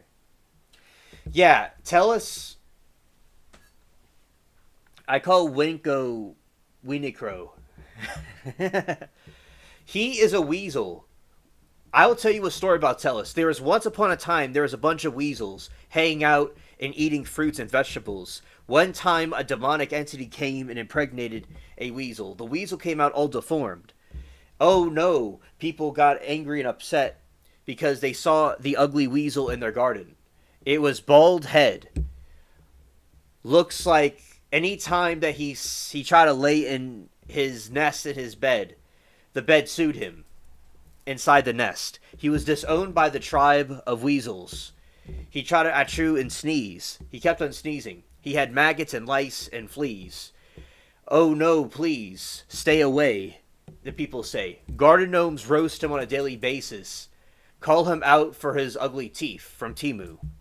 Oh no, it is moo moo moo, the cow said. It is Tellus the menace, the ugly weasel that has lice, has a head that makes him look even more hideous. The aliens even disowned him when they tried to say that is his group of people to be nice. Tellus the weasel murdered a noble gnome that was in the garden. He said he was not guilty, he was innocent. But he actually was found guilty. He got locked up in prison.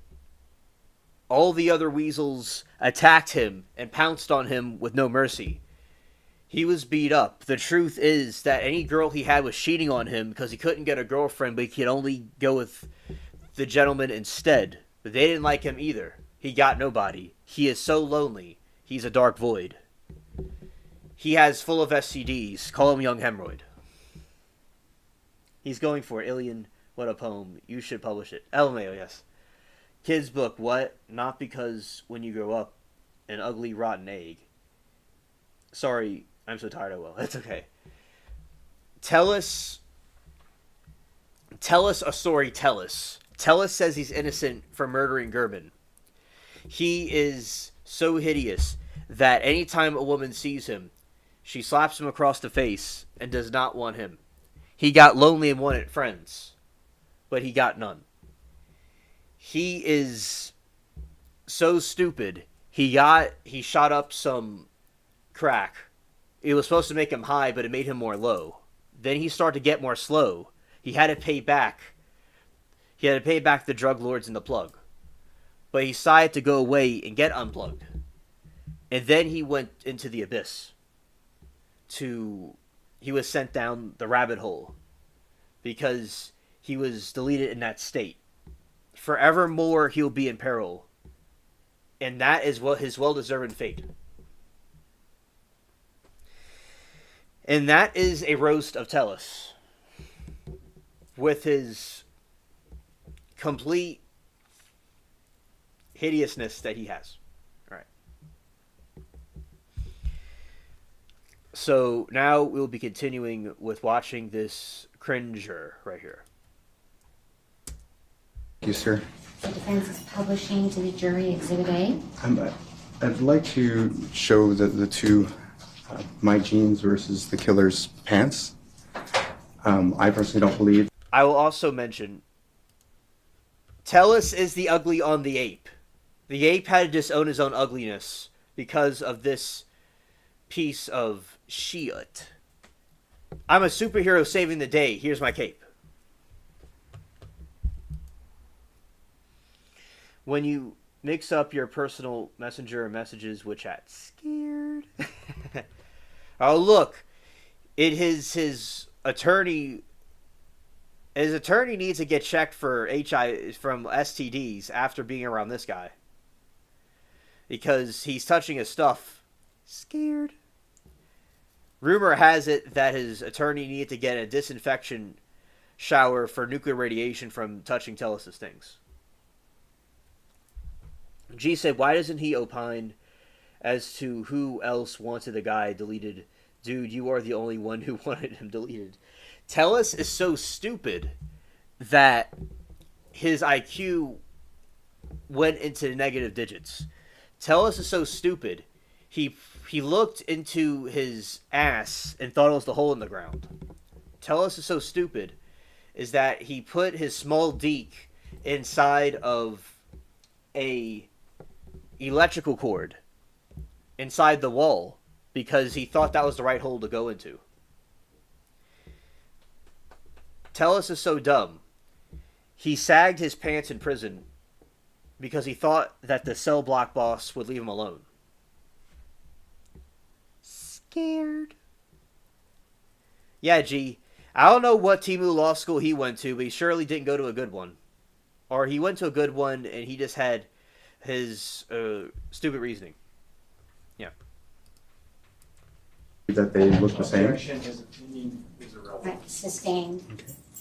And I'd like to also note that none of my other pants, jeans, or anything else were taken from my home on the day of the search. As a result of my jeans being taken from me that day, I was put into that paper suit.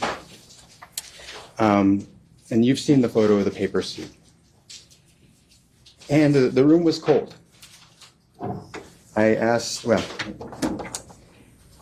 when I attempted to have the temperature adjusted, there was no help there. So I spent the day freezing in that paper suit. There were various things that were done to, I believe, break me.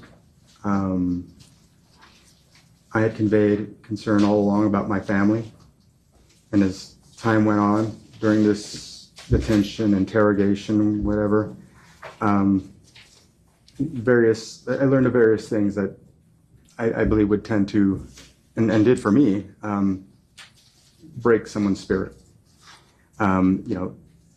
Being informed, I was informed that all of my vehicles were being taken away. And this was early in this interrogation. This was before they supposedly found a shoe, that they were taking all my vehicles away, which made no sense to me. When I wanted to reach out to talk to my family, to try to put them at ease, I was denied the ability to make any phone calls. When I wanted to speak to an attorney, I was denied the ability to talk to an attorney. It was my understanding that my rights were being suspended because I was not arrested, I was just being detained. Later, again, detectives took advantage, I believe, of my feelings for my family by referring to them over and over. And, it was a lot. Then all had finished. They were finished with the search,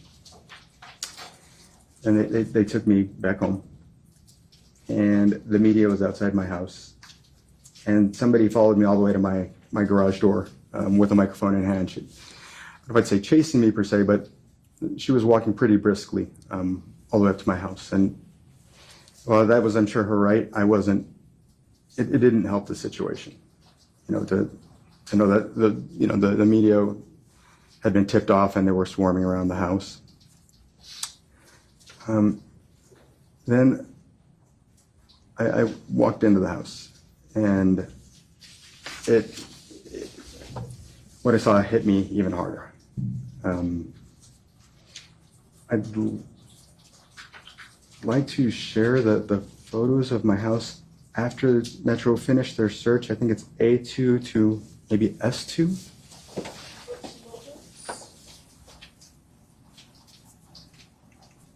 That's going to be A2 through I2. Yes, A2 through I2.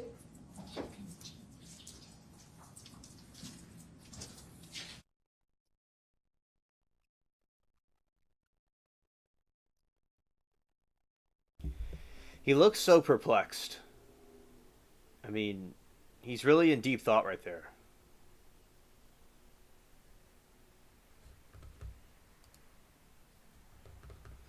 All right, G.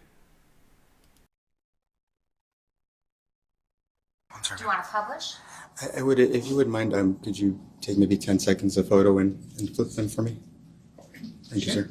You want to see the photos? Is that what you're asking? Well, I guess maybe, but when we publish them, if you could publish them for about 10 seconds if you And then what I'm concerned about publishing are the photos of the inside of my home They are. and what. Yes. So, thank you, sir. This is A2. So this is what I walked into in my house. already. This is A2A1. Oh my. All right. Okay. Okay, I know the similar looking photo? Yes. Okay. Are you done with this photo? Yes, sir. All right. This is B2.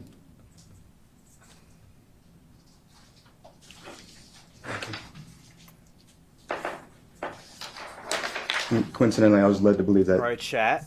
they were not going to make a mess of my house. Okay. This is C. I look at this. Shout out to Mary Toodles. Shout out to Mary Toodles. Okay.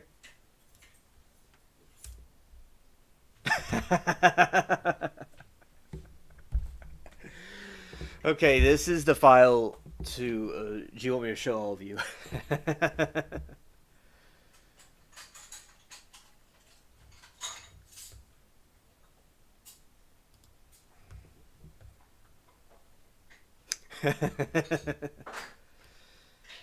That is awesome.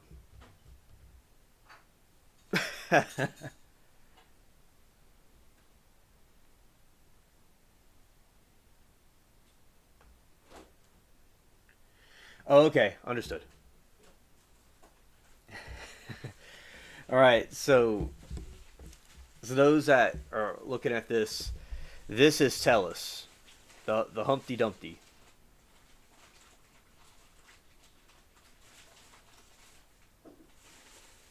Yeah, Robbie boy right here. He's angry. He's grumpy. That's Tellus on the stand. And welcome back, Regina. Yeah, this is the rotten recalled egg with eyebrows. He's gonna stare us to death. He heard things when you talked about him, and he's going to stank up the room to get us out of there.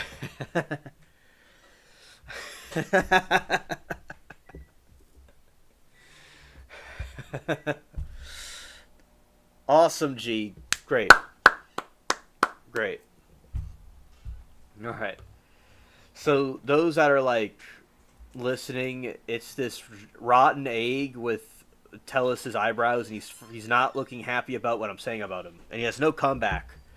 So I'm just here chilling with the angels and the ladies in the spaceship, and he's angry that I get all that he doesn't get, and no one likes him. And he just sits there by himself. That's what Tellus the Menace. Scared. Bravo, G. That was great.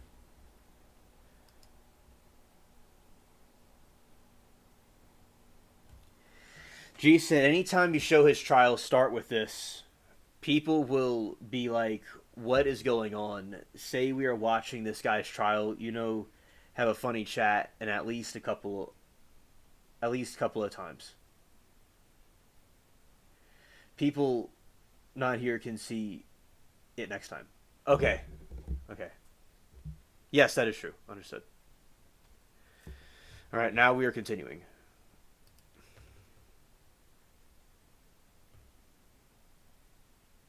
Yes, the egg is cuter than him. That is true. Absolutely. Yeah. AI can't even make anything that hideous as a Tellus.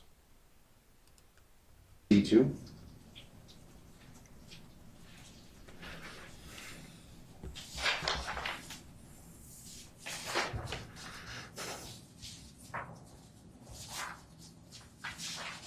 This is D2.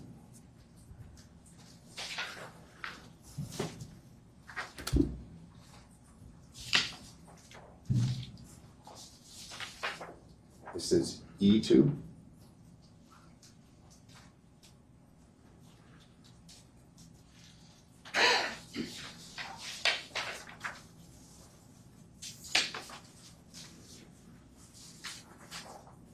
This is F2.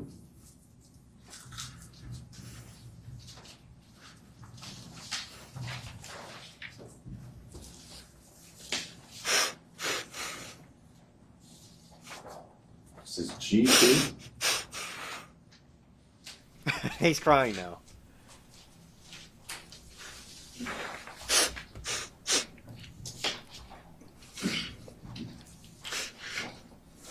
This is H2. He must be doing something naughty on the stand. That's what he's really doing.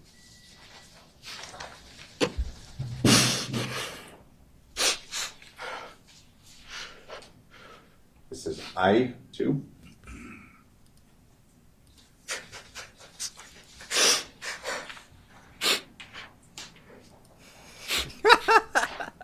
What is And this this? is JJ. What is this? He looks like he's like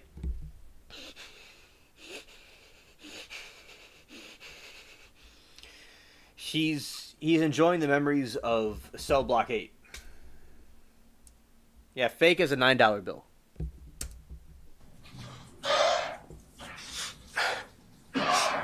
So I found my wife sitting on the floor in our bedroom in the middle of this mess. And so this for me was, you know, the thing that just broke me. I'm sorry. I knew I didn't do this thing, and yet the police claim to have this evidence. Did what they did to me, and I have a $1 million life insurance policy. I didn't want my family to have to go through more torture, and so I don't know what I was thinking, but I thought, you know what, if I can avoid the pain that they're going to suffer during this whole circus, and put some money into their hands to make up for me not being there, then maybe this is the thing to do. But it was me never. I'm not guilty. I didn't kill Mr. Gorman. All right, you know what he reminds you of? There's a scene, spoiler alert, there's a scene from the Polar Express where there's this naughty kid that said he didn't do it in a loop, and that was him when he was little. Thing he calls murdering a man, this thing, I didn't do it. Yeah, it's just, he has like no empathy about the crime in general. Absolutely. But as you can see, I attempted suicide. And SWAT came in and pulled me out and put me into that ambulance. Detective Jappy came into the ambulance, and, you know, when he came to the ambulance, he came in to extract a confession from me. It was conveyed that if I would just plead guilty, that Objection. Sustained. And in response, I said that I'm innocent, but I don't want my family to go through this, you know, this thing that's going to happen. I guess what I said exactly was, you know, I know that I would prove I'm innocent at trial, but I don't want my family to go through the pain. And I wish that I had the audio to prove that to you, but apparently it doesn't exist.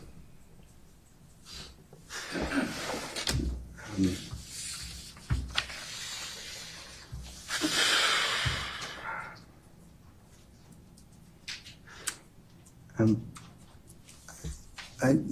not certain how we ended up leading off with Mr. Gurman's, I guess the response to Mr. Gurman's request for the messages between me and Roberta, the emails and the Microsoft Teams. The production of those items that were given to, or that they were going to give to Mr. Gurman, it's a lot. You know, I think it's probably hundreds of pages. So I think we were trying to see whether or not we could produce them electronically so that you could review those messages for yourself and see whether or not they're a motive for murder.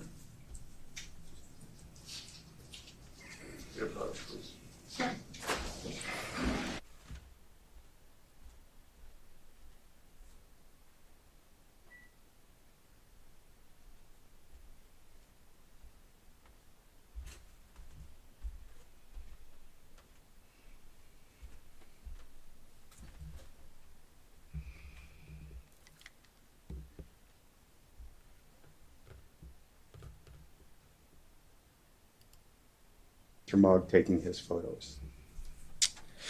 And so that's what I've got for that photo. Thank you very much.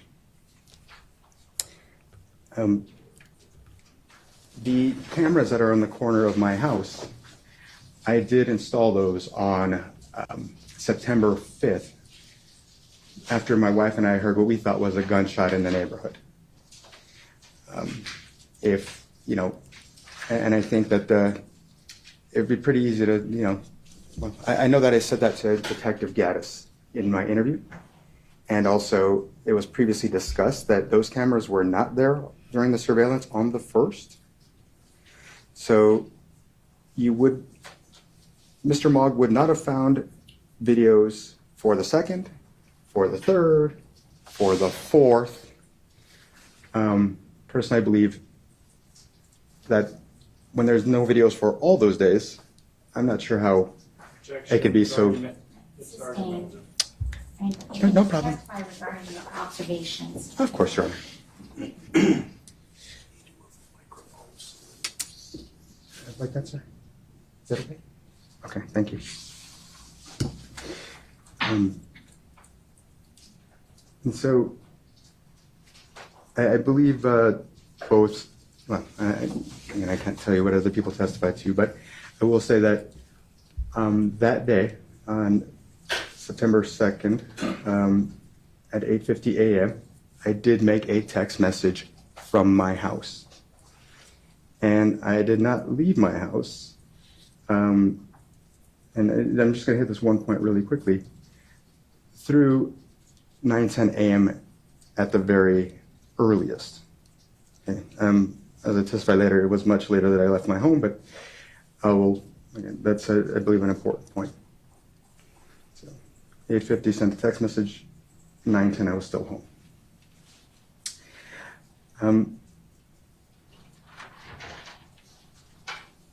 Now, I would like to share, if I may, R2, I believe, I'm not sure if that's been admitted by stipulation or not. These are the tweets that I made that had any reference to Mr. Gurman.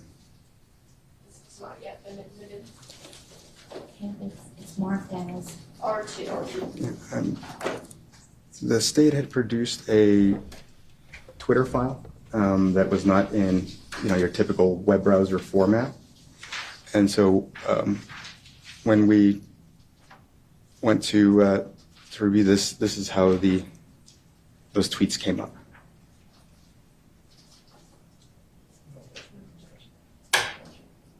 Any objection? No objection. It's admitted, and you may publish. Here, let's.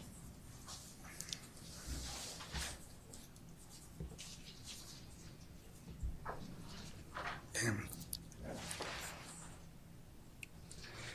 So you'll notice that you heard about that tweet where I talked about where I joked about hearing rustling in the trash, you know, just a dig at Mr. Gurman, and that was the one that's listed on 6, I believe that's 6:18 at about 7 at almost 8 in the morning. You don't see the other tweets because again, for whatever reason they didn't. When they produced this document, they didn't produce replies embedded in it. So, but that's the same one.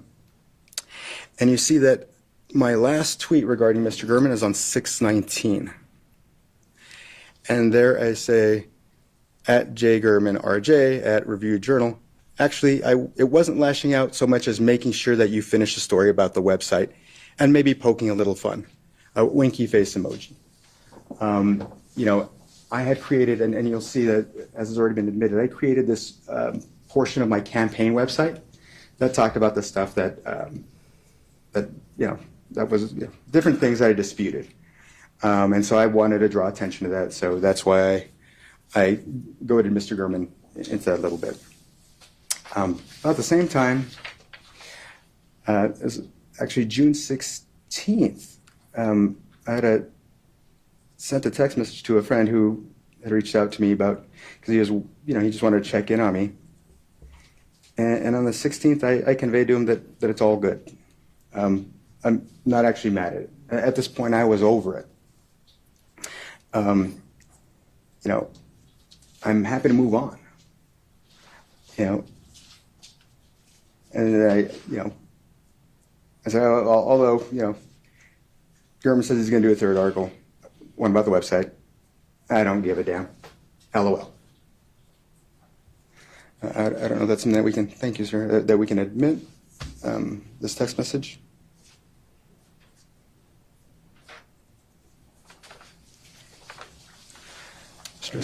If we may, or if you could present it for admission.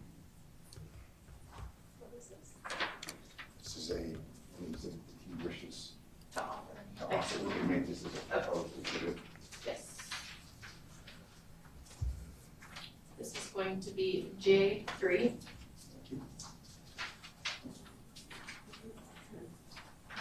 Please, absolutely.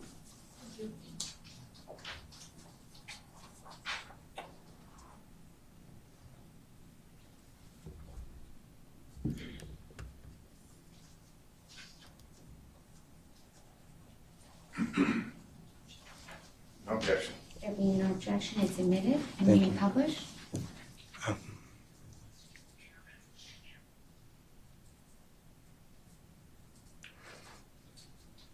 So you can see the content of there again.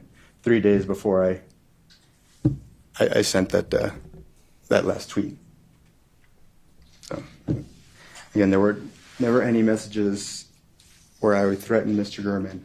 I'm certain that if there were, they would have been produced. Thank you, sir.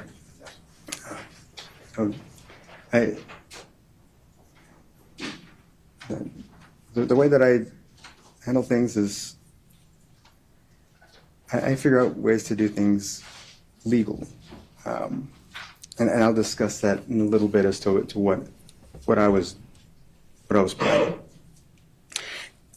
Your Honor, may I just stand up for one moment to show the jury why I didn't wear name brand shoes at the office? Just for a moment, and You just want to stand up? right where I'm at. Yes. Okay. So, I don't know if you notice the height difference. I wear lifts in my shoes. I'm about 6'5.5", and I call it a vanity thing, right? I just wanted to feel. I remember this part. He said he was 6'5.5", but it's actually he had a dyslexic moment. Yeah, scared. A little taller. And so, if I may just demonstrate why this is important. So, these shoes that have built-in lifts, they're designed in a certain way where they don't slip off a person's foot when you're wearing them. Right? You can see how this is so elongated because there's a lift in here. Right? So you can't put. It's not, from when I've tried, I could not put a lift in a name brand shoe because that shoe would slip right off. There's not enough of the back of this, once that lift's in there, in order to grab a hold of your foot. So essentially, I'd be kicking my shoes off every time I walk. So, I never wore, again, any type of name brand shoe at the office, and I think that's something that'll likely be discussed at closing, and how that's relevant. Which, of course, brings me to the shoes in the house. I did not cut up a shoe and hide it under my couch. I did not cut up a hat and put it in an open door of my toolbox.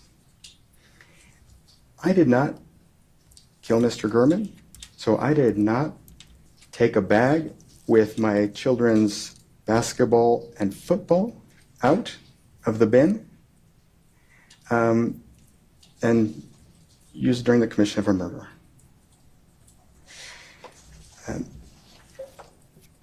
So, I didn't kill Mr. Gurman.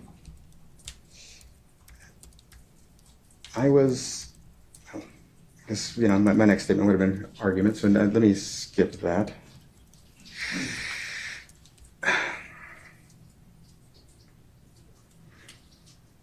And I think my attorney has already kind of discussed with you the deletion of this body cam video. I guess next I just want to share, I'm going to try to share some thoughts with you about the killer. It was strange to me that the killer... Objection, proper opinion. I didn't get to hear, so, what did you, what's the topic? Well, I wanted to talk about my observations about the killer. Okay, you can testify about any facts and observations that you've made. Observations that I made about the evidence that I reviewed, Your Honor? Sure, go ahead. Okay. It was strange to me that the killer walked around the neighborhood. Again, It's facts and observations that you have made. Right, and I was clarifying earlier that if I reviewed the evidence as provided to the state, but that's okay. I'll Thank you. I'll move on.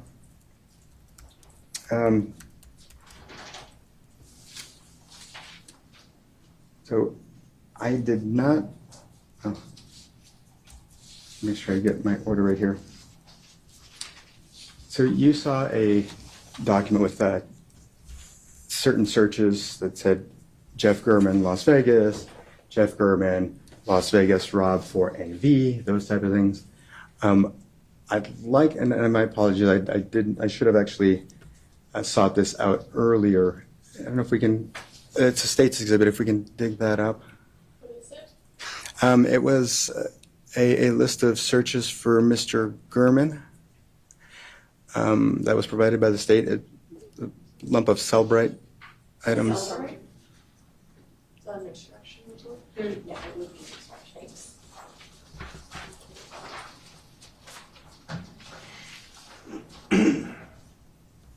You can approach and help me pick which one you want.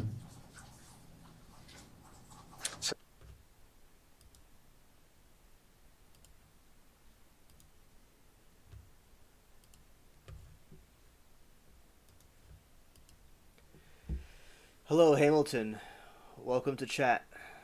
It's always good to see you. Alright. Yeah. Something I'm going to play is we're still going to play this. I'm going to play some of the witnesses that went on the stand. That you can see their perspective about this too.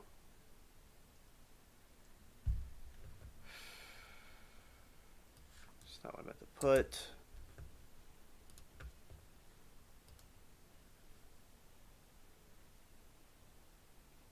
G and Alien, has this murder and trial become less weird since it happened? Oh no, it's still weird. It still goes off weirdness. Yes. Alright, we're going to see some testimony regarding the Telus case. Alright.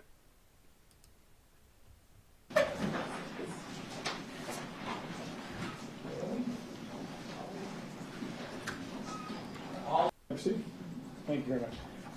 Ma'am, if you could, tell me where you live.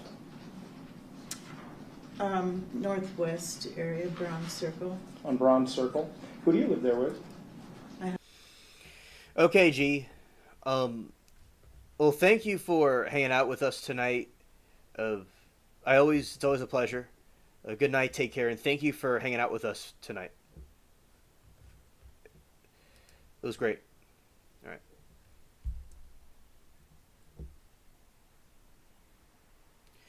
And we will cover more of this in future streams, so there will be more to see in the coming future. Okay, 5 more minutes. Okay. Here we go. My husband and our daughter. Okay. And do you know someone, or did you know someone by the name of Jeff Gehrman? Yes. How did you know Jeff? He's just been our neighbor for 27 years. Okay. Where did Jeff live in relation to your house? Directly across the street. What's the kind of shape of the street? Is it just a straightaway or? Small cul-de-sac, like 11 homes. Okay. I want to turn your attention to September 2nd of 2022. Was that Friday? I believe so. On that day, does something kind of catch your attention with respect to Jeff? Yes. Okay. Or actually, September 2nd. So what do you notice? Well, he never leaves his garage door open, and I noticed it was open and his car was in there. And it was, I was running errands that morning, and then when I came home a little while later, around noon, I think it was open, and it's never open. Okay. Never. Now, at this time, I'm going to show opposing counsel what's been marked as Stage Proposed Exhibit 2. May I approach the witness? Let the record reflect I'm showing the witness Stage Proposed 2.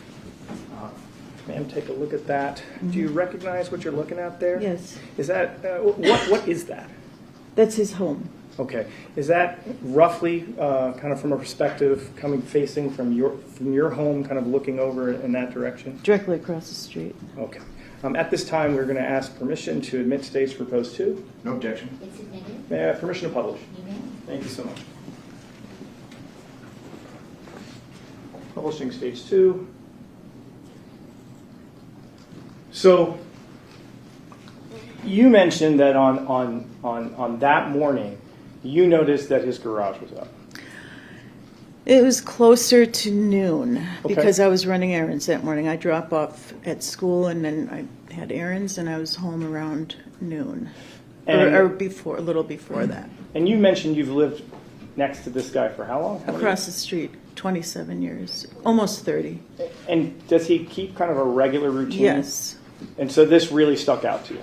Yes, because I'm in and out of the house all day long, so I'm familiar with, it's not that big of a street, not to me. But I was his because, Okay, so it's up around noon. Do you do anything in relation to Jeff to let him know about the garage?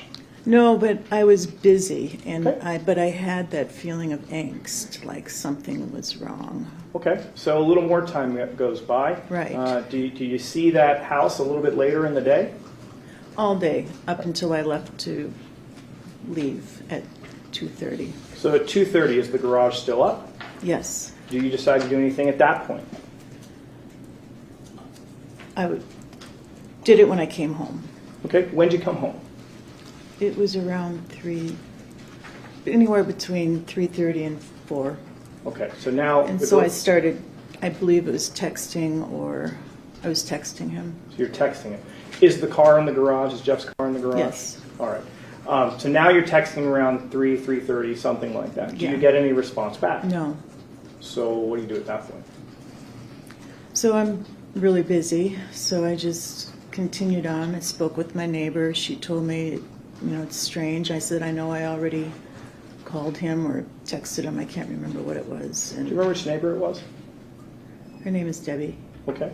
So you're now asking Debbie too. How long has Debbie lived in the neighborhood with you guys? I'm not sure, but maybe a little bit longer. Okay. Yeah. So you're noticing it. Debbie's noticing it. It's 3:30. It's basically her and I because Okay. I'm super observant. Okay. And and Okay. she is too, but she works from home, so she's busy herself, but I'm in and out all day long. Evening comes, any change with that garage door? No, we were gonna go, we spoke about it, my husband and I. He said if it's still open when it gets dark, we'll just go over there and close it. Is that what you do that night? Yes. Who does that? My husband and I walk over there, and I pulled the cord. All right, so you pull the cord, you bring it down. And he pulled the garage door down. All right, so the garage door is pulled down. Do you do anything to alert Jeff to let him know what you did for him? It was either directly before or directly after. I think it was directly before. I sent him an email. It was either an email or a text. And I said, okay, this is what I think it was before. I said, this is what we're going to do. I haven't heard from you, so I'm assuming maybe we think you left town and you don't have your phone or something. I said, but your garage door's up, and I hope you're not mad, but we're gonna go over there and close your garage door for you. All right. Do you hear anything from him by the end of the night? No. Following morning, what No. happens? Following morning, what happens? Well, my husband woke me up early, Okay, what happens then? and he asked me if I called 311. Okay, to do what? Why did you want to call 311 at that point? For a well check. Right? Do you do it at that point? I said, let me email him one more time. And then he said, well, I'll go check the backyard. I said, I said, why don't you go check the backyard? He said, that's a good idea. Is there a way from the cul-de-sac, if you're approaching Jeff's house, is there a way to kind of check that backyard? To the left, as I'm looking at it. So when we're looking in this picture, there are some individuals, there's some men standing to the left of that house. Is that the general area that you're talking about, where you could get to the backyard? I believe so. I've never walked back in his backyard from Okay. that direction. But that's what you were thinking your husband was going to go. Right, and he said that's a good idea, and then that's Okay. what he did, and And then what happened next? then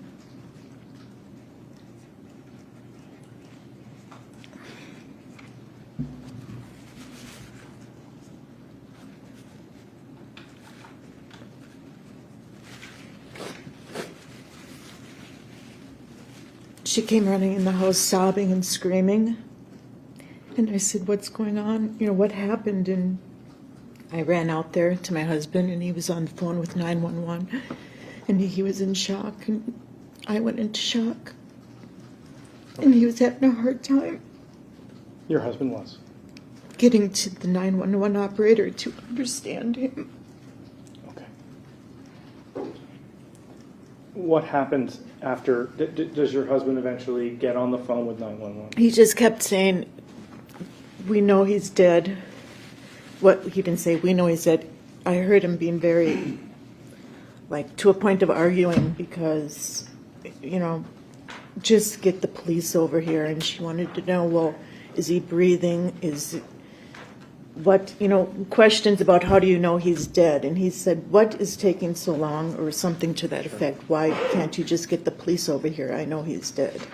And you could see your husband was upset. Very upset because, you know, he has a bit of an accent and nobody can ever understand him on the phone. Plus it's above 115 degrees. It was a super hot day, very hot. Did you go over to that side of the house? Yes, I went up to my husband and then I saw him. Okay, and when you say him, who are you talking Jeff. Okay. After that, do the police or medical personnel eventually arrive? Yes, but one policeman was walking up the block. Okay. And I just felt like it was, I was in shock, but it just seemed like everything was in slow motion because he was walking very slowly, and I kind of said, would you please hurry up?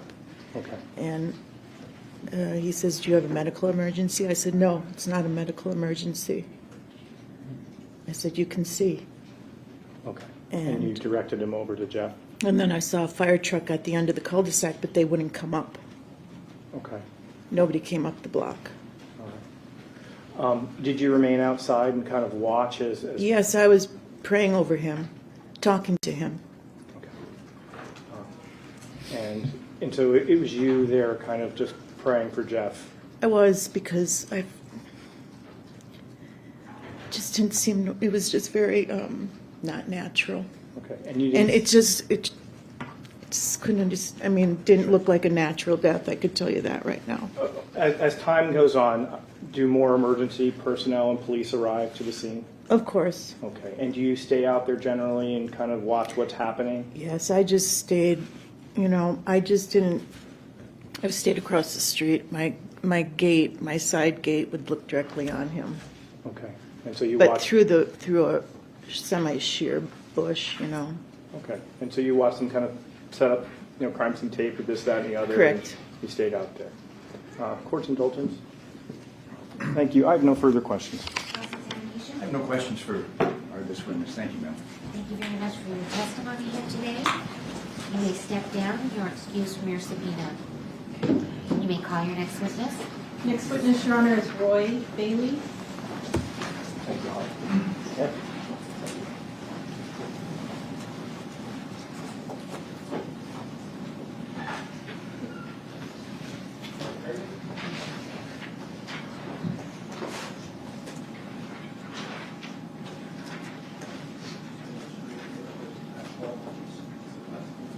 Straight in towards that back TV.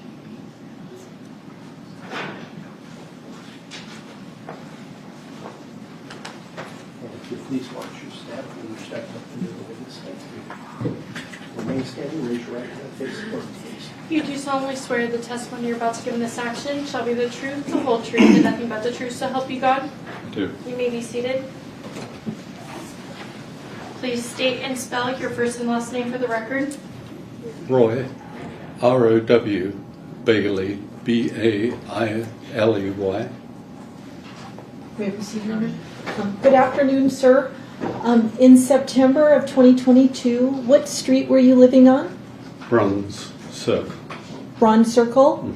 Is that yes? Yes. Okay. And how long have you lived in that neighborhood? I'd say 40 years. 40 years? Did you have a neighbor by the name of Jeff? All right, G, good night to you. Thank you for coming. Good night, night. Stay blessed. Take care. It was a pleasure having you on board tonight. All right. So we're going to watch some more of this, and we'll be done soon. All right. Let's see.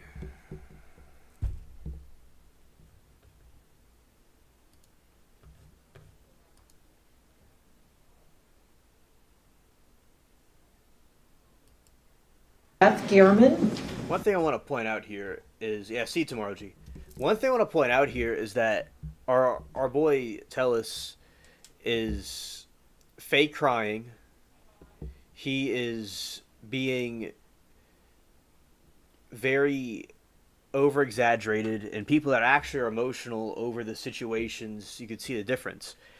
And Tellis is completely ungenuine about what he's saying. Absolutely. So, there we go. Oh, yes. Where did he live in relation to your house? Directly across the street. Okay. Sir, I'm going to put on the overhead what's been admitted as states 2.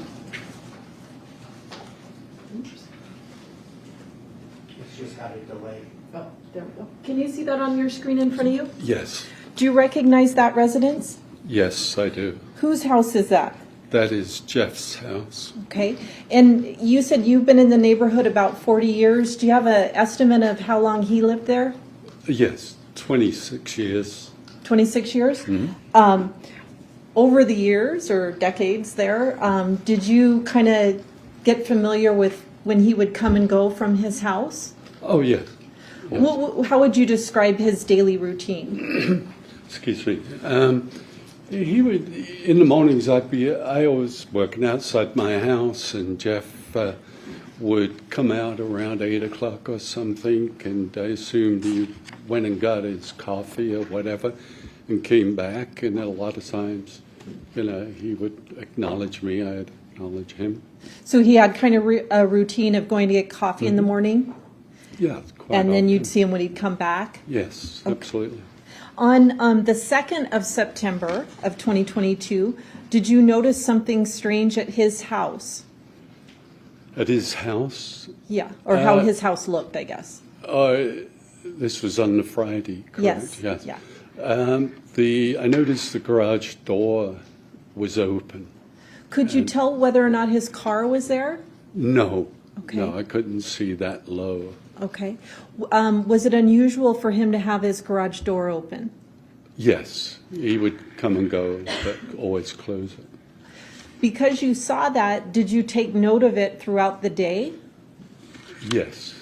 Did you have any discussions with your wife about the garage door? Yes. And do you ever walk over Lori says night to G. Facts. there on the 2nd? Not early because of the heat. Okay. How about later in the day? Yes, I did go over there. And when you went over there, did you go by yourself that evening, I guess it would be, or with anyone? No, with my wife. You went over with your wife? Yes.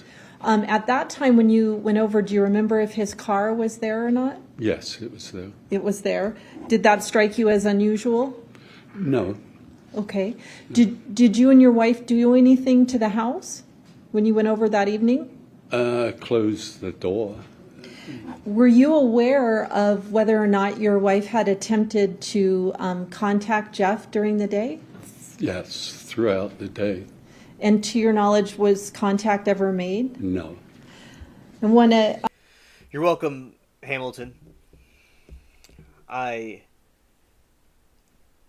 glad that you appreciate the recap. I always love to have you with us in chat. And also, whenever you do go to bed, good night, take care. talk to you about the next day, the 3rd of September. Did you go over to Jeff's house that day? Yes, I did. Do you remember about what time you went over? Around 9:15 in the morning. Okay.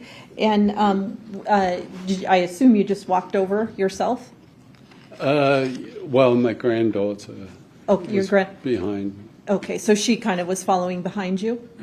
Yes. Is that yes? When you looking at this picture, did you go? Like, I know the garage door would have been shut, but did you go to his front door, or where did you walk? I went to his front door. And is that towards the kind of To the right. Yeah, Correct. where the trees are. Yes. Okay, and did you knock on the door? I knocked and rang the doorbell. And any response? No. Okay, what happened after you did that? After I did that, I thought about going around. I was going to go around the back to see, if there was something up that way. And, I did go around the corner, around the garage. And so did you head from looking at from the tree area across the garage here? Once I turned the corner, I could see across. Okay, but did you walk over to that other side? I walked over to the other side. And what did you see there? When I made the right turn, I walked about another 6 feet or so and saw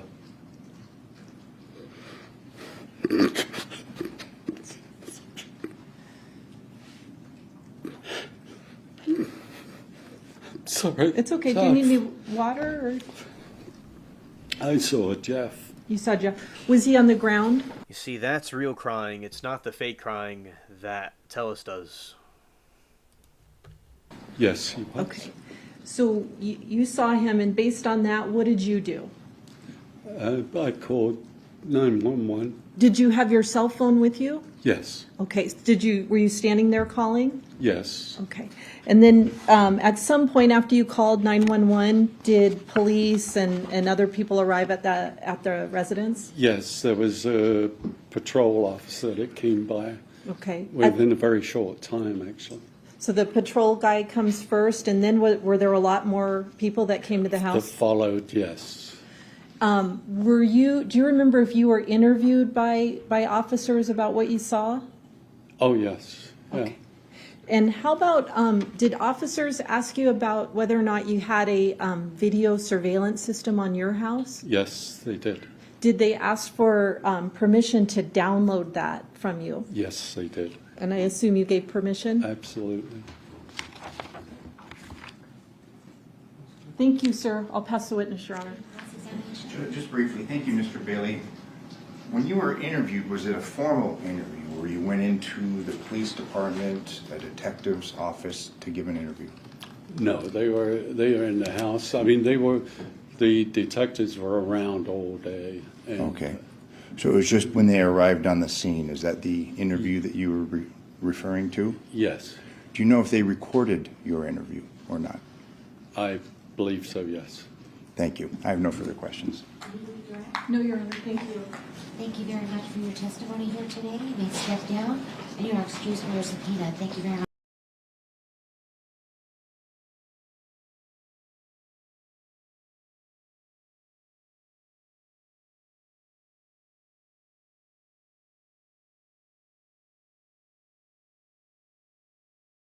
for being here. You may call your next witness. Okay, we'll call Deborah Ryan.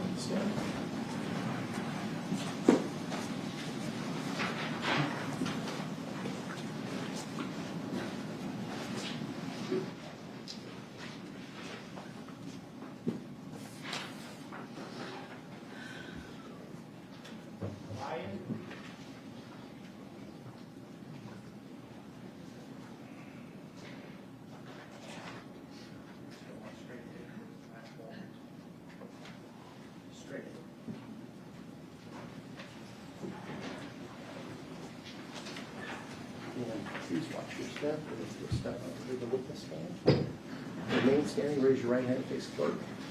You do solemnly swear the testimony you're about to give in this action shall be the truth, the whole truth, and nothing but the truth, so help you God? I do. You may be seated. Please state and spell your first and last name for the record.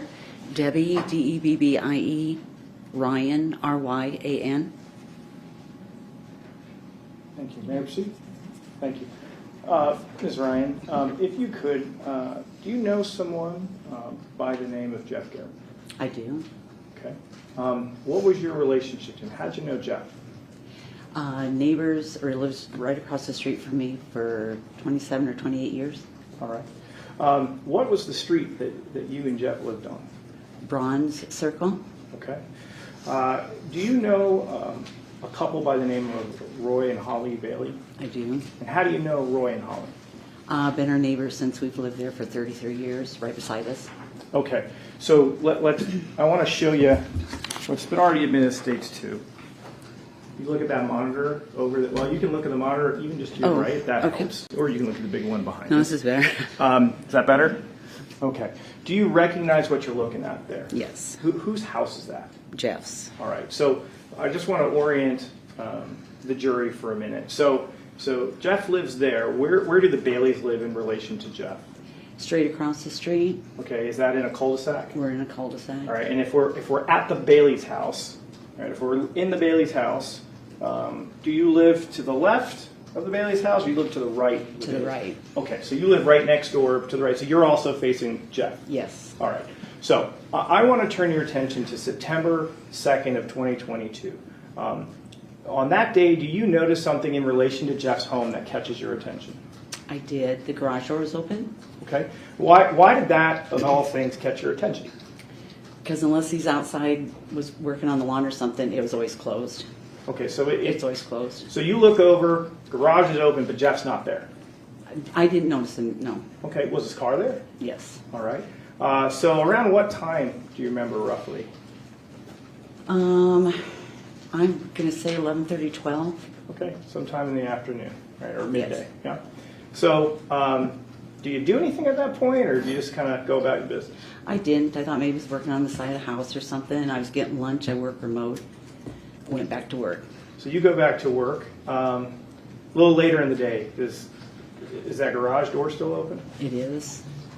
Do you notice it at that point? Are you concerned at that point? I was a little, because I wondered why it was still open. I left to go get groceries, so I walked over and knocked on the front door, rang the doorbell. And so when you knocked on the door, did you notice anything? Did you notice any signs of someone breaking in or anything like that? No, I did not. So you knock on the door, get an answer? No, I didn't. Ring the doorbell, get an answer? No, I didn't. All right, so what do you do at that point? Walked back and went and got groceries. I thought maybe he was showering. I don't know. I just walked back to the house. All right, so you go about your day. Let's take at some point in the evening, do you kind of notice or check on the door or see what's going on? We did. My husband came home. We went to get something to eat. It was still open. When we came back, it was still open. So I called Roy and Holly to see if they knew, where he was at. It was unusual. When you spoke with them, did they share a similar concern as you did?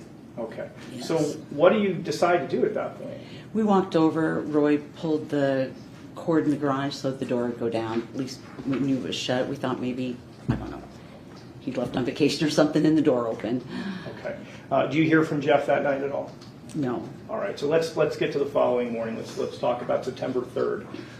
That morning, what are you doing that day, or what were you planning on doing? We left for a ball game. Okay.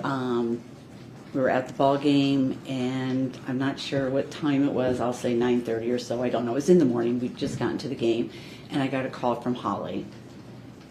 Very. Tell me what before we get into what she said. Oh, what okay, is her demeanor like when you get on the phone? How does she sound? I can't even understand her. She's screaming, crying. Okay. And what does she tell you? That Jeff's dead. Okay. Roy had found him, so we left immediately and went home. Okay. When you get home, when you pull up through Bronze Circle, what do you see? There are already cops starting to be there, but it wasn't closed off yet, so we were able to go into our house. Okay, so you were able to make it to your home. Mm-hmm. Do you watch from your home? Do you come outside and just kind of watch as things unfold? What do you remember? We're outside. Okay. Watching. Does it? I mean, I know you're not a police officer, No. but does everything seem kind of normal for the most part? Does anything look out of the ordinary as police or paramedics or people are responding to the scene? No, I mean I don't know. Okay. Yeah, no. Nothing stood out to you? No. Okay. And you stay out there for a while and watch? Yes. Okay. And nothing during the whole time you're out there, nothing catches your attention as being out of the ordinary? No. Okay. Did the police eventually speak to you at some point? Came by, yeah. Was it that day? Yeah. And where did you give your interview at? They were just right in front of the house. They were asking a couple of questions, but they still were not really saying anything. Obviously, they were trying to figure out what's going on. And you, in general, just relayed kind Yeah. of some of the things you just shared with us today. Yeah, that we didn't know.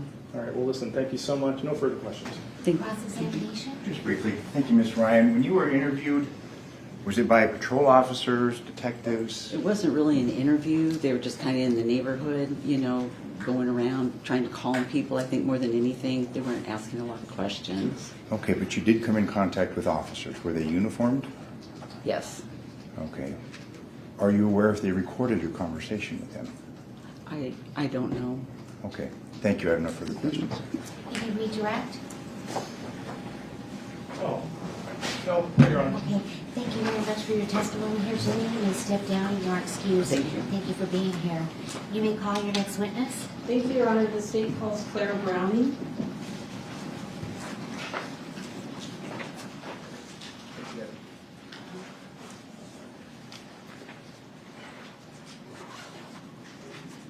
Claire?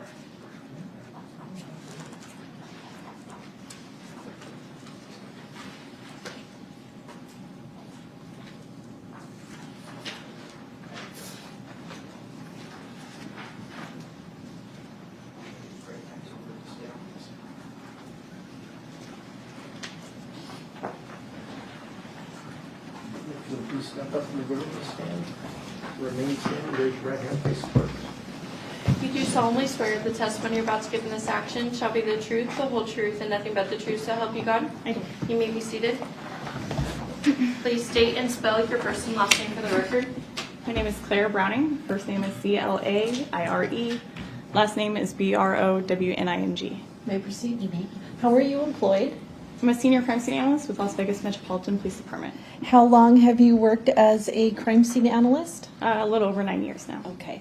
And you said you're a senior crime scene analyst? I am. Can you explain to the members of the jury first what a crime scene analyst does? The duties of a crime scene analyst are to respond to crime scenes once we've been requested.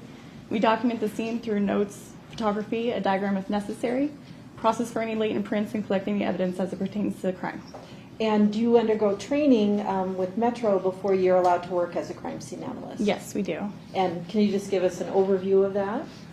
We go through a 12-week crime scene analyst academy, as well as a 12-week field training evaluation program, and we do continuing education classes after that. And you mentioned that you're a senior crime scene analyst. Is there some testing or proficiency requirement or I guess experience that allows you to have that designation? Yes. And can you describe what that is for the jury? We go through a testing process to promote to senior crime scene analyst. Once we are a senior, we are able to handle more complex calls to include homicides, officer-involved shootings, things of that nature. We also are responsible for training newer crime scene analysts and being an acting supervisor. And you were working as a crime scene analyst on September the 3rd of 22? Yes, I was. Were you asked to respond to 7216 Bronze Circle? That's correct. What type of location is that? It's a residential neighborhood. Were you the only crime scene analyst that responded? No, I was not. Senior crime scene analyst Christy Thomas also responded, and a crime scene analyst supervisor, Kaylin King, responded. Now, when crime scene analysts arrive at a scene that's a possible homicide, I assume there's detectives and patrol officers there as well? That's correct. What kind of happens when you first get there? When we first arrive on scene, we typically get a scene briefing, kind of the logistics of the scene, what we have, what items of evidence there potentially might be. We get that from a patrol officer, and then we kind of meet as a team to kind of determine how we're going to go about analyzing the scene. And when you say you meet as a team, is that yourself and detectives? That's correct. Oh, and other crime scene analysts, I should say. That's correct. Do you all kind of take an overview of the scene before people get down into the work of it? Yes, we typically do a walkthrough of the scene to kind of determine what's going to be important for us. Okay. Now, you said that for homicide scenes, generally, there's more than one crime scene analyst that responds. How are the duties divided amongst the analysts? It can vary from scene to scene, but typically, and especially on this scene, we divided it so that one crime scene analyst was doing the report and the photos, which was myself, and another crime scene analyst typically does the evidence and the diagram, which was Christy Thomas in this case. And but all of you are sort of familiar with the scene because you're working it together? Yes, we work in tandem. Okay. And you were the photographer? I was. Your Honor, may I approach the witness? And I don't know if Mr. Horvath and Mr. Delswitz, do you want to? Okay. Your Honor, just for the record, defense counsel has reviewed all these photos that I'm going to show her, the witness. Okay.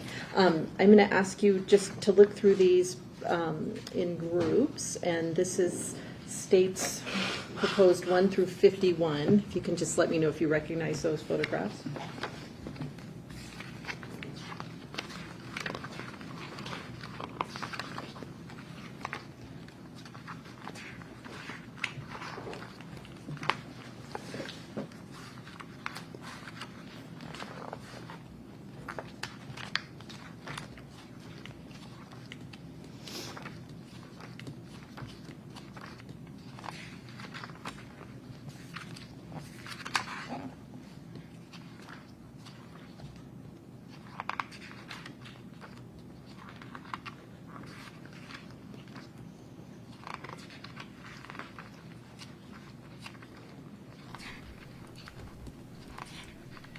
All right, so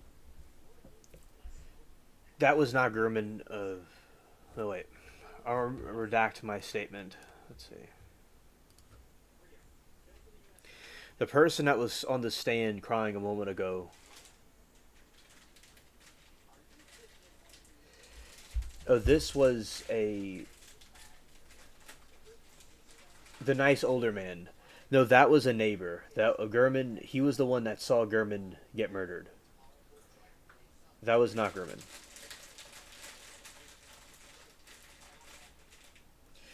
Yes, and it definitely seems to be that way. Although we are going to be ending it soon. We certainly are getting close to that. Yes. It was another treat for you all, and yeah, so I'll show you who Mr. Gurman was.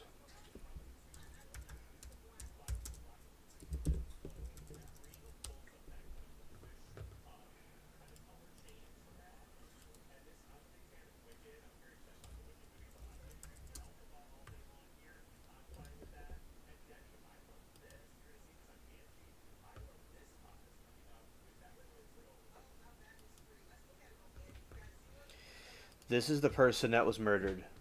Right there.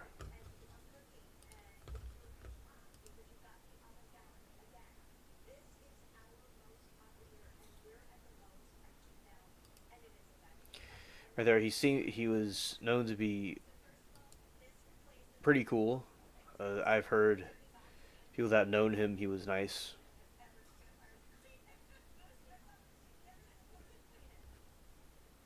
Now that's actually him with Tellus, it seems. Then that one, the bold one right there, is Tellus, right? And yeah, that's German. That's the one that was deleted. Yes.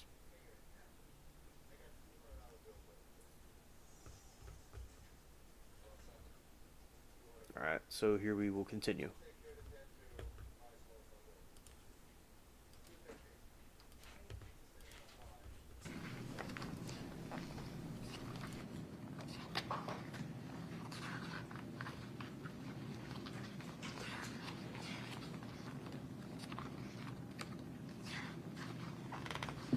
Yes, I recognize these. Are they a fair and accurate depiction, with the exception of one, state's proposed one, of how the scene appeared on September the 3rd? Yes, they are. State moves to admit, I think 2 is already admitted, which is, so 2, or I guess 3 through 51. No objection. If they're admitted, And with respect to state's proposed 1, does that appear to be like a Google image of the house? Yes. State moves to admit 1. No objection. it's admitted. Thank you. The next series I'd like you to look at are states proposed 52 to 105. If you could have a look at those.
Recognize these as well. And are they a fair and accurate depiction of sort of the inside of Mr. Gehrman's house? Yes.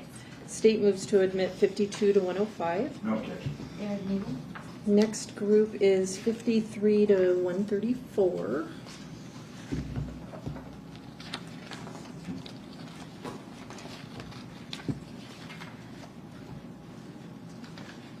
On this action, thank you.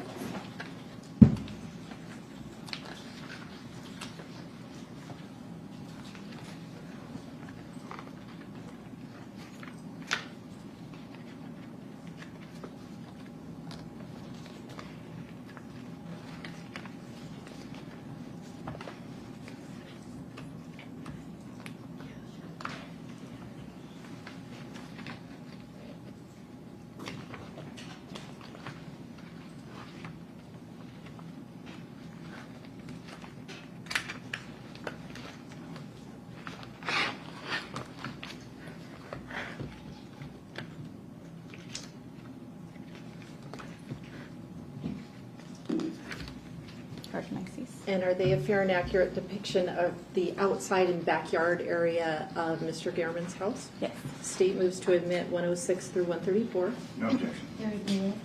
Next group is 135 through 148. There's just one more after that.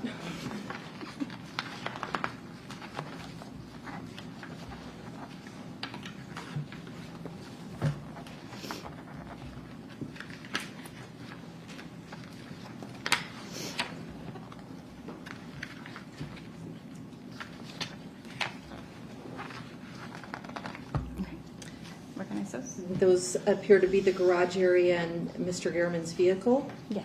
State moves to admit 135 through 148. We have no objection. They're admitted. And the last group is state's proposed 149 through 161, if you could look through those.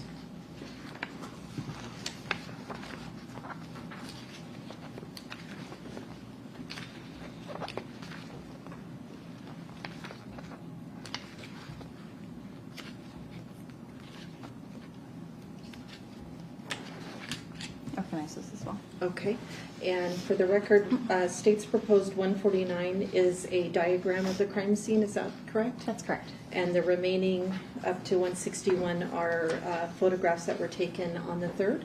Yes. Fair and accurate representation of how they appeared with some of the crime scene analyst markers on them? Yes.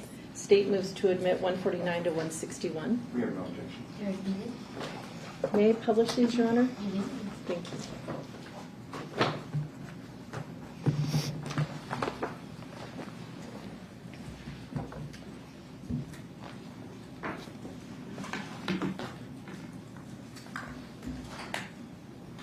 So we're going to start with what's been admitted as States 1.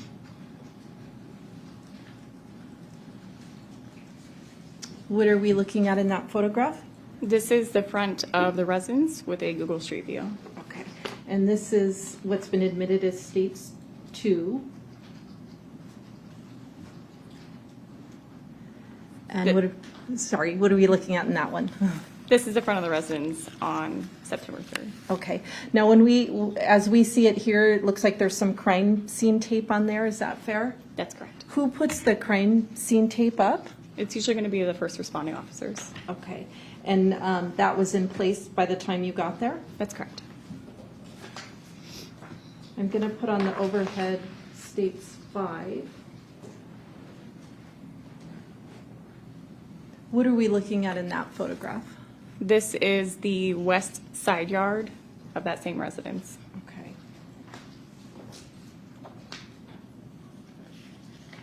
And this is State 7.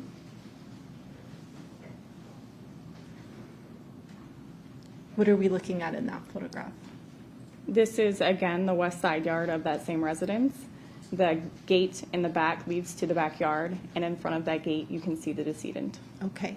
That gate that we see in the backyard, did that have locks on it, or was it closed or anything? No, there were gates on both the east and west sides of the house, and neither of them had a lock. Okay. I'm now putting on the overhead, what's been admitted as States 10. What are we looking at in that photograph? This is a photograph of the decedent. And when you and other crime scene analysts are noting, or I guess documenting the crime scene, is there any movement of the decedent before you take the photographs, or do you want to keep the scene as it was and in your photography, I guess I should say? Ideally, we keep the scene as pristine as we can. My photographs were actually taken after initial photographs of another CSA. They had already done an initial cursory body examination, and during that time, they discovered that the circumstances of his death were suspicious, so homicide was called out. Was there thinking at one point that it might have been a medical incident? There was. Okay. And then after that kind of was dispelled, then homicide and yourself respond? That's correct. Now, in terms of the decedent, was there an attempt to document any personal property that he had on his person? Yes, there was. And what did he have with him? Inside the left front pocket of the shorts that he was wearing, he had a cell phone.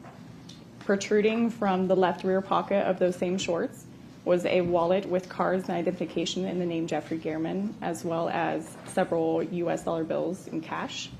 And then in his right front pocket, there was a car key. So I'm putting on the overhead States 40. Is that the cell phone that you just spoke of? Yes, it is. And this is States 41. What is that? This is the car key. And I think you mentioned a wallet as well? That's correct. Okay. This is States 43. That's his wallet? That's correct. Was there photography done on the inside of his wallet to see if there was any cash present? Yes, there was. This is States 46. And that was documented as well? Yes. probably, do you know how much money he had on him, or? I can't recall. Okay. The evidence was booked by crime scene analyst Christy Thomas. Okay, but it didn't appear like there was money taken from his wallet because it's present. It did not appear so. And this is states 47. That would be his identification? That's correct. Now, the areas surrounding the body, did yourself and other crime scene analysts take note of the condition of those bushes and kind of shrubs? Yes. And what were your observations about them? The bushes that were closest to the decedent had several broken branches. There was also apparent blood on those branches, and the rocks appeared to be disturbed around those bushes. I'm putting on the overhead states 51. Is that an example of that? Yes, it is. And this is states 50, sort of another view of the bushes with blood. Yes. You said the rocks around him were disturbed as well? Yes. Now, when you're dealing with the decedent's body, are there attempts made to preserve evidence in the form of DNA that might be on his person? Yes. And what is that? We typically, whenever we are recovering a body from a scene, we're going to place handbags over their hands so we can preserve any kind of DNA evidence that might be on their hands or under their nails, whatever the case may be. We also wrap them in a clean sheet to preserve any trace evidence that might be on them. I'm putting on the overhead states 37. What is that? This is a representation of one of the bags that we put on his hand. And this is states 36. That would be the other one, I think. Yes. And again, you said that's to preserve like DNA evidence? That's correct. Did yourself, detectives and crime scene analysts go into Mr. Garriman's residence as well? Yes, we did. When you went into the residence, I guess I should say, what way did you make entry? Through the sort of the garage door that leads into the house, or the front door? I believe we made entry through the interior garage door. Okay. Did you do any documentation of the front door to note its condition? Yes. Was there any damage to the front door? There was no damage to the front door. Okay. I'm putting on the overhead states 52.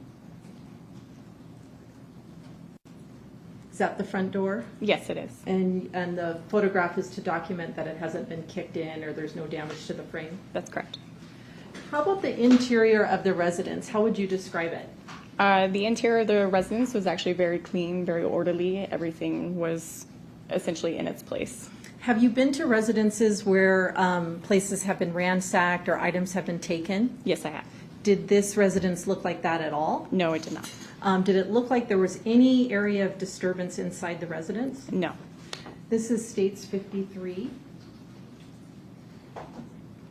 What part of the house is that? This is the living room. And again, no disturbance, and his TV's present, everything looks pretty much in order? Yes.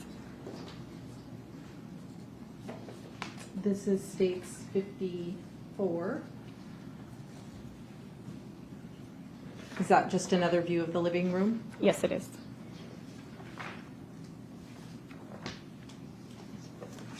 This is states 59.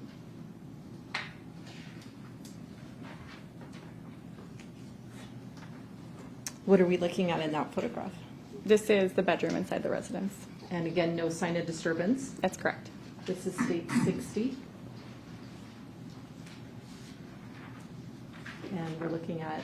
This is another view of the bedroom. Okay. I'm putting on the overhead now, states 64. What are we looking at in that photograph? This is like a sitting room that was just off of the living room. No sign of disturbance in that room? No. This is state 66. And what room is that? This is the office. This is state 68. Appears to be sort of a closer view of his computer. Yes. Any sign of disturbance that you saw in that office area? No. Did you note the condition of like closets and cupboards to document whether or not there was any disturbance in those areas as well? Yes, I did. This is state 71. No disturbance in that closet, it appears. That's correct. And this is state 74. Sort of a cupboard, no disturbance. That's correct. And was it like that throughout the house? There was no sign of disturbance anywhere on the inside? Correct. Did Mr. Gehrman have medication that appeared undisturbed as well? Yes, he did.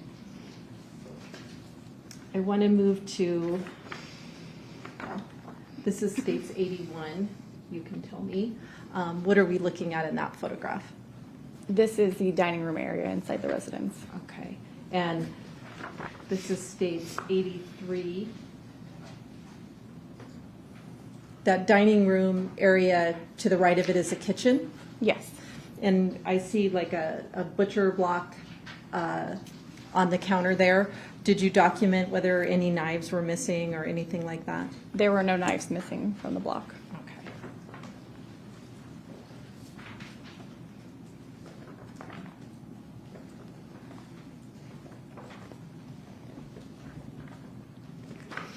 This is states 89. What are we looking at there? This is another view of the other side of the kitchen. Okay, no sign of disturbance? No sign of disturbance. And this is states 91. This is again another view of the kitchen. And again, no indication of disturbance. No disturbance.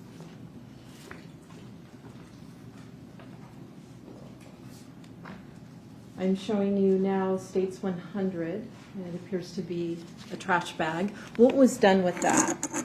This trash bag was located on the floor in between that dining room area and the kitchen. It was just open on the floor like that. We went through it and looked for any kind of receipts to kind of determine a timeline. And I'm putting on the overhead now, states 103. What is that? This is a receipt from Roberto's, dated 9/2, I believe at 9:03 a.m. Okay. And the date would be on the receipt here. Let me see.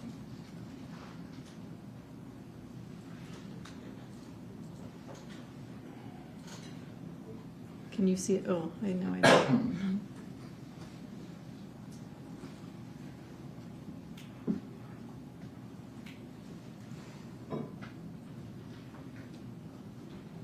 So we see the receipt from 9/2? That's correct. Okay. And the other part of the receipt has the time at 9:03 a.m.? Yes. How about the sort of the exterior of all of Mr. Gehrman's house? Was that documented by crime scene analysts as well? Yes, it was. And what was the purpose of that? Just to document to see if there were any kind of disturbances or any way that somebody might have made entry into the residence. This is states 106. Let me back up. What are we looking at in that photograph? This is the west side gate that is just behind the decedent. Okay. And that gate is closed, but there's not locks on it? That's correct. Was there any sign of disturbance around sort of the perimeter of the house? There wasn't much of a disturbance. As you can see in that last photo, the gate is not latched all the way. So the door is closed, but it's not latched. Also, there's a window just north of that gate, so on the other side of the gate in the backyard. That window had a slash through the screen. Okay, I'm putting on the overhead states 111. Can we see the window that you're talking about in that photograph? It's probably, can you see it or no? I don't believe so. It's actually just beyond that bush on the left. Okay, I'll try this one. This is states 113.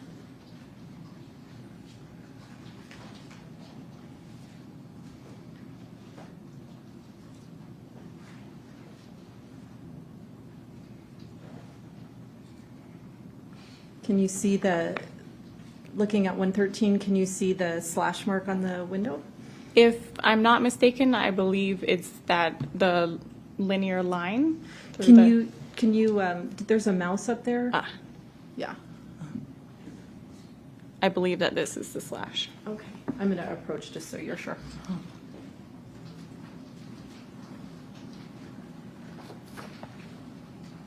Yes, that appears to be so. Okay. Did you take a closer look at that slash, or is there any further description you can give of it?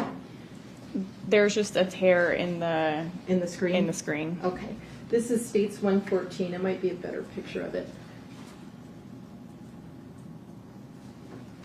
Is that the slash that you were talking about? That's correct. Any other disturbance, though, on the window, like on the inside of that corresponding room, broken glass, anything pushed out? No, not that we noticed. Okay. And as you continue to the back of the residence, any disturbance whatsoever?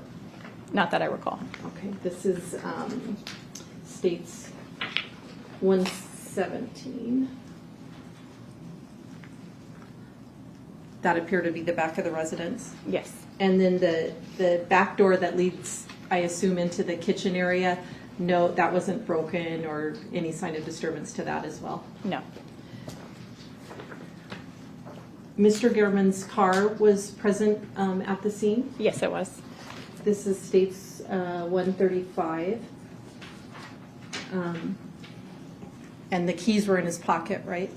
That's correct. One key was in his pocket and one key was actually in the bedroom closet. In the bedroom closet. The car itself, was it disturbed? Did you look at it on the inside? We did open up the car. It was very clean on the inside. Clean on the inside, nothing appeared out of the ordinary? That's correct. So the scene appears to be kind of confined to that side yard area? Yes. I'm going to put on the overhead States 149.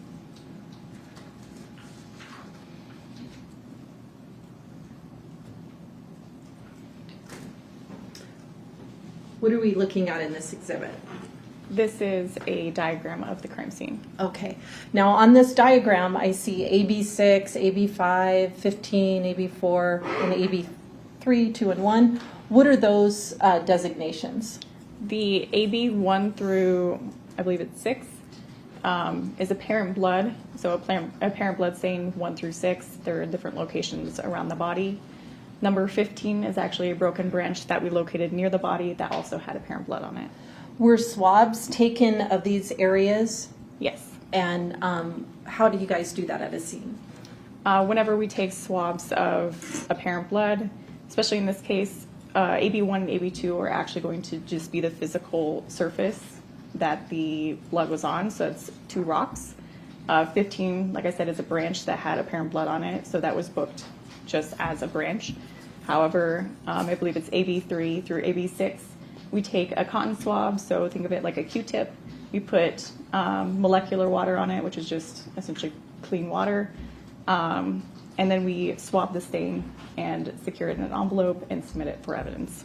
Now, prior to swabbing it, do you mark it on the ground or on wherever it is and photograph it so you know which one is AB1, 2, 3, or 4? That's correct. I'm putting on the overhead States 150.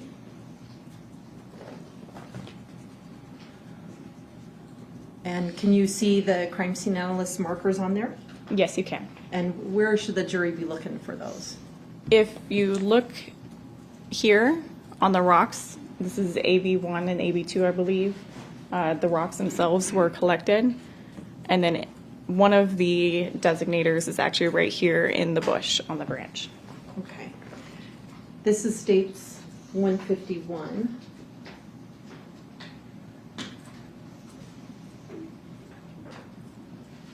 And are you able to see those markers as AB, well, I can read it with my glasses, AB1 and AB2?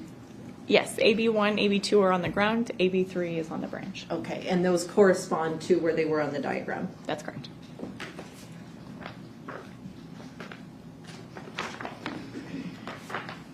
And so this would be AB3, which is on that branch? Yes.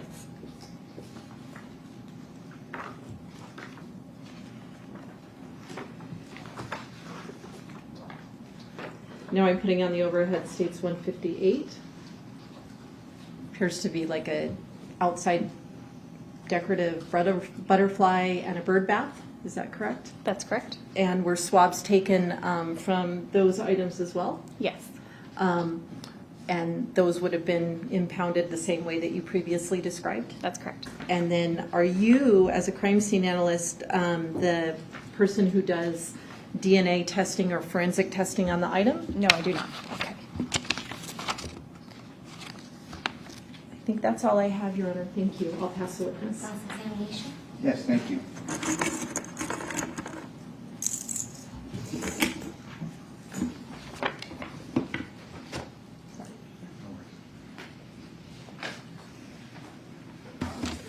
Ms. Bryan, you had testified it was yourself and two other crime scene analysts. That's correct.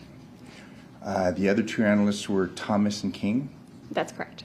Did all three of you arrive at the address at the same time? Approximately the same time, yes. Approximately what time did you arrive? 1441. Did you arrive in the same vehicle with crime scene analyst Thomas? I don't believe so. I think we took separate vehicles. Okay, same question for crime scene analyst King. I think she also took a separate vehicle. All right. You arrive at the residence. Who's present when you arrive? When I arrived, crime scene analyst Janelle Bracken was there initially. She did the initial documentation of the decedent. I believe homicide had already arrived, and there were patrol officers as well. So when you arrived, and you testified that you arrived at presumably the same time that crime scene analyst Thomas and crime scene analyst King arrived, crime scene analyst Bracken was already there. That's correct. So now we have 4 crime scene analysts. Yes, she responded to the scene initially on a dead body call. After they did their coroner examination, they determined that the circumstances of that death were suspicious. So as it was the end of her shift, swing shift, which is a shift that I work, took over, and she left the scene. Are you aware of what time crime scene analyst Bracken arrived? I am not sure what time she arrived. When you arrived, you testified that homicide was there. You're referring to homicide detail? Homicide detectives, that's correct. And who was the principal detective, if you knew, of this crime scene investigation based upon your arrival and your understanding? I believe the detectives that were the lead agents on the case were Detective Gaddis and Hawkins. Gaddis and Hawkins. That's correct. And they belong basically to the homicide group or the homicide detail, fair to say? That's correct. How many detectives in total were present when you arrived? I can't recall. Fair to say there was a lot of people coming in and out? There were... Law enforcement. Yes, there were a lot of law enforcement on scene. How many patrol officers were on scene, if you're aware? I can't recall. Are you aware of any Metro Intelligence officers that were present? I don't recall that. Okay. There may have been, you just don't recall. That's correct. Now, your responsibilities were primarily that of taking photos and generating a report in reference to those photos, fair to say? As well as the evidence diagram that we've reviewed with you, that's States Exhibit 149, correct? CSA Thomas was the one that impounded the evidence and generated the diagram. Okay. So your primary responsibility was that of photographing? That's correct. We were shown photographs, and it was States Exhibit 36 of the hands. Do you recall those? That's correct, yeah. You didn't place basically the covering on the hands, correct? I can't recall which of us put the handbags over the hand. So you may have put the handbags on the hands? Typically, it'll be the crime scene analyst who is doing the evidence recovery will do that, but I can't recall. Okay, and who would have that person been? That would have been CSA Thomas. But you don't know if it was CSA Thomas or yourself, correct, to put those bags on? I can't recall. And fair to say when you arrived, there were no bags on the hands, correct? Correct. And you don't know how long those... Good night, Ab. Good night, Ann. Abs. Hamilton. Good evening to you. Thank you for coming and hanging out with us. hands were exposed prior to your arrival. Correct.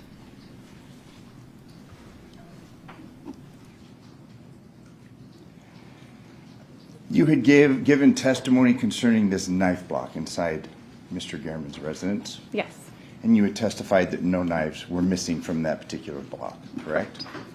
Did you, and this block was in the kitchen area, yes, it was. did you open and review the drawers contained within, inside the kitchen? Not that I recall. Didn't photograph the contents? No, Didn't know what was in there before your arrival, a week before, or following your departure, correct? no, Did you take any measurements of the distance between the kitchen area to the scene where the photographs were taken of the blood and the other matters? no, we did not. You were asked to give testimony concerning the slash. It was State's Exhibit 113. And you characterized that as a slash, correct? Yes,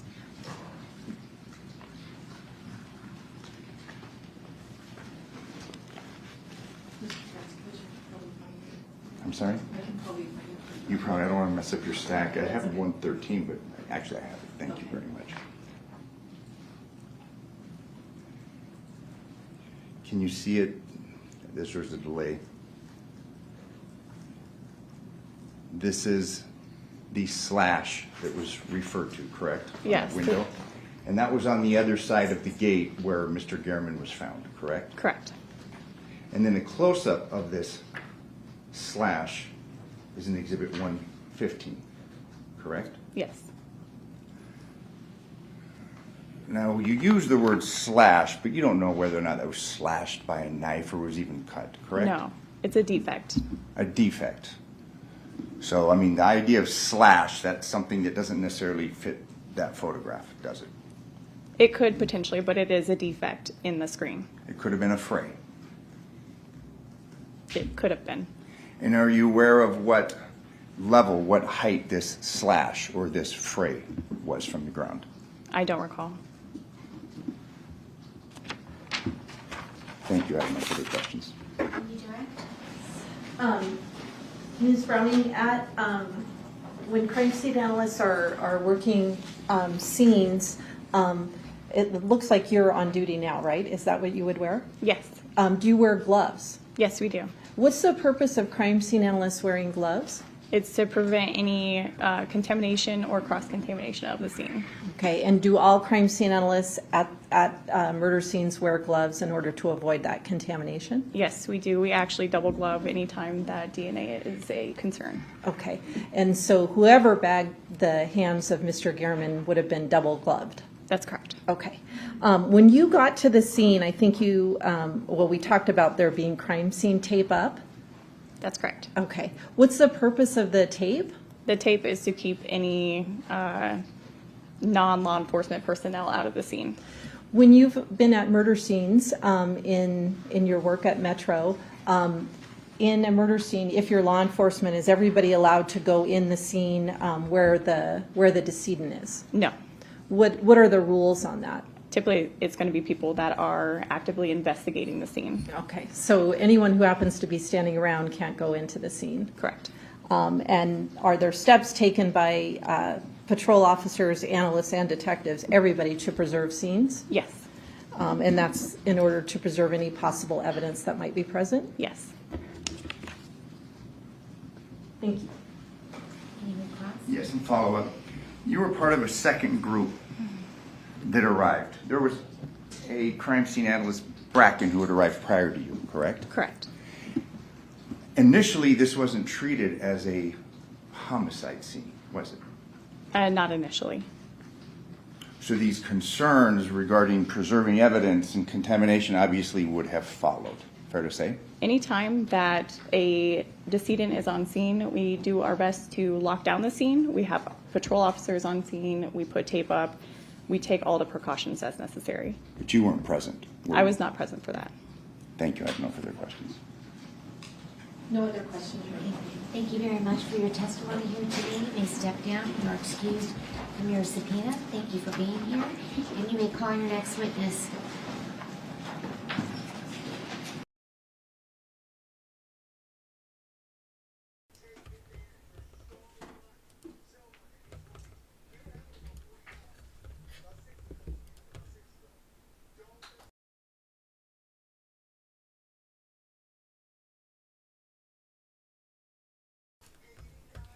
Alright, so we will be, I have to get some things done, so we'll be continuing this tomorrow.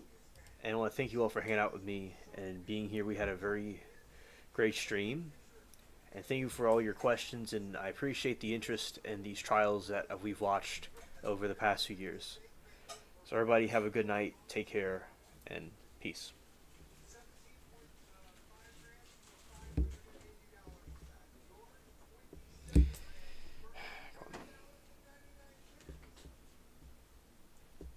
It's not doing it. If it doesn't work, we'll do it next time. Let's see.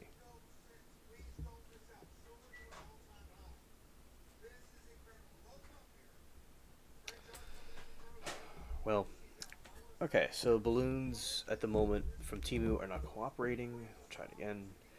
Now, as I said, we'll get the balloons next time. No, there we go.